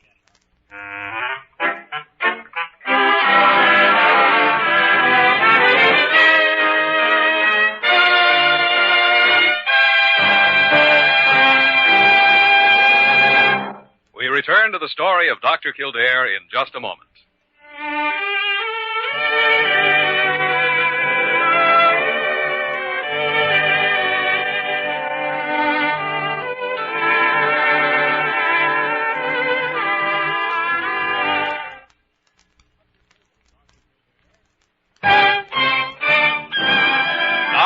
Continue with the story of Dr. Kildare, starring Lou Ayres as Dr. Kildare and Lionel Barrymore as Dr. Gillespie.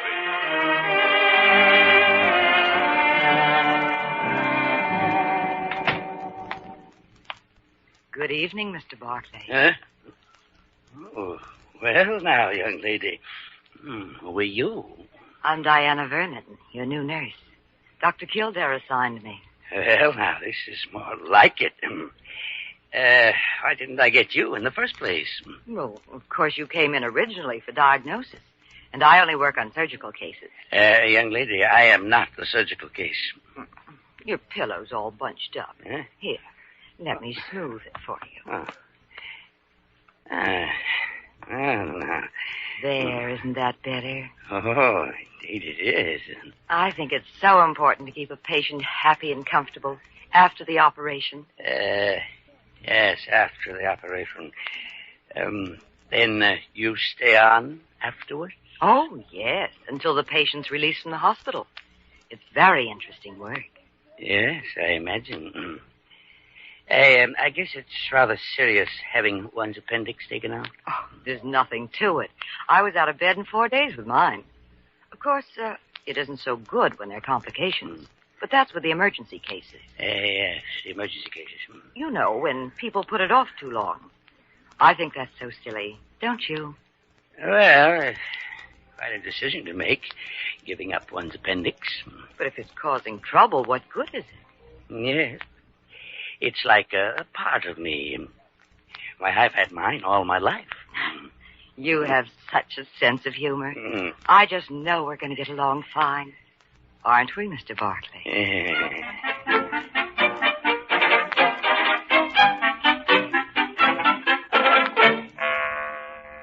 I knew it. Barclay's given his permission for an operation in the morning. I knew he would.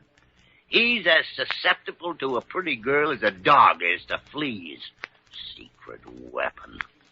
Well, Parker, now what do we do? Well, I don't know where you get this we, Dr. Gillespie. I'm having nothing to do with any idea of yours. All right, traitor. I'll think of something myself. The best thing for you to do is to lie back there in that bed and stop trying to catch a cold on top of your fever. Twiddle twaddle. Now, if there were only some angle that's been overlooked, some rear guard delaying action that might... Now what? Never mind, Nosy. Give me that phone. Sally, let me talk to Carew.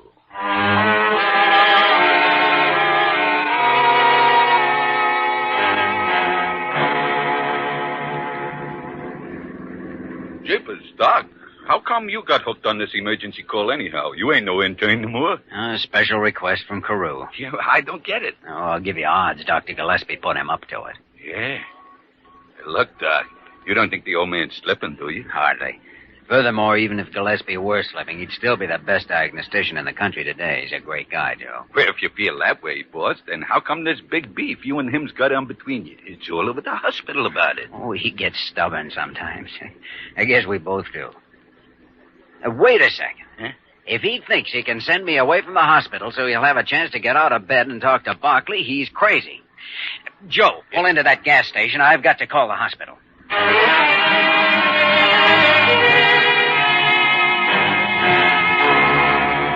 Parker, for the last time now, where are my clothes? I have no idea. You can see for yourself, Dr. Gillespie. They're not in the closet. Of course they're not, but they were. I put them there myself this afternoon. Well, they're gone now. Well, what'd you do with them? How did you know that I mean, what makes you think that I did anything with them? Parker, when I get on my feet again, so help me, I'll poison you. Well, I was only following instructions. Dr. Kildare told me not to let you out of this room tonight under any circumstances. Kildare told you, huh? And who have you worked for the last 14 years? Well, you, of course. Nah. But this is different. It's a matter of professional ethics. A matter of what? According to the hospital manual, a nurse assigned to a patient takes all her orders from and is only responsible to the attending physician. Well, as long as you're sick, you're the patient. I'm the nurse. And Dr. Kildare is the attending physician. Parker, we've had our ups and downs over the years, and we've had our arguments. But I never thought it'd come to a matter of wrestling you from my pants.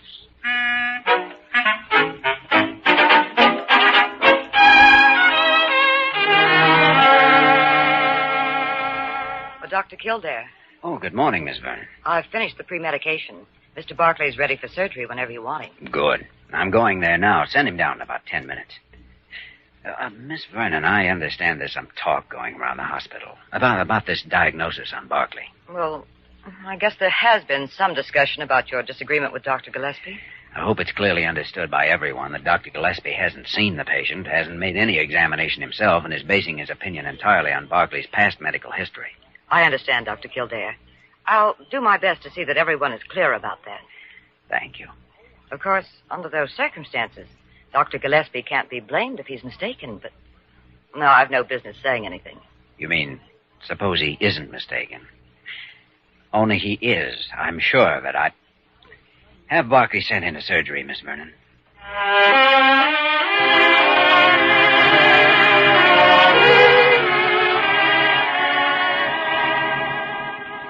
He'll be the laughing stock of the whole hospital. Brilliant young doctor, promising career, shot right in the head. Crazy young fool.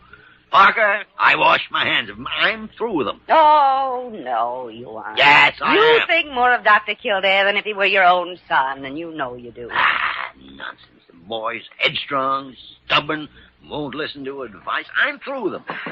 Oh. Well, come on in. Come on in. The door's unlocked. Good morning. Dr. Gillespie. Well, Wayman, if you've heard any reports about my demise, they're highly exaggerated. Well, I ain't heard nothing about your eyes, sir. I just bring you something. Dr. Kildare sent it. He said, with his compliments. Why, it's a preservative vial. Yeah, it's got alcohol in it.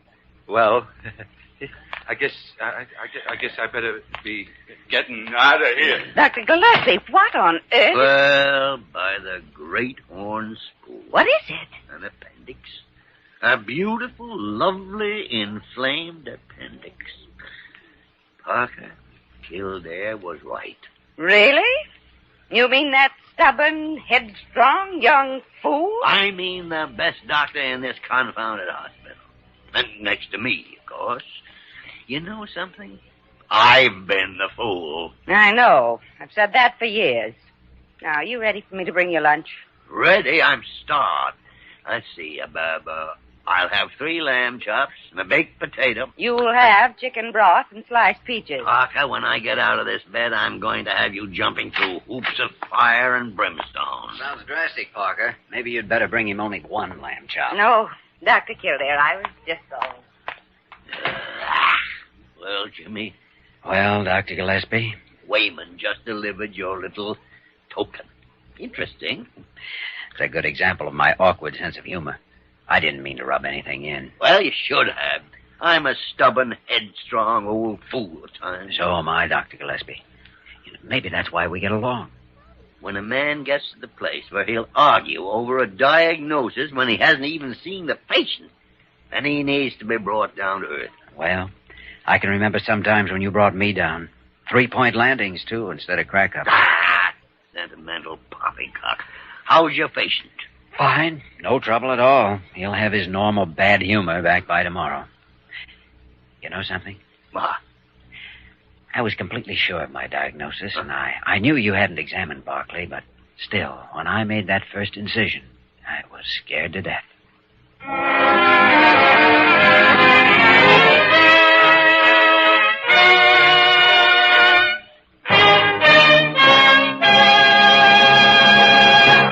In just a moment, we will return to the story of Dr. Kildare.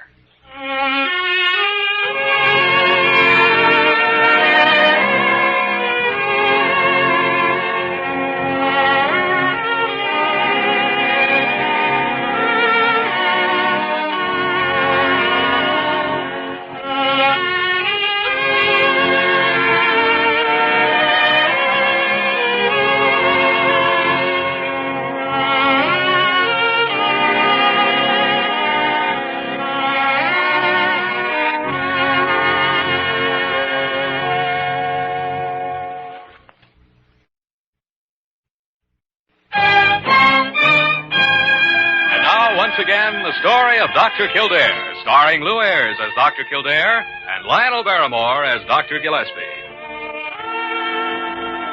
All right, Miss Bird. Yes, I'll tell him. Yes. Now, I'll call you back. Goodbye. Dr. Gillespie, Mr. Barclay refuses to leave the hospital. Refuses? Says he doesn't care if you did discharge him 3 days ago, that he's still sick and that he knows more about how he feels than you do, and he's going to stay until he's well. You don't suppose that Miss Vernon has anything to do with this attitude? I wouldn't be surprised. Ah, that's the trouble with the secret weapon. You can never be sure just how far the maximum range is. I'd better call Molly Bird and have her take Miss Vernon off the case. And have Vernon come in here. I've got a special assignment for her. A new case, Dr. Gillespie? Yeah. Okay, come in, Kildare. Come in. Parker here tells me you're running a temperature this morning and that you complained of abdominal pain.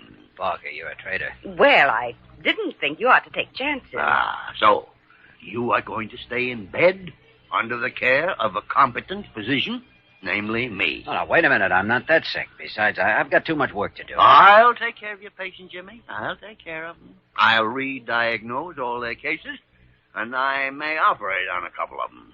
Poetic justice, eh? I'll put you on a diet of chicken broth and keep you flat on your back while somebody steals all your clothes. I'll not be railroaded off to sick bay. Come in. You wanted me, Dr. Gillespie? Oh, I did. Never mind, Miss Vernon. Dr. Kildare claims he's not sick.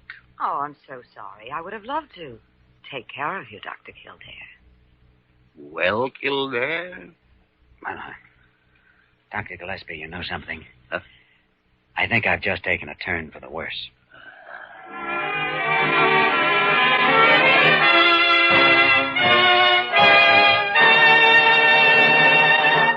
You have just heard the story of Dr. Kildare, starring Lou Ayres and Lionel Barrymore. Dr. Kildare is presented by arrangement with Metro-Goldwyn-Mayer, producers of Malaya, starring Spencer Tracy, James Stewart, Valentina Corteza, Sidney Greenstreet, and John Hodiak. This program was written by Les Crutchfield and directed by William P. Russo. Original music composed and conducted by Walter Schumann. Supporting cast included Virginia Gregg, Ted Osborne, Ed Max, Yvonne Patey, and Wilms Herbert. Dick Joy speaking.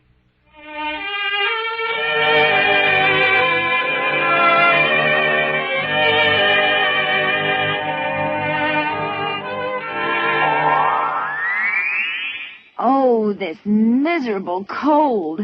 And my sinuses. Haven't you heard about Dristan?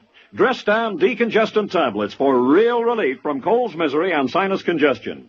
Dristan is the revolutionary 3-layer tablet which for the first time makes it possible to unite certain medically proven ingredients into one fast-acting uncoated tablet. Dristan not only helps drain all 8 sinus cavities, critical areas of cold's infection, but circulating through the blood, Dristan's decongestant reaches all congested areas, shrinks all swollen membranes, relieves pressure and pain. An exclusive anti-allergent helps keep breathing passages dry and clear. Pain relievers reduce body aches, fever. Vitamin C helps build body resistance. This is Dristan. Today, Dristan is widely imitated, but the exclusive Dristan formula cannot be duplicated. There's nothing like Dristan decongestant tablets. HOJO Radio, where the classics come alive. The story of Dr. Kildare. Whatsoever house I enter, there will I go for the benefit of the sick. And whatsoever things I see or hear concerning the life of men, I will keep silence thereon, counting such things to be held as sacred trusts. I will exercise my art solely for the cure of my... The story of Dr. Kildare, starring Lou Ayres and Lionel Barrymore. Metro-Goldwyn-Mayer brought you those famous motion pictures. Now this exciting, heartwarming series is heard on radio. In just a moment, the story of Dr. Kildare. But first, your announcer.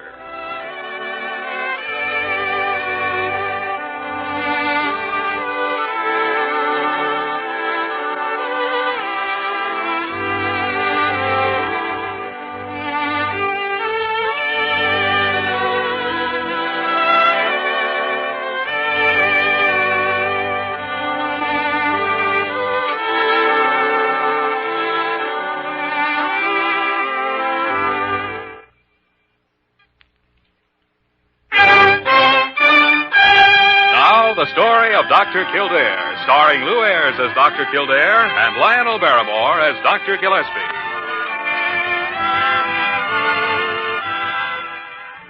Blair General Hospital, one of the great citadels of American medicine. A clump of gray-white buildings planted deep in the heart of New York, the nerve center of medical progress, where great minds and skilled hands wage man's everlasting battle against death and disease.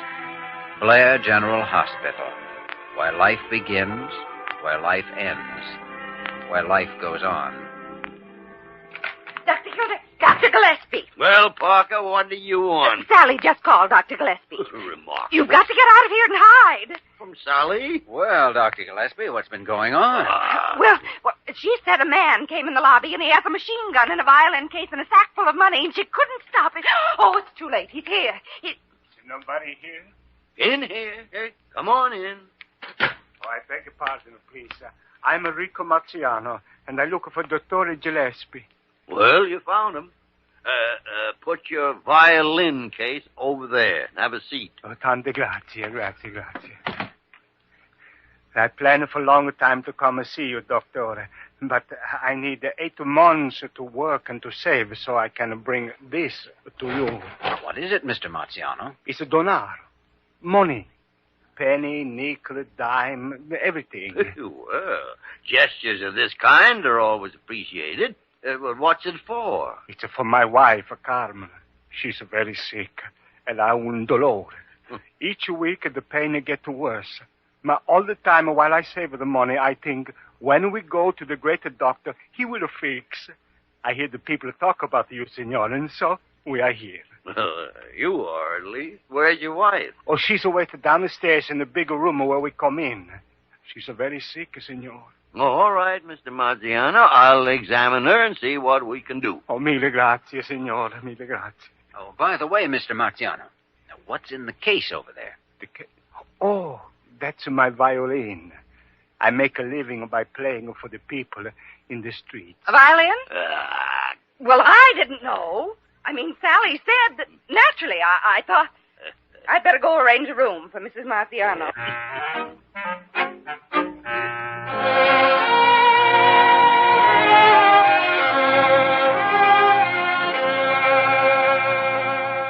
Well, Dr. Gillespie, that's that. All this laboratory report does is confirm what we've thought for 4 days. It's a shame. Why do people do it, Jimmy? With all the publicity cancer's had, why do they still put off going to the doctor until it's too late? Well, in this case, Marciano apparently thought he had to save up the money first. money.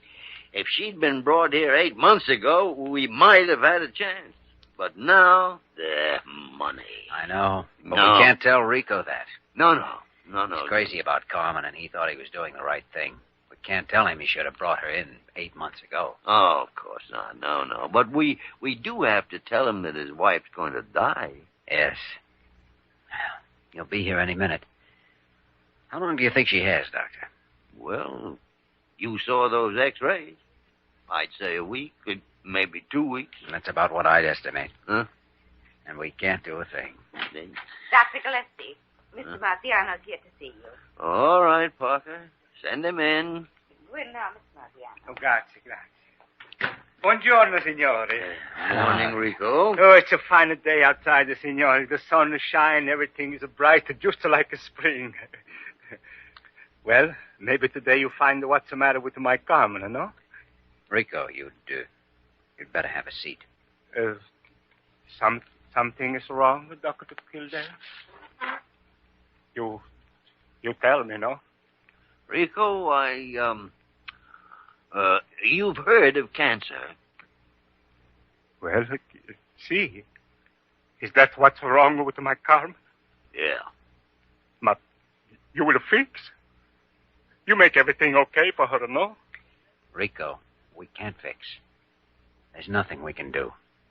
Everybody say you take a Carmen to this Blair hospital and nothing to worry about. They fix everything fine. Oh, I only wish we could, Rico.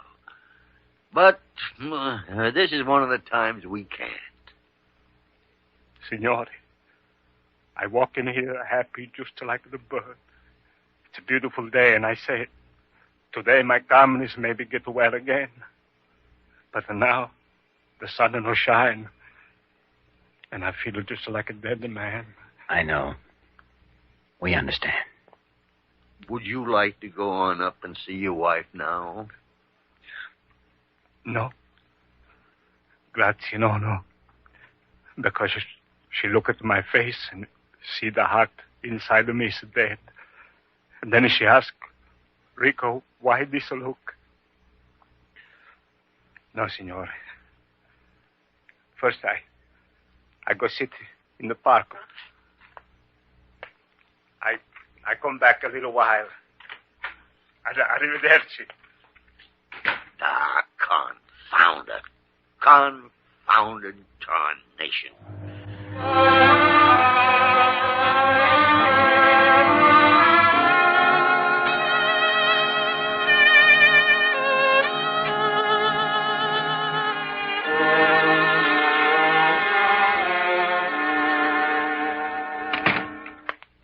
Good morning, Mrs. Marciano. Oh, Dr. Kildare, buongiorno.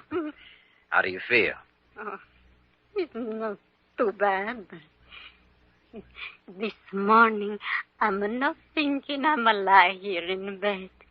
For 1 hour, I'm a live in a place so far away. Where is that? It's in Italia, in Napoli. I must think it's a long time ago, when I'm a young girl again. That wasn't so long ago.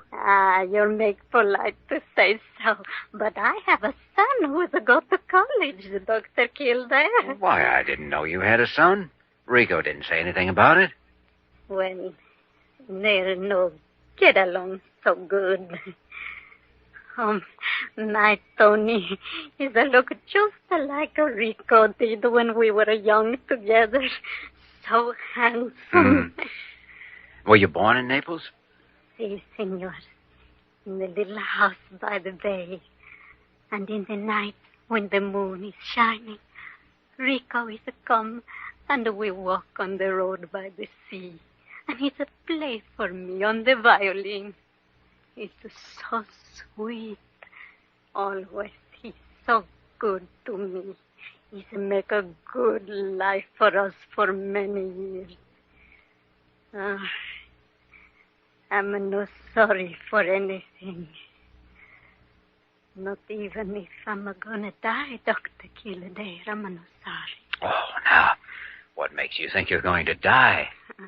You try to fool me. I think maybe Rico tell you to, huh? But I know. I'ma feel it inside. Is it true? No? Yes. Yes, it's true. I no feel bad, senor. I'm no afraid. It's only I feel so unhappy when I think of Rico all alone. There'll still be Tony, your son. Maybe this will bring the two of them closer together. I don't think so. No, you see, Tony is a move away. No come home for 2 years.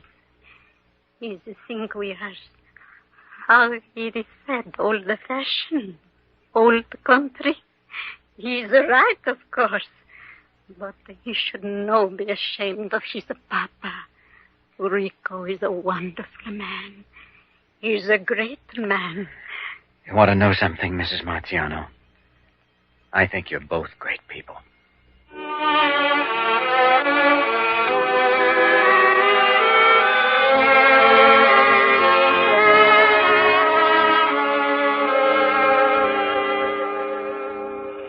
Jimmy, probably one of the hardest things a doctor has to learn is to keep his emotions separated from his profession. I know. Most of the time I think I have learned it. But something about this couple hits me. It's hard. Yeah, they're fine people, both of them, with a rare courage and a tenderness for each other, and faith in life. They're a remarkable pair. And yet we can't save her life. No, we can't. Well, I've thought of a few things we might do, though. Small things, I guess, but better than just standing by doing nothing. Good. For instance, I've had Carmen moved into the best room in the hospital, one of the Regent's suites. I billed the charges against the general fund. Excellent idea, Jimmy. I wish I'd thought of it. Well, there is one thing I was hoping you'd do. Well, count me in. Dr. Gillespie, I'm sorry to interrupt. Well, what is it, Big Ears? Well, Dr. Carew is here. He'd like to see Dr. Kildare. Oh, well, send him in, Parker. Good afternoon, gentlemen. It was. Dr. Kildare, I have been informed that you made a very irregular charge to the general fund. Oh, most irregular indeed. I suppose you mean Mrs. Marziano's room, Dr. Carew. Quite so, and it simply can't be done, you know. It's been done already. I think the fund can stand it this one time. It's entirely out of the question. Oh, don't think I haven't my humanitarian side, too, but this hospital must be kept on a strict business-like basis, and I'm sure... Carew! I am amazed that the name Marziano doesn't mean anything to a great lover of music like you. Well, I suppose I do know Marziano. Huh. At the moment, it seems to slip. You must remember the famous modern opera, La Burrasca?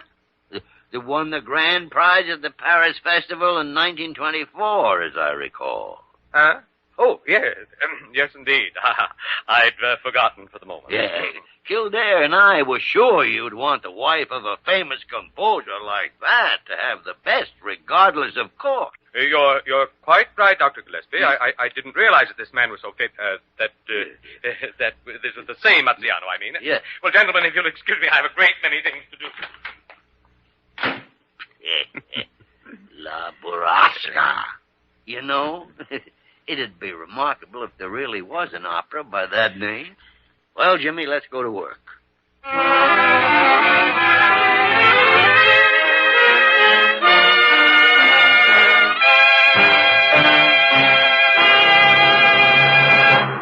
We return to the story of Dr. Kildare in just a moment.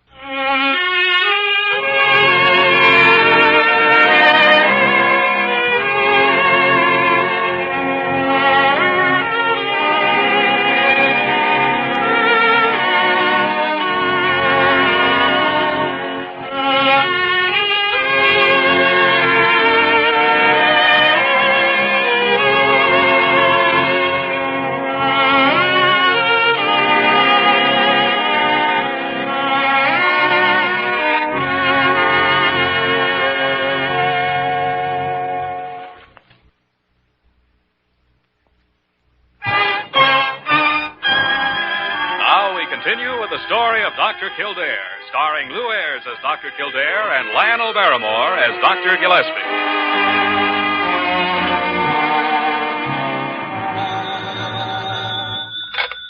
Parker speaking.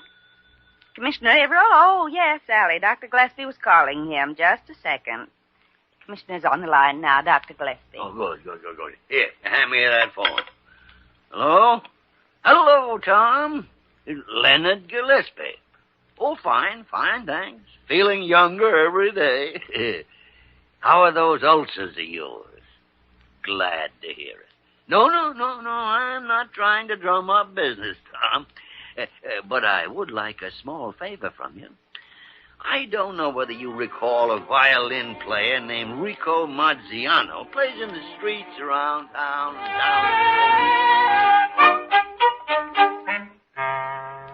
All right, Tom. Thank you. Goodbye. There's another one, Parker. You can count him in, too. Well, we've almost covered the list, Dr. Gillespie. Yeah, 32 promises and a pretty fair list of names, too. Yeah. Well, I can't think of anybody I've missed.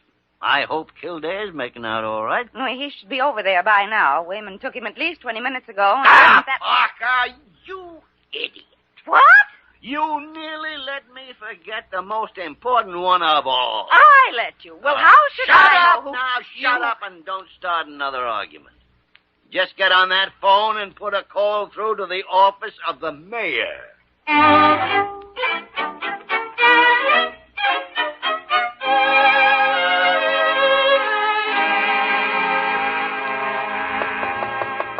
Just a second. Yes? Are you Tony Marziano? Why, yes. My name is Kildare. I'm a doctor on the staff at Blair General Hospital. You mind if I come in? Well, Thanks. You don't have me mixed up with somebody else, do you? No, I don't think so.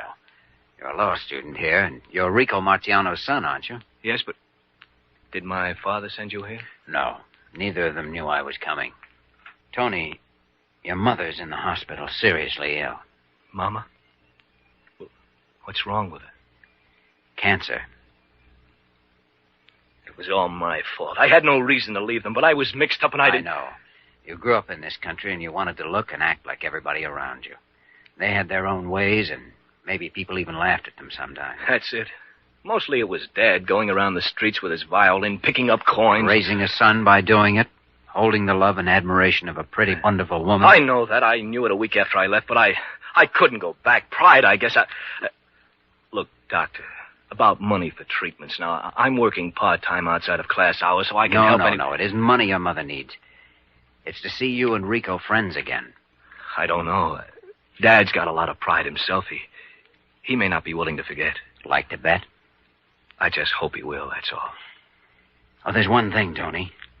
I said your mother was seriously ill. She is. In fact, she has only a few days to live. I'll get my coat, Dr. Kildare.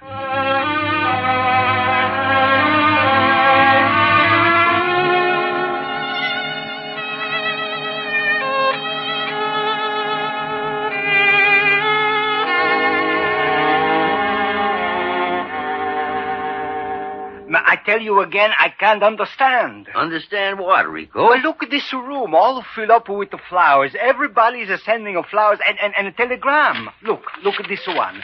It says, my sincere wishes for a speedy recovery for your lovely wife, your friend, Commissioner Tomas Avaril. But this man I no see in my life. But that doesn't make no difference. He see you. It's just like I tell him, Dr. Gillespie. My Rico is a great man, but he not thinks so. Madre Dio. Still, I can understand. Who is it? Only one way to find out. Come in. Oh, Kildare. Hello, everybody. Mind if I bring in a visitor? Hello, Mama. Papa. Tony. Oh, Antonio mío. How are you, Mama? Oh, Dios mío. Before I had the heart froze with ice, but now you're come. I must start talk like the river at Napoli in the springtime. Tony, you speak with your father. You be friends, huh? Antonio. I can't find no words to say. Papa, I'm sorry. Sorry? But for what are you sorry? I said things I didn't mean. Oh, that's nothing. It's no matter now. What you say one time and make me shame that I'm a nobody. And I can't forgive you. But now it's different.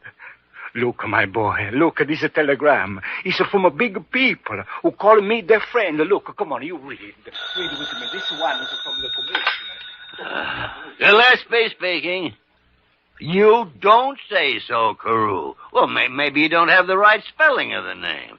All right. Meet me in my office in 3 minutes. I've got some telegrams I want to show you. Goodbye. What's the matter? Is Carew finally caught on? Pipsqueak.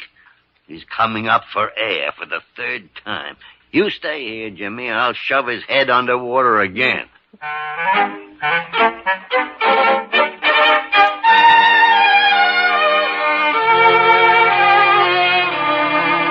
There is simply no use whatsoever in hunting through any more reference books, Dr. Gillespie. There is no Italian composer named Enrico Mazziano. You hoodwinked me. Hoodwinked you? This man is just a street violinist, a mendicant.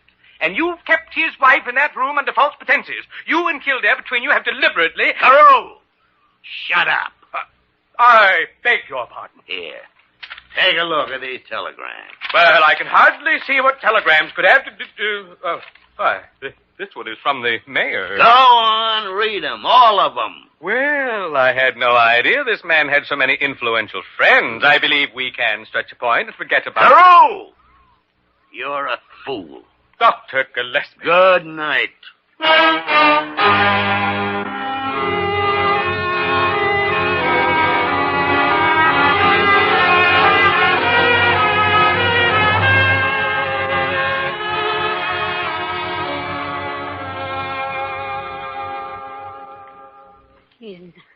Is a fine thing you do for us, Dr. Kildare. You and Dr. Gillespie.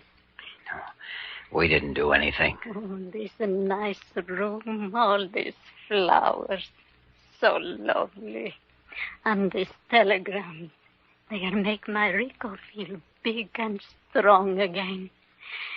But it's best of all, you bring my Tony back for be friends with his papa. It didn't take very much bringing. He was just mixed up. Too proud to admit it. Still is good thing. Now Rico is... Listen. Is my Rico playing the violin? Yes. I guess he must be down below there in the street. Would you like the window open? No, I'ma hear it fine. Everything's so strange. It's like a long time ago. It's played the same song in Napoli. I'ma feel like a young girl. And it's a springtime by the sea. It's warm. And I'ma walk on the road with Rico. Happy like a bird. Dr. Kildare, you tell Rico I'm like the song very much. Yes, I'll tell him. So long a time. So good a life. Oh, Rico mio. Rico.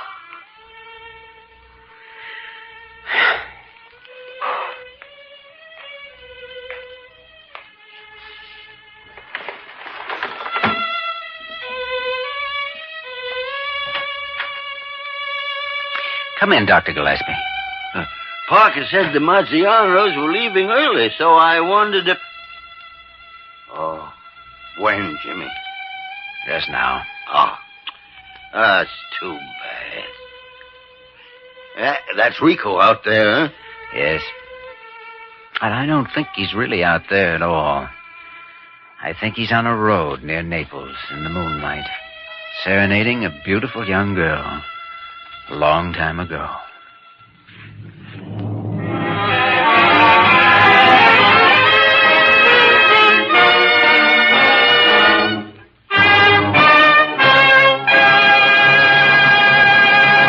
In just a moment, we will return to the story of Dr. Kildare.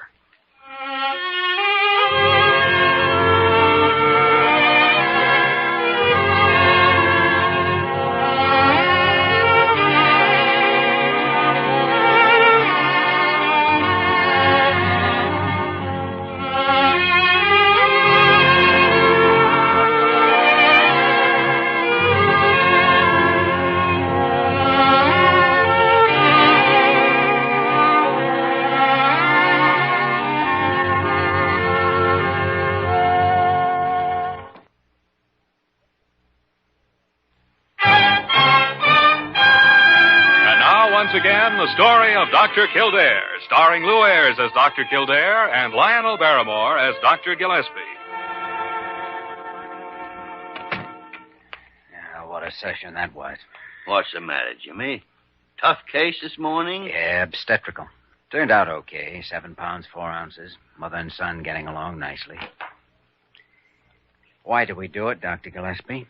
Why do we do what? Become doctors. Well? Last night, Carmen Marciano died. This morning, I deliver a new baby. Score 1-1.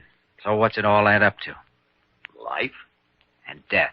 Well, they're both counterparts of the same thing. What is that same thing? Well, now, the Society for Dealing with Profound Questions is now in session.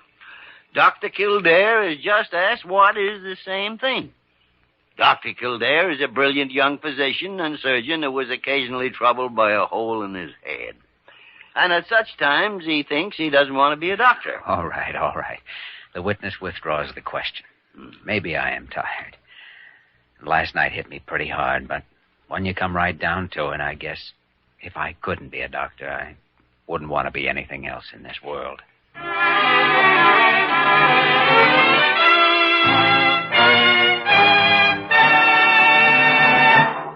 You have just heard the story of Dr. Kildare, starring Lou Ayres and Lionel Barrymore. Dr. Kildare is presented by arrangement with Metro-Goldwyn-Mayer, producers of Malaya, starring Spencer Tracy, James Stewart, Valentina Cortesa, Sidney Greenstreet, and John Hodiak. This program was written by Les Crutchfield and directed by William P. Russo. Original music composed and conducted by Walter Schumann. Supporting cast included Virginia Gregg, Jay Novello, Ted Osborne, Peggy Weber, and Peter Leeds. Dick Joy speaking.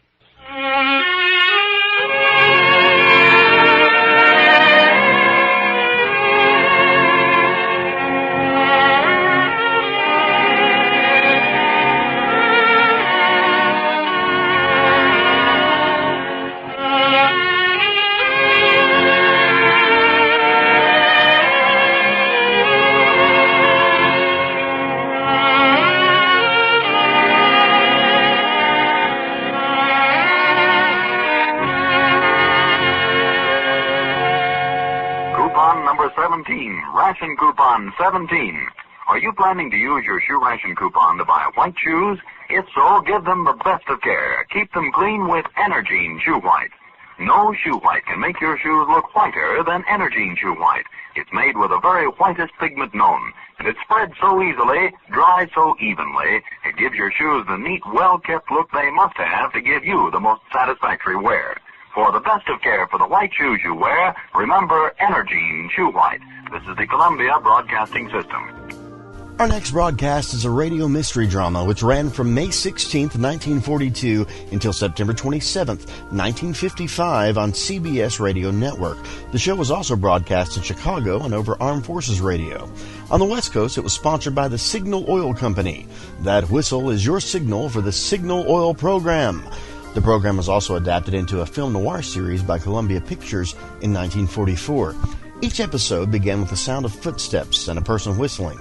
The haunting signature theme tune was composed by Wilbert Hatch and featured Dorothy Roberts whistling with an orchestra. We present to you The Whistler on HOJO Radio. Have you heard The Whistler?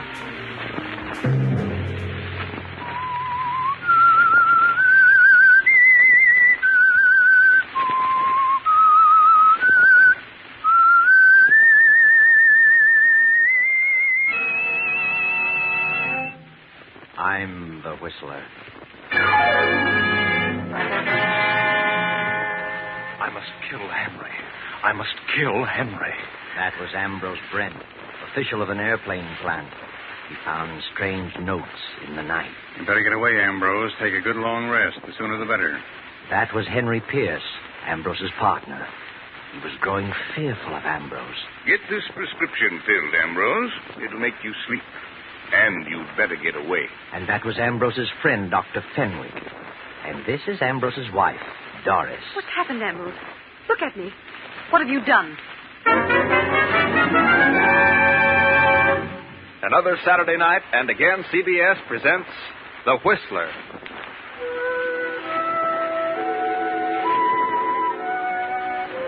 And I, the Whistler, know many things, for I walk by night.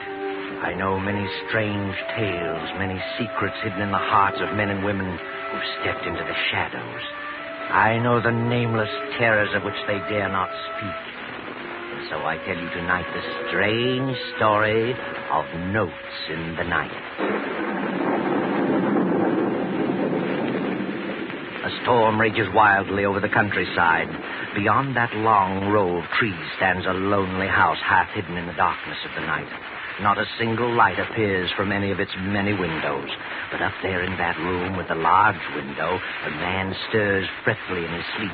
The man is Ambrose Brent, an official of an airplane plant. But it's not the storm that stirs his uneasy slumber. It's something else, something far more sinister, something that has happened many times in the past few weeks. Now he stirs again, moans loudly, and suddenly sits bolt upright in his huge bed. Who's there? Who's there, I say? It's funny. I swore I heard something. I swear I felt someone in the room. Turn on the lamp, Ambrose. You'll see. I can't imagine what's happening to me. It's just nerves, I guess. It's just... Good Lord. Another note. Another one. I must kill Henry. I must kill Henry. That's the third note this week in my own handwriting. I've got to do something. I've got to tell someone. Henry's my best friend. Oh, it's nerves. I know. I'll call Dr. Fenwick. Doc will know what's wrong. Fairchild 1834W. Yes. Hello? Is Dr. Fenwick in? No, Dr. Fenwick isn't in. He can be reached at Walnut 2380. Walnut 2380. That's Henry Pierce's number. I can't go there. If there's anything to this, I must stay away from Henry. I've got to see Doc Fenwick. Wait till morning.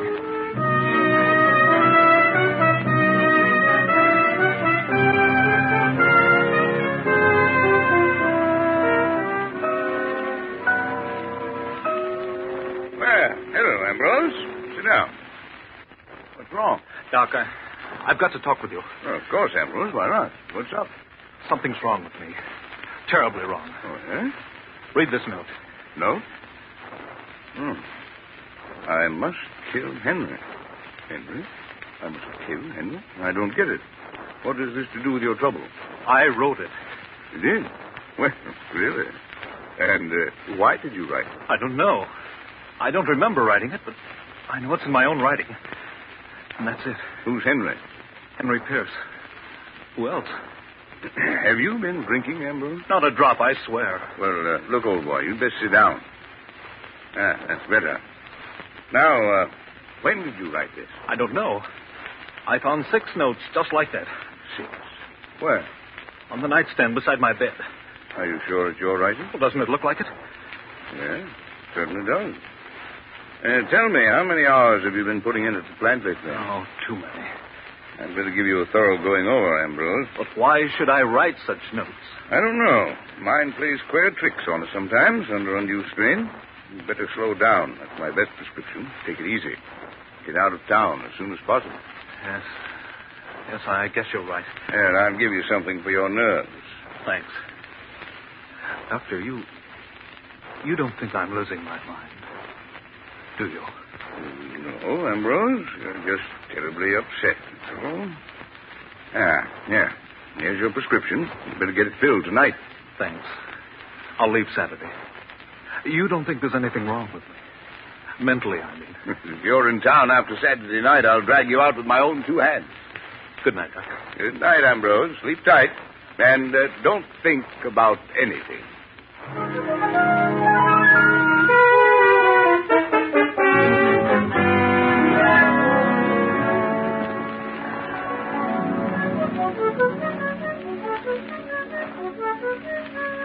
Ambrose, why don't you take a little vacation? What do you mean, Henry? Have you been talking to Doc Fenwick? Fenwick? Of course you have. He told you all about it. About what? I feel better than I've felt in years. I'm in excellent condition. Do you hear? Certainly I hear. What's wrong with you, Ambrose? Nothing. If you act like this, I'll be forced to agree with Doc Fenwick. What has he said? He just said you were overworked. Well, he doesn't know everything. Ambrose, you'll please me very much if you'll take a little vacation. Did Doc Fenwick tell you what was bothering me? Yes, he did, Ambrose, and I think you'd better get away as soon as possible. Oh, I'm sorry, Ambrose, but don't worry. Everything will be all right. Then you're not worried? You're not upset about it? Certainly not. Why should I be? Please believe me, Henry, I wouldn't do such a thing. I've never even thought of such a thing. I'd kill myself first. You do believe me, don't you? Huh? Why, of course I do, of course. I wouldn't kill you. I have no reason. Shall I drive you home, Ambrose? No, I'll get home. I'd better leave tomorrow, hadn't I? I'll go up to my place in the mountains. There's no one there. My wife has gone to Palm Beach. Yes, Ambrose. You better leave tomorrow. Yes. Doris will be back from Palm Beach in 3 weeks. That'll be long enough. I'm sure you'll find things different when you return. Quite different. Good night, Henry. Goodbye, Ambrose. Sleep tight and don't think about anything.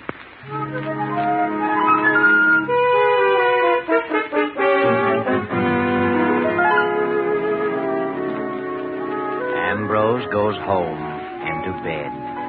The clock ticks off the eerie hours. The clock chimes 2. And suddenly Ambrose stirs fretfully in his slumber. He wakes and again sits up staring into the inky blackness of his silent room.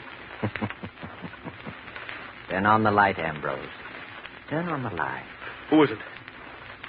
Who's there? Good Lord. Another one. I must kill Henry. Jameson! Jameson! I've got to get hold of myself. This is ridiculous. Jameson! I'm losing my mind. I must be. Did you call me, sir? Yes. Yes, I called you. I thought I heard a scream. A scream? No, What time is it? It's long after midnight, sir. It's 2 o'clock. 2 o'clock? Oh. Pack my bag. Order my plane to be ready in 30 minutes. Where are you going, sir? It doesn't matter. Yes, sir. I've got to get away. I've got to. 2:15. I must get away. I must. I'm mad. I must be. Jameson! Jameson! The car is at the door, sir. Then come on with the bag. Where are you going, sir? I don't know where I'm going, Jameson. Understand? Yes, sir. I understand. Good night, Jameson. Goodbye, sir.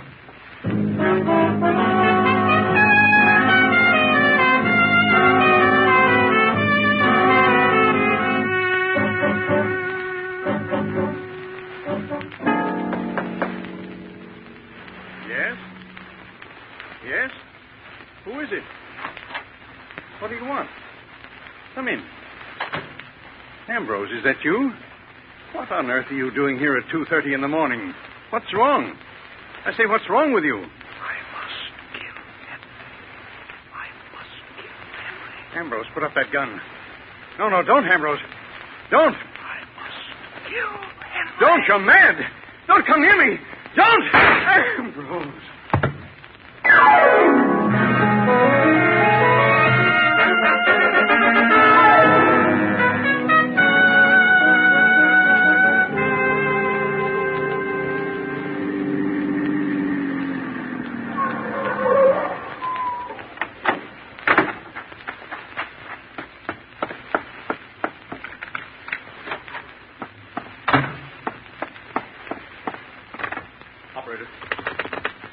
Operator, I want Dr. Fenwick in New York.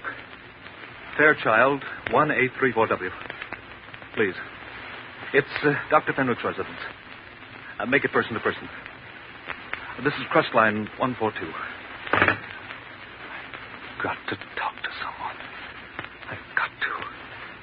I can't stand this silence, this being alone. Hello? Oh. I see. No, never mind. I'll call tomorrow. Put up your hands. Don't move. Doris. Ambrose. What on earth? What are you doing here? Why, what are you doing here? I thought you were in Palm Beach. What are you doing up here in the mountains? I changed my mind. I decided to come up here. Why didn't you let me know? I didn't think about it. I was going to phone you in the morning. Well, how did you find time to get away from the plant? I thought you were too busy to eat. Well, I decided I needed to rest, so I... It's an early hour to arrive. 5 a.m. Is it? Well, you see, it occurred to me on the spur of the moment. I flew up. Well, what are you staring at? I'm not staring, Ambrose. What's wrong? What's happened? Nothing. I came up here because... Because what? What are you talking about, Ambrose? Are you ill? Yes. Yes, that's it. I'm ill, very ill. Yes. Get the doctor. What doctor? There's no doctor near here. Get Dr. Fenwick. He knows. Dr. Fenwick? He's the only one who knows. Except Henry. Are you out of your mind? No, I'm not. Do you hear? It's a lie. I'm not crazy. I won't be crazy. Oh, Doris, what's happened to me? What's happened? Oh, poor Henry. Ambrose, look at me. What have you done? What have you done? Let me alone. I'm going to bed. I want to get some sleep.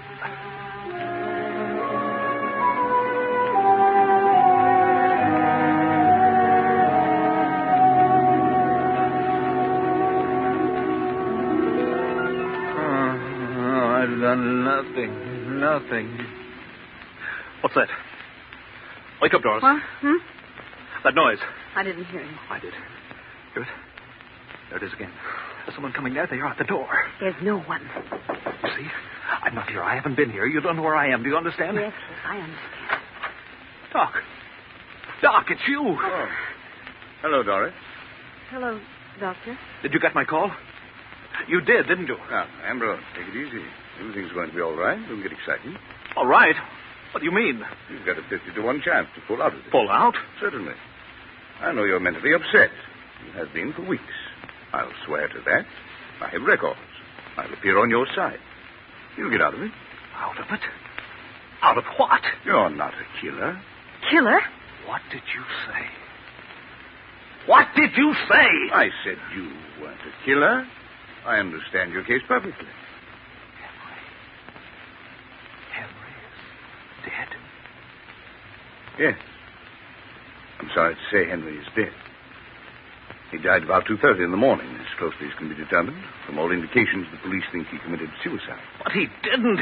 You know he didn't. He may have. Then why did you come here? I thought this is where you'd come, and I was right. What does this mean, Doctor? It means that if Henry's dead, I killed him. I must have. Must have? Are you positive? Yes, who else could it be? I've written notes to myself for weeks. The Doc knows. He knows all about it. Do you? Yes, but I didn't think it would come to this. But why did you do such a thing?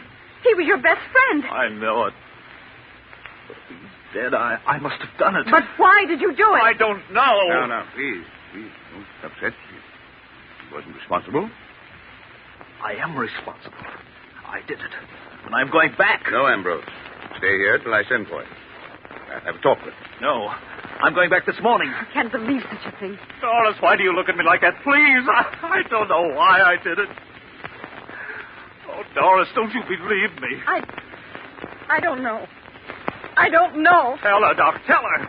Tell her what? Tell her the truth. Tell her I didn't do it for a reason. Explain to her how it was. You know how it happened. Go on, tell her. Tell her. Come now, old boy. This is not helping you. What'll they do with me? Why? Now, look, it's early, yes? It's 9 o'clock. You'd better try to get some sleep this afternoon. I'll take you back to the city and make arrangements for you to go someplace where you can have a nice rest. What kind of a place? Why, rest home. I know a nice, quiet place. You don't mean a rest home. I know what you're thinking. You mean an asylum. You think I'm insane, both of you. Now, Ambrose. Well, why don't you say it? Ambrose, if you don't control yourself, something will happen to you. I won't go to an asylum. Do you hear? Do you hear me? Stop it. I won't stop it. You don't care about me. You're both cold and heartless. You want me to be locked up, both of you. Ambrose, please. Please, calm down. Keep away from him, Doris. See? Keep away from him. He's a dangerous lunatic. A killer. You don't calm down. I'll have to use force. You try it. You just try it. I'm going out that door, and don't you try to stop me. You run away like this, you stamp yourself as a hopeless lunatic. They'll find you. They won't find me, and I won't be locked up. Ambrose, please. No, I'll kill myself first. You're a fool, Ambrose. A mad fool.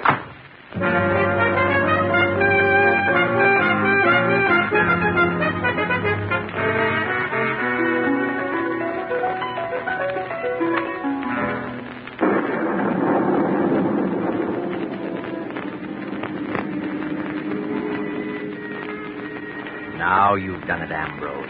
You've really made a mess of things. You're a fugitive now. They'll throw out a dragnet. You'll have to run and hide and sneak, afraid of every shadow. You'll have to run, Ambrose. Hide and sneak and run for the rest of your days. Ambrose Brent, fugitive.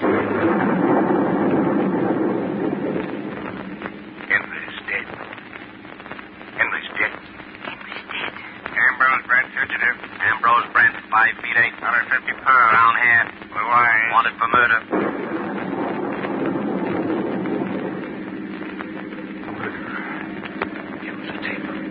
Lunatic. Padded cell. Lunatic. Padded cell. Lunatic. Hurry, Ambrose, hurry. More gas. Step on it.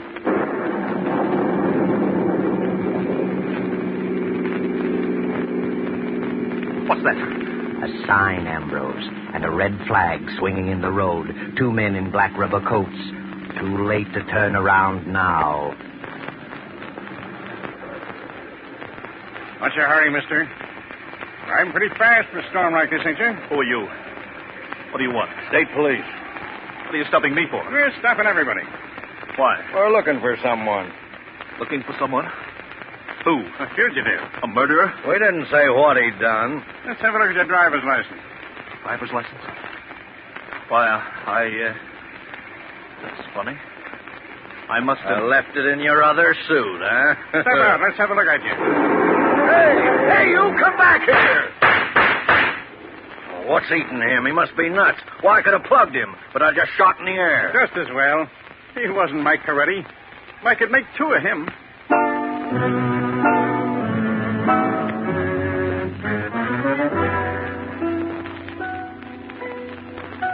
Know where you are now? Recognize this room? That's right. It's the room of death, where Henry was murdered the night before. His body has been removed, but the pad on his desk is still there, smeared with a large brown stain. There are 5 people in the room: Dr. Fenwick and Doris Brent, Jameson the Brent's butler, Inspector Fields, and Carnes of the District Attorney's office. The inspector is speaking.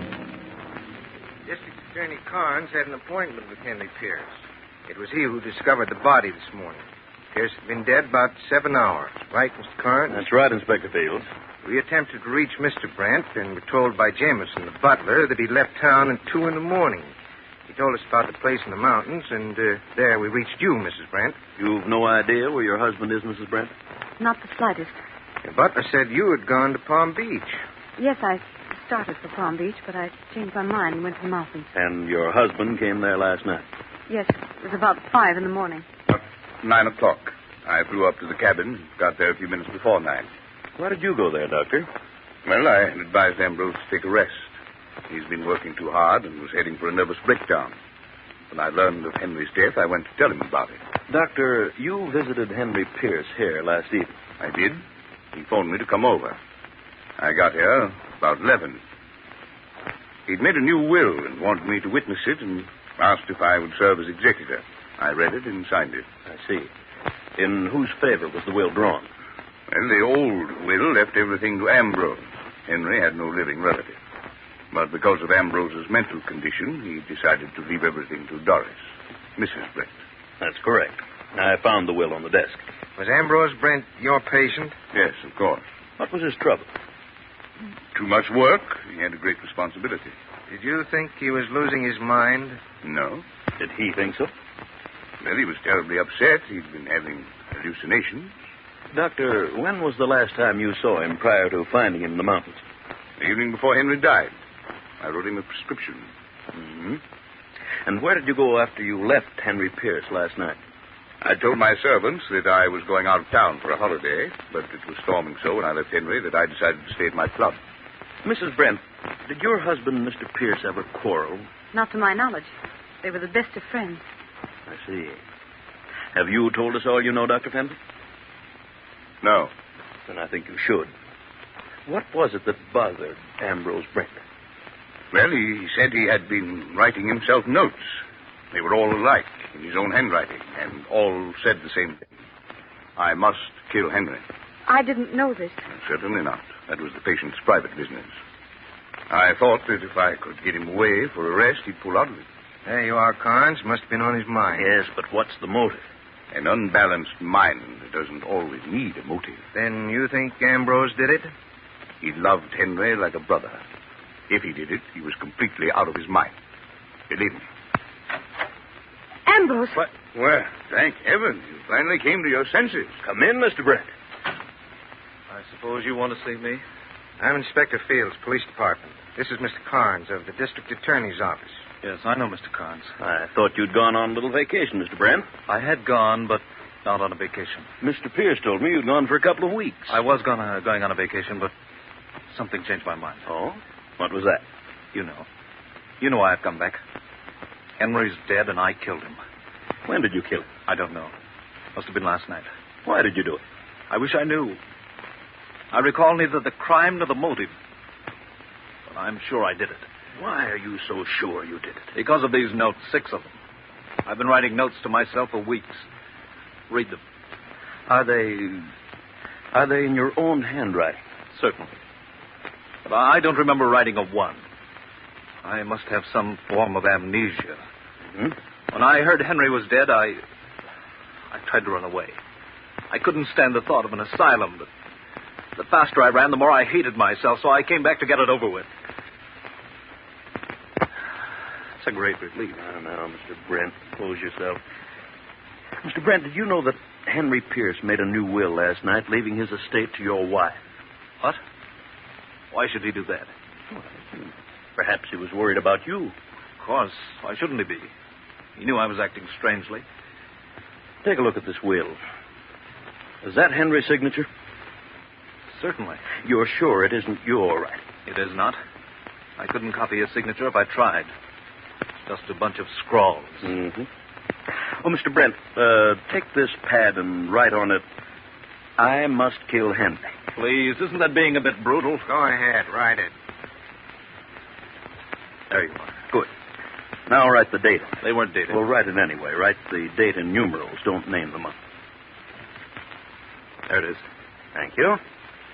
Now you write the same, Mrs. Brent. There. Thanks. Now you, Dr. Penn. There you are. Mm-hmm. Well, the notes you got were certainly in your own handwriting, Mr. Brent. I told you that. Why waste so much time? I came back to get it over with. I'm tired. There, you'll need some sleep, old man. You'll feel better after you've had a nap. I can't sleep. I haven't slept for days. You should have. You've been taking that medicine I gave you. I didn't get it. I didn't want to sleep. I just wanted to get away. Here's the prescription, still in my pocket. Prescription? May I see it, please? Thank you. What is this medicine, Doctor? It's intended to induce sleep, but he's so stubborn he wouldn't take it. If he had, this wouldn't have happened. Inspector, take a look at this note written just now by Mr. Brent. I must kill Henry. And the date. 5/14/42. May the 14th, 1942. Now, Mrs. Brent's note. I must kill Henry. 5/14/42. The same. Mm-hmm. And now Dr. Fenwick's. I must kill Henry. 14/5/42. Now read the date on the will. 14/5/42. What does that mean? There aren't 14 months. And now look at the date on this prescription. 14/5/42. Well, I'll be darned. What does it mean? It means that Dr. Fenwick was educated in Europe, where they indicate the day of the month first, then the month. The 14th day of the 5th month. What? Well, you're crazy. Are you accusing me of this? It means that the doctor, not Henry, wrote this will, and if he wrote the will, he must have killed Henry Pierce. And if he killed Henry, he must have had a motive. And I've guessed that motive. You're out of your mind. What motive would I have? You also wrote those notes and left them for Ambrose to find. You're an expert at handwriting, Dr. Fenwick. You figured that Ambrose would be declared insane, and Henry's as well as Ambrose's property would go to Doris with you as executor in complete control. I don't believe it. Ridiculous. And this is what I hate to say at this moment, but I think it's true. Dr. Fenwick, tell him about you and Mrs. Brent. That's a lie. Tell him, Doctor. That's what's back of the whole thing. You're stuck. You might as well tell him. All right. All right, I wrote the will. I wrote the notes. I am in love with Doris. I have been for years. She was in love with me. Doris. I'm sorry, Henry. But she had nothing to do with Henry's death. Not a thing. I came here that night disguised as Ambrose. Henry didn't hear my voice. I only whispered. He thought it was you. That's all. Sorry, Doris. Stop it. Good Lord. Well, the doctor is dead. The doctor's dead, yes. But that's not all, not quite. There's something troubling the inspector, and you, Ambrose, and you too, Doris. How was it that Mr. Carnes first got wise to the doctor? How did the doctor slip up? How did he show his hand? I know. And so does District Attorney Carnes. Go ahead, Mr. Carnes. Tell us. Well, the doctor said he had gone to the cabin to tell Ambrose of Henry's death. He arrived at the cabin at 9 a.m. I didn't discover the body till 10 a.m. and gave strict orders that it was not to be announced until we'd inspected everything thoroughly. Therefore, the only way the doctor could have known about the murder was to have been present when it happened.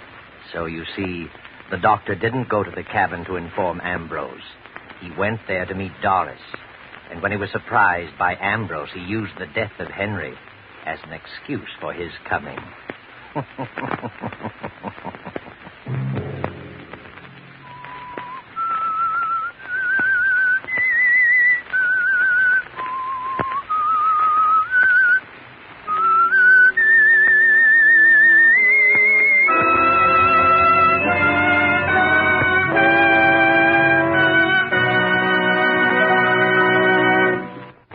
CBS has presented The Whistler.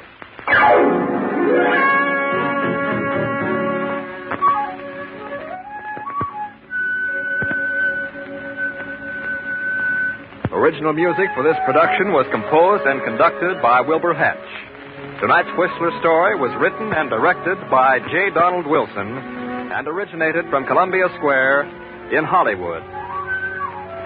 Next week, same time, I, the Whistler, will return to tell you the incredible story of the Draft of Death. Good night. This is the Columbia Broadcasting System.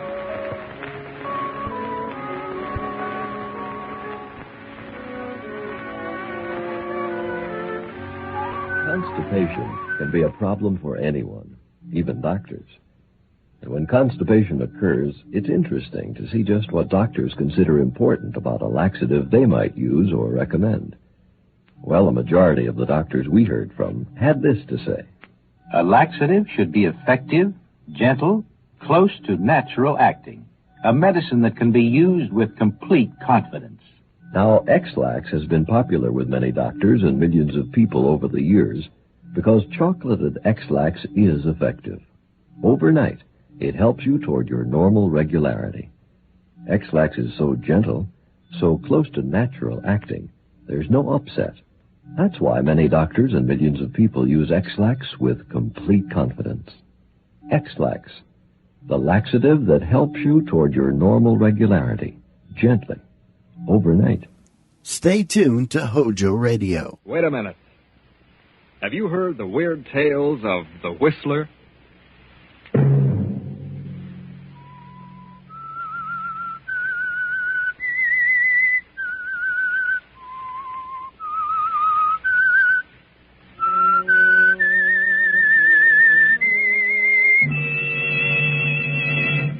I'm the Whistler.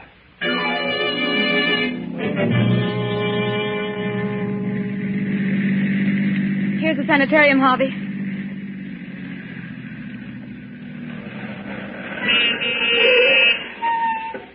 Is he still unconscious? Yes. Here comes the attendant. We're all ready for him, Mrs. Jackson. Take his feet, Harold. Oh, had to tie him, eh? Yes, I had to give him a good one on the chin. You'll have to watch him. He may try to get away when he comes to. Don't worry, we've got a lot of tough cases here. Don't let him know who brought him here. And don't let him know I had anything to do with it. Leave everything to us. It's a 2-hour drive back to the city, Donna. Yes, sir. Well, I'll phone you tomorrow. Good. If anything happens, we'll call you. Thank you. Good night.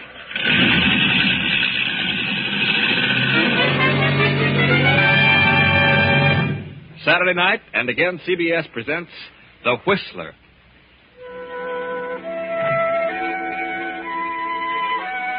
I, the Whistler, know many things, for I walk by night.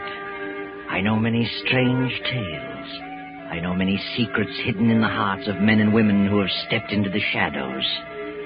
And so I tell you tonight the mysterious tale of Death Has a Thirst. The long black car with a handsome man at the wheel and the woman beside him returns to the highway and speeds on through the night. The man and woman sit staring ahead, lost in thought. The man is Harvey Davis. The woman, Mrs. Victor Jackson, wife of the unconscious man recently deposited at the sanitarium. I'm sorry I dragged you into this, Harvey. But I had to have some help, and I knew I could depend on you. It's all right, Donna. I only hope it'll do some good. Victor never drank a drop while we were in school. He didn't drink when we were first married. But after his father died and Victor took over the business, he started. It's a huge concern, and I guess he just couldn't take it. He's always had an inferiority complex. But the thing that hurts me most is that the drinking has completely changed him. Why, he's suspicious of every move I make. He accuses me of the most disgraceful things. Accuses me of lying to him about everything and of being in love with other men.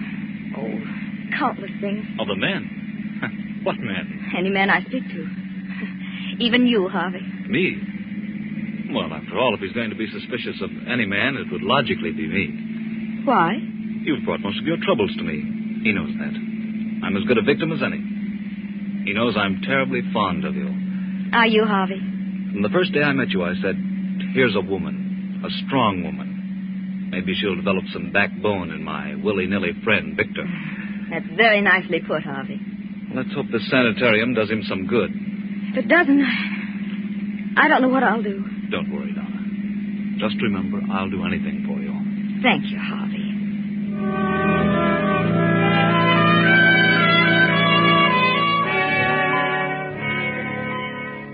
About midnight, the black sedan arrives at the Jackson mansion. The butler greets Harvey and Donna at the door. Evening, Mrs. Jackson. Evening, Mr. Davis. Evening. Dr. Saunders is in the library, ma'am. What? He's waiting for you. Dr. Saunders at this hour? What on earth does he want? You'd better see him, Donna. Maybe he knows. Well, how could he? Come with me, Harvey. Of course. Oh, good evening, Dr. Saunders. Good evening, Donna. Evening, Harvey. Hello, Doctor. This is quite a surprise. I can imagine. Harvey and I, we've just been for a little drive. I felt I needed some air. Oh, that's so. Did you come to see Victor? Victor isn't here. Really? But I know where he is. You do? He's in a cheap dive of a rooming house downtown. What? But that's impossible.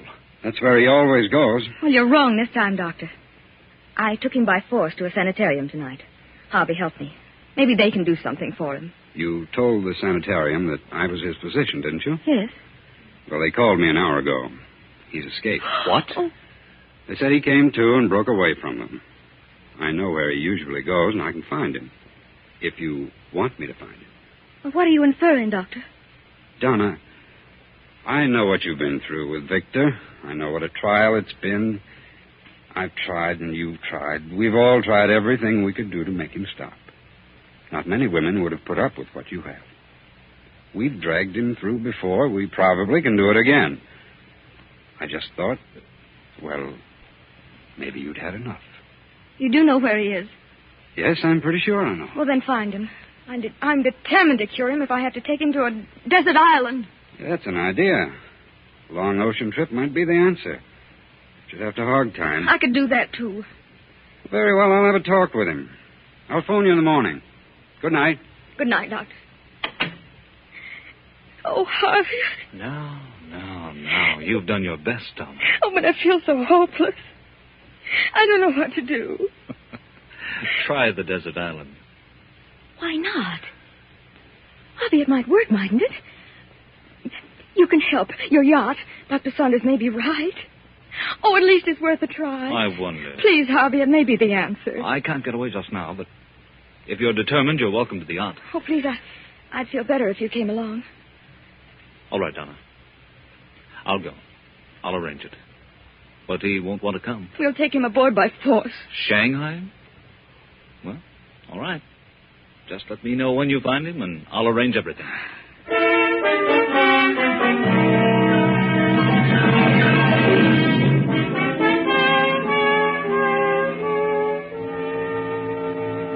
He sure was plastered. Well, I'll leave you alone with him, Doctor. Thanks. That high pole will bring him out of this. Victor. What? What's going on here? Who are you? Get away. Quiet. Take it easy, Victor. Huh? Who are you? Doc Saunders. Doc? Oh, what you want? I want to talk to you, Victor. It's very important. Important? Come on, Victor. Snap out of it. Hey, what's the idea? What you slapped me for? To wake you up. I've got to talk to you. Oh, hello, Doc. What are you after? Is your head clear? I guess so. Well, then listen to me. You know where you are? Yeah, my old haunt. You know how you got here? Well, let me see. I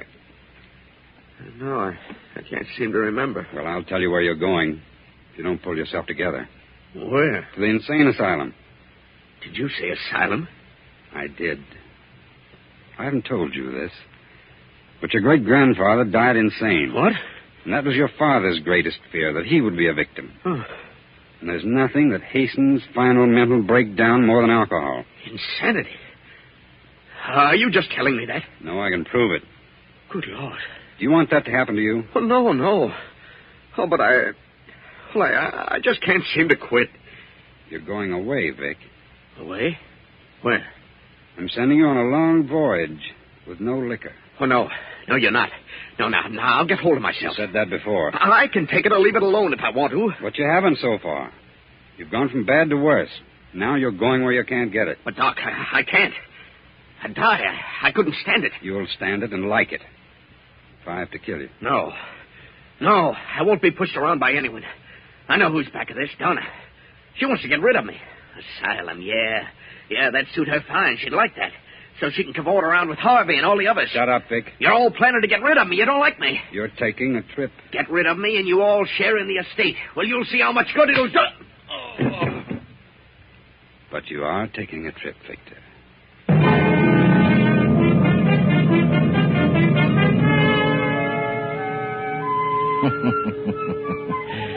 And now, here you are, Victor. Several hundred miles at sea. And worried, too, aren't you, Victor? That talk about insanity really upsets you. You believe it, too, don't you? What's this? Where am I? Donna. Do you feel better? What is this?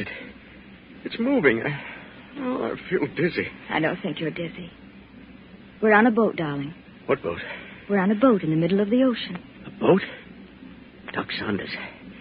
That's what he said. A voyage. It's his idea. Oh, now, Victor, everything's going to be all right. I know what you're planning to do. You're planning to kill me. You want to get rid of me. Want me to die. You won't die. Whose boat is this? Harvey's yacht. Harvey. Now I know it's a plot. Now I know what it's all about. You and Harvey, that's it. Oh, don't be ridiculous, Victor. Harvey consented to let me have the yacht. Is he on board? Yes. Of course. You and Harvey and me a prisoner. What a perfect setup. You don't mean that, Victor. I've been suspicious of you two all along. Who else is on board? Nobody but the captain and the crew of 4. And Harvey and the doctor. Where are you taking me? We're just cruising. Just cruising. Till you find the right spot. Right spot for what? To dump me overboard. No one will ever know, will they? And you'll say I jumped over. I was washed over the side. Oh, Victor, what has happened to you? You're like a stranger to me. I just don't know you. It doesn't seem possible that you're the man I marry. My darling, what's happened to you? Don't you know? If I only did. Why, I'm crazy. Insane. Surely you knew that. My great-grandfather was insane, and my grandfather, and undoubtedly my father, so why not me? You're talking nonsense. No. Hasn't Doc Saunders told you what he knows? No. Oh, come now. You three are closer than that. Stop talking such nonsense. I won't listen. I'm getting out of this cabin. I can't stand to be cooped up like No, this. please stay here for a while, Victor. Please. Here, I brought you some milk. Please drink it. Milk? Ah. Got a funny color to it. And it smells strange. What's in it? Arsenic? It's just plain milk, Victor. Now drink it. Do you like milk, Donna? Yes, I love milk. Then drink it yourself. Victor! Oh, all over my dress. You're trying to poison me, that's it. Now get out of here. Get out. Oh, Victor, please, darling. Get out!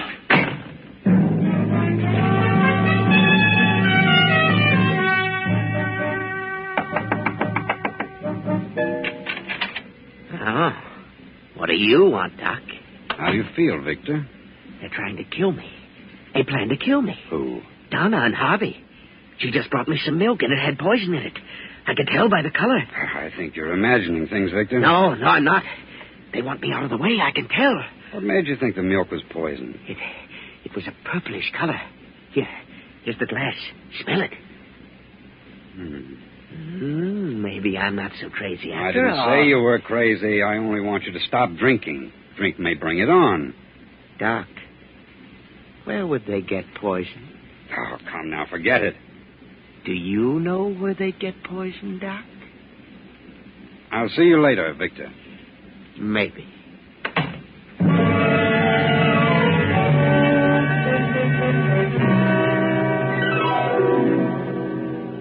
Did you send for me, Doctor? Yes. Did you take some milk to Victor? Yes, I did. What'd you put in it? Why should I put anything in it? Victor thinks you did. You should know me better than that, Doctor. You did put something in it. Oh, yes, I did. Some of that red liquid to make him quiet. Oh, yes, of course, that's what it was. And he threw it all over me. Oh, I'm thoroughly disgusted, Doctor. I can't go on with him this way.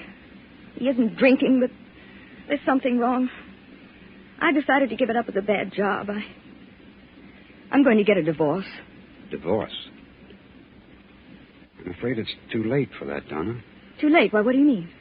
Well, there's something I haven't told you. I've been hoping it wouldn't be necessary. But after today, I've given up all hope. Why can't I get a divorce? You can't get a divorce from an insane person.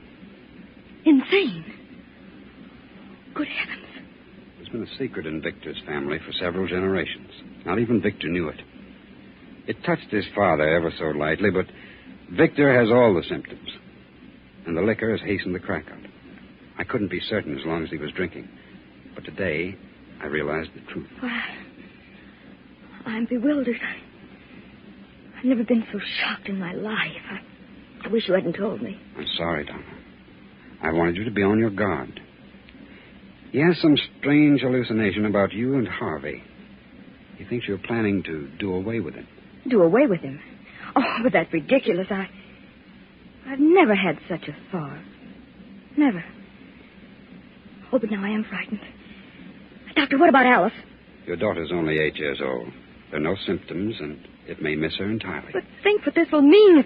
If this gets out about Victor, why, it may ruin her whole life. I understand that. That must never happen. It must remain a secret. That'll be difficult.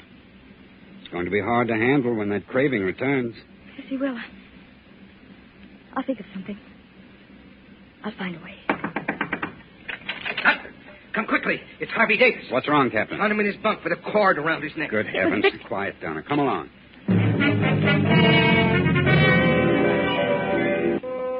Is he dead? No, he's breathing. Found him just in time. He'll be all right in a few minutes. Thank heaven. Harvey. Harvey. Donna, what's wrong? What's happened? Nothing much, Harvey. Just a little accident. You'll be all right. Oh, my throat. What's going on? You don't remember? No, I was just taking a little nap. I feel as though I'd been choked. Better tell him, Donna. Come along, Captain. Any liquor aboard, Captain? Yes, Doctor. Several bottles in the locker in my cabin. Let's have a look. I keep it locked because, Hey, it's been jimmied.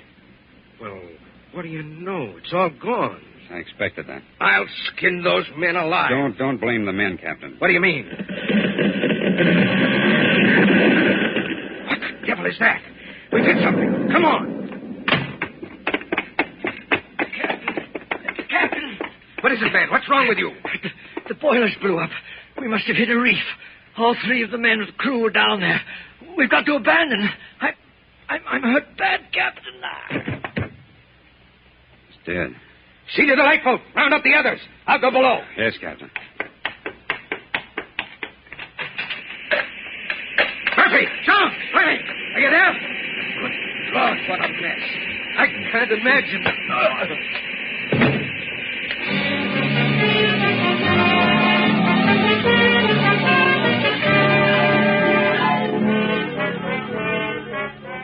Two days pass.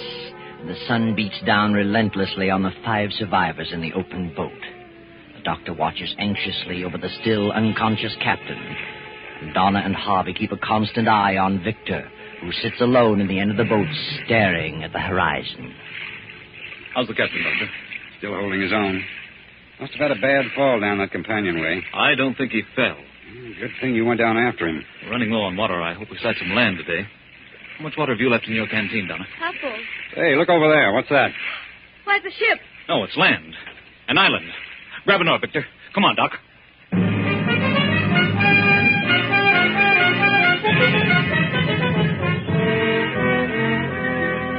Well, I've looked all around. Places as barren of food and water as the Sahara Desert. I'm afraid if we do locate any water, it won't be fit to drink. There must be water. What do you care about water? You've got a canteen full of whiskey. How much water is left? I have some, and Dr. Saunders has some. So I'd better get busy. Although my experiences on these islands haven't been so good. Here's a chance to put your chemistry to use, Harvey. You know the test for lead and zinc? Yes. I'll give you 2 vials, some sodium sulfide tablets, and some potassium chromate. You know the test, 1 tablet of each and 10 cc's with water. Mm-hmm. A dark precipitate means poison. Yes, I know. Thanks, Doc. Well, I'll start off and keep a direct line to the other side. Wherever that is. Wait a minute, Harvey. I think I'll go with you. Oh, why? Oh, maybe I can help. I'd go with you, Harvey, but I'd better keep my eye on the captain. He's the only one who knows where we are. I've got to pull him through. That's all right, Doc. I don't need any help. I think I'll go anyway. All right. If you insist, come on. Harvey, wait. I'm going too. Why? Because I want to. We don't need you. But I'm coming just the same. Please, Harvey, I'd like to come. All right. Let's go.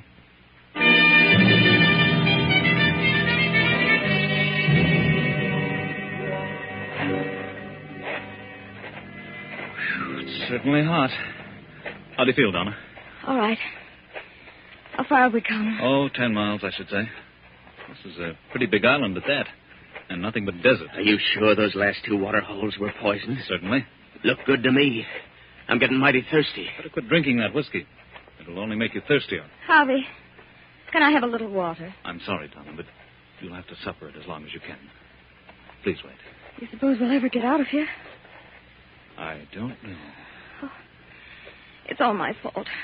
What a shame to get you into such a mess. Please forgive me, Harvey. There's nothing to forgive, Donna. I'd do it again 100 times over. For you? Would you, Harvey? Yes. Poor Victor, what a sad thing. No one must ever know, Harvey. Promise me if we get out of this.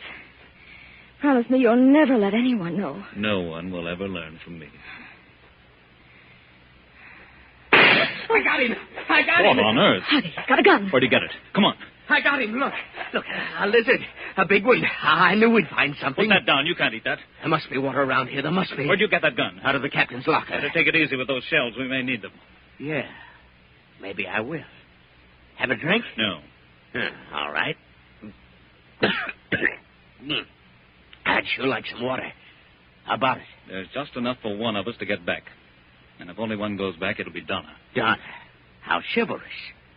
Who's got the water? I have. Come on. Let's keep moving. There's water around here. There must be. And I'm going to find it. Donna, if we don't find water, he's going to start pleading for what you have. No matter how much he raves or pleads, don't give it to him. Even if he threatens us with a gun. Tell him you drank it all. I want you to have the best break out of this. Thanks, Harvey. I appreciate that. I found it. Water. I found water. Hurry, Donna, hurry.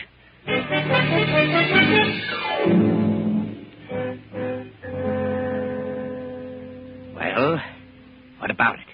What's the test show? Just like all the rest. It's full of lead and zinc and heaven knows what else. Poison, huh? Worst yet. How about some of that water? What water? In Donna's canteen. There isn't any more. Who drank it? I did. You both did. You left none for me. You've got your whiskey. I can't drink whiskey all the time. Done pretty well on it for several years. I've got to have some water. Harvey warned you. Harvey. Is that all you think about, Harvey? You should have married Harvey. Perhaps you're right about that. You sure that water's poison? I'm not drinking it, and I'm thirsty, too. Maybe you're just waiting. For what? I don't know. But I can imagine a few things. We'd better stop here for the night. Are you very tired, Donna? Awfully. Better try and get some sleep. Where are you going, Victor? Just going to look around. May find something. I'm hungry. I'm going to build a fire with this brush. Don't get too far away. I'll be around. Don't worry. Keep a close watch on your canteen, Donna. I have an idea what he's up to. I'll try not to sleep, but I'm dead tired. I'll do my best, Harvey. If he goes to sleep, I'll try to get that gun away from him. Mm-hmm. Good night, Donna. Good night, Harvey.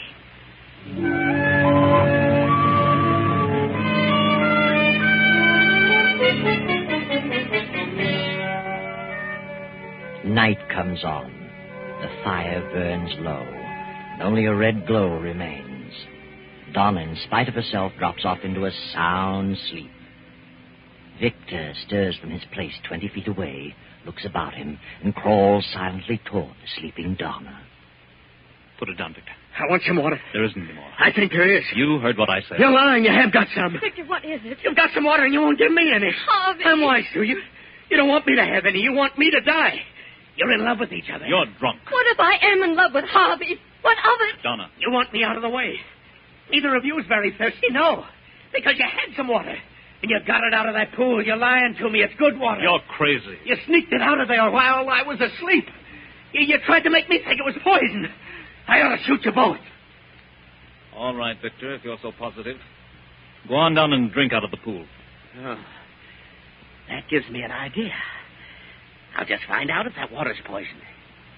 Go drink some of it, Harvey. Certainly not. I'll give you 30 seconds. It's poison, Victor. Go ahead, drink, or I'll shoot. No, don't do it, Harvey. And supposing you drink some, Donna? Very well, I will. Victor, it'll kill her. Donna, wait. I'll drink it. You're a fool, Victor. But come along. This is going to be very interesting. Not as much as you think. Get off of me! I'll kill you! Oh. Maybe that'll hold you, Harvey. Oh, Harvey. I'm all right, Donna. It just hit my shoulder. I hope you're satisfied now that it is poison, Victor. Maybe. But you two are getting water for someplace. All right. Hand over that canteen, Donna. Please, Victor. That's for Donna. I'll take care of it for all of us. And if either of you make a move toward me, I'll shoot both of you. Good night. And sleep tight, both of you.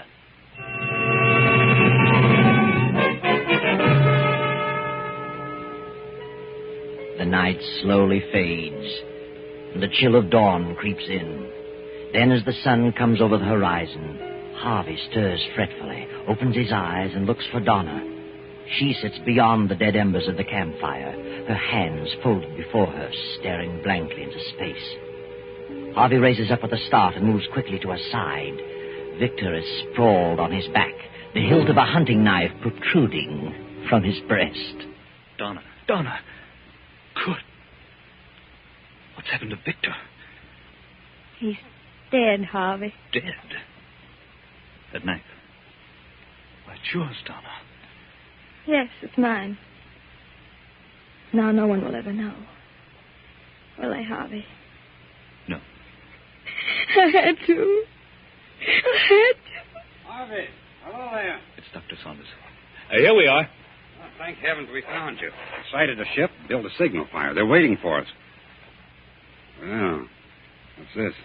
Well, Victor must have gone crazy in the night and stabbed himself. Now, let me see. He's dead, Harvey. How'd this happen? I told you he must have stabbed himself. No, he didn't. I stabbed him. It's my knife. I got to thinking and I did it. I crept over and I stabbed him. Oh, I see. When did you do this, Donna? It was not more than an hour ago. I couldn't help it, Doctor. I couldn't help it. Please, Donna, please. There's nothing to fear. I didn't want anybody to know. Because of Alice. They won't know, Donna. You didn't kill him. What? He's been dead for at least 3 hours. Oh, what do you mean? Look at his eyes. Look at his lips and his tongue. And the swelling of his stomach. Did you test the pool, Harvey? Yes. Every pool we've come to has been heavy in mineral content. I warned him, but he thought we were lying to him. Last night he pulled a gun and took down his canteen. There wasn't much in it, but it was all we had. He's been drinking whiskey, so a little water wouldn't satisfy him. So he drank from the pool. Poor Victor. I guess it's just as well. Don't worry, Donna. No one will ever know. Will they, Doctor? There's nothing to tell. Except Victor Jackson poisoned himself in a fit of extreme thirst. No, Donna. No one will ever know. You did your best. You tried hard to make things work out. But somehow fate seemed to take things right out of your hands. But you know better, don't you, Harvey? You know what happened. Tell us, Harvey. Tell us. After Victor took the canteen from Donna and drank the few swallows in it, he fell off to sleep. Then I took the canteen and filled it from the poison pool. I knew he'd wake up with a greater thirst, and he did. But I'm not sorry. He's better off. And I found I do love Donna.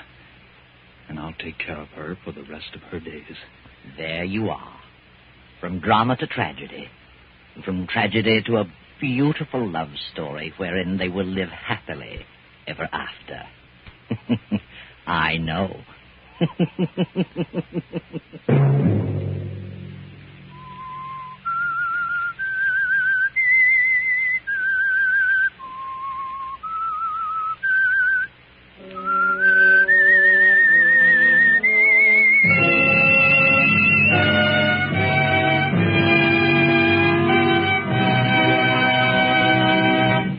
CBS has presented The Whistler.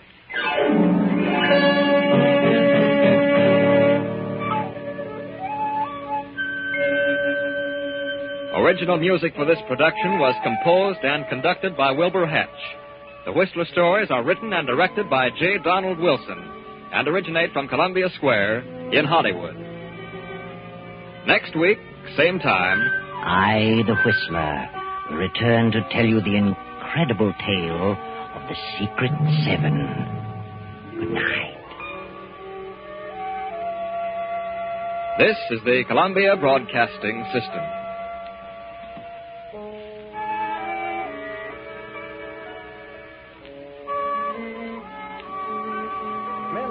That show-me attitude when it comes to shaving cream, we invite you to try Fitch's No Brush. We think it has the qualities you want in a shaving cream: a smooth, non-greasy texture, a skin conditioner ingredient to protect sensitive skins, and a fast action that instantly prepares your face for the grandest, coolest shave you've ever had. And to top it all off, Fitch's No Brush is reasonably priced. So we suggest you try it. See if we're not right when we say Fitch's No Brush gives a solid comfort shave. If you're one of the many who swear by a lather cream, try Fitch's Brush Cream. This cream gives loads of swell lather that stays more all during the shave. It rinses off easily, too. Like Fitch's No Brush, it contains a skin conditioner, that makes even the most sensitive skins feel cool and smooth. Yes, men, for shaving comfort, try either Fitch's Brush or Fitch's No Brush shaving cream. Both come in a form you like at a price you like. What's more, both will give you the kind of shave you like. So ask the man behind her for Fitch's Shave Cream. Fitch, spelled F-I-T-C-H. Thanks for listening to HOJO Radio. We'll be back again very soon.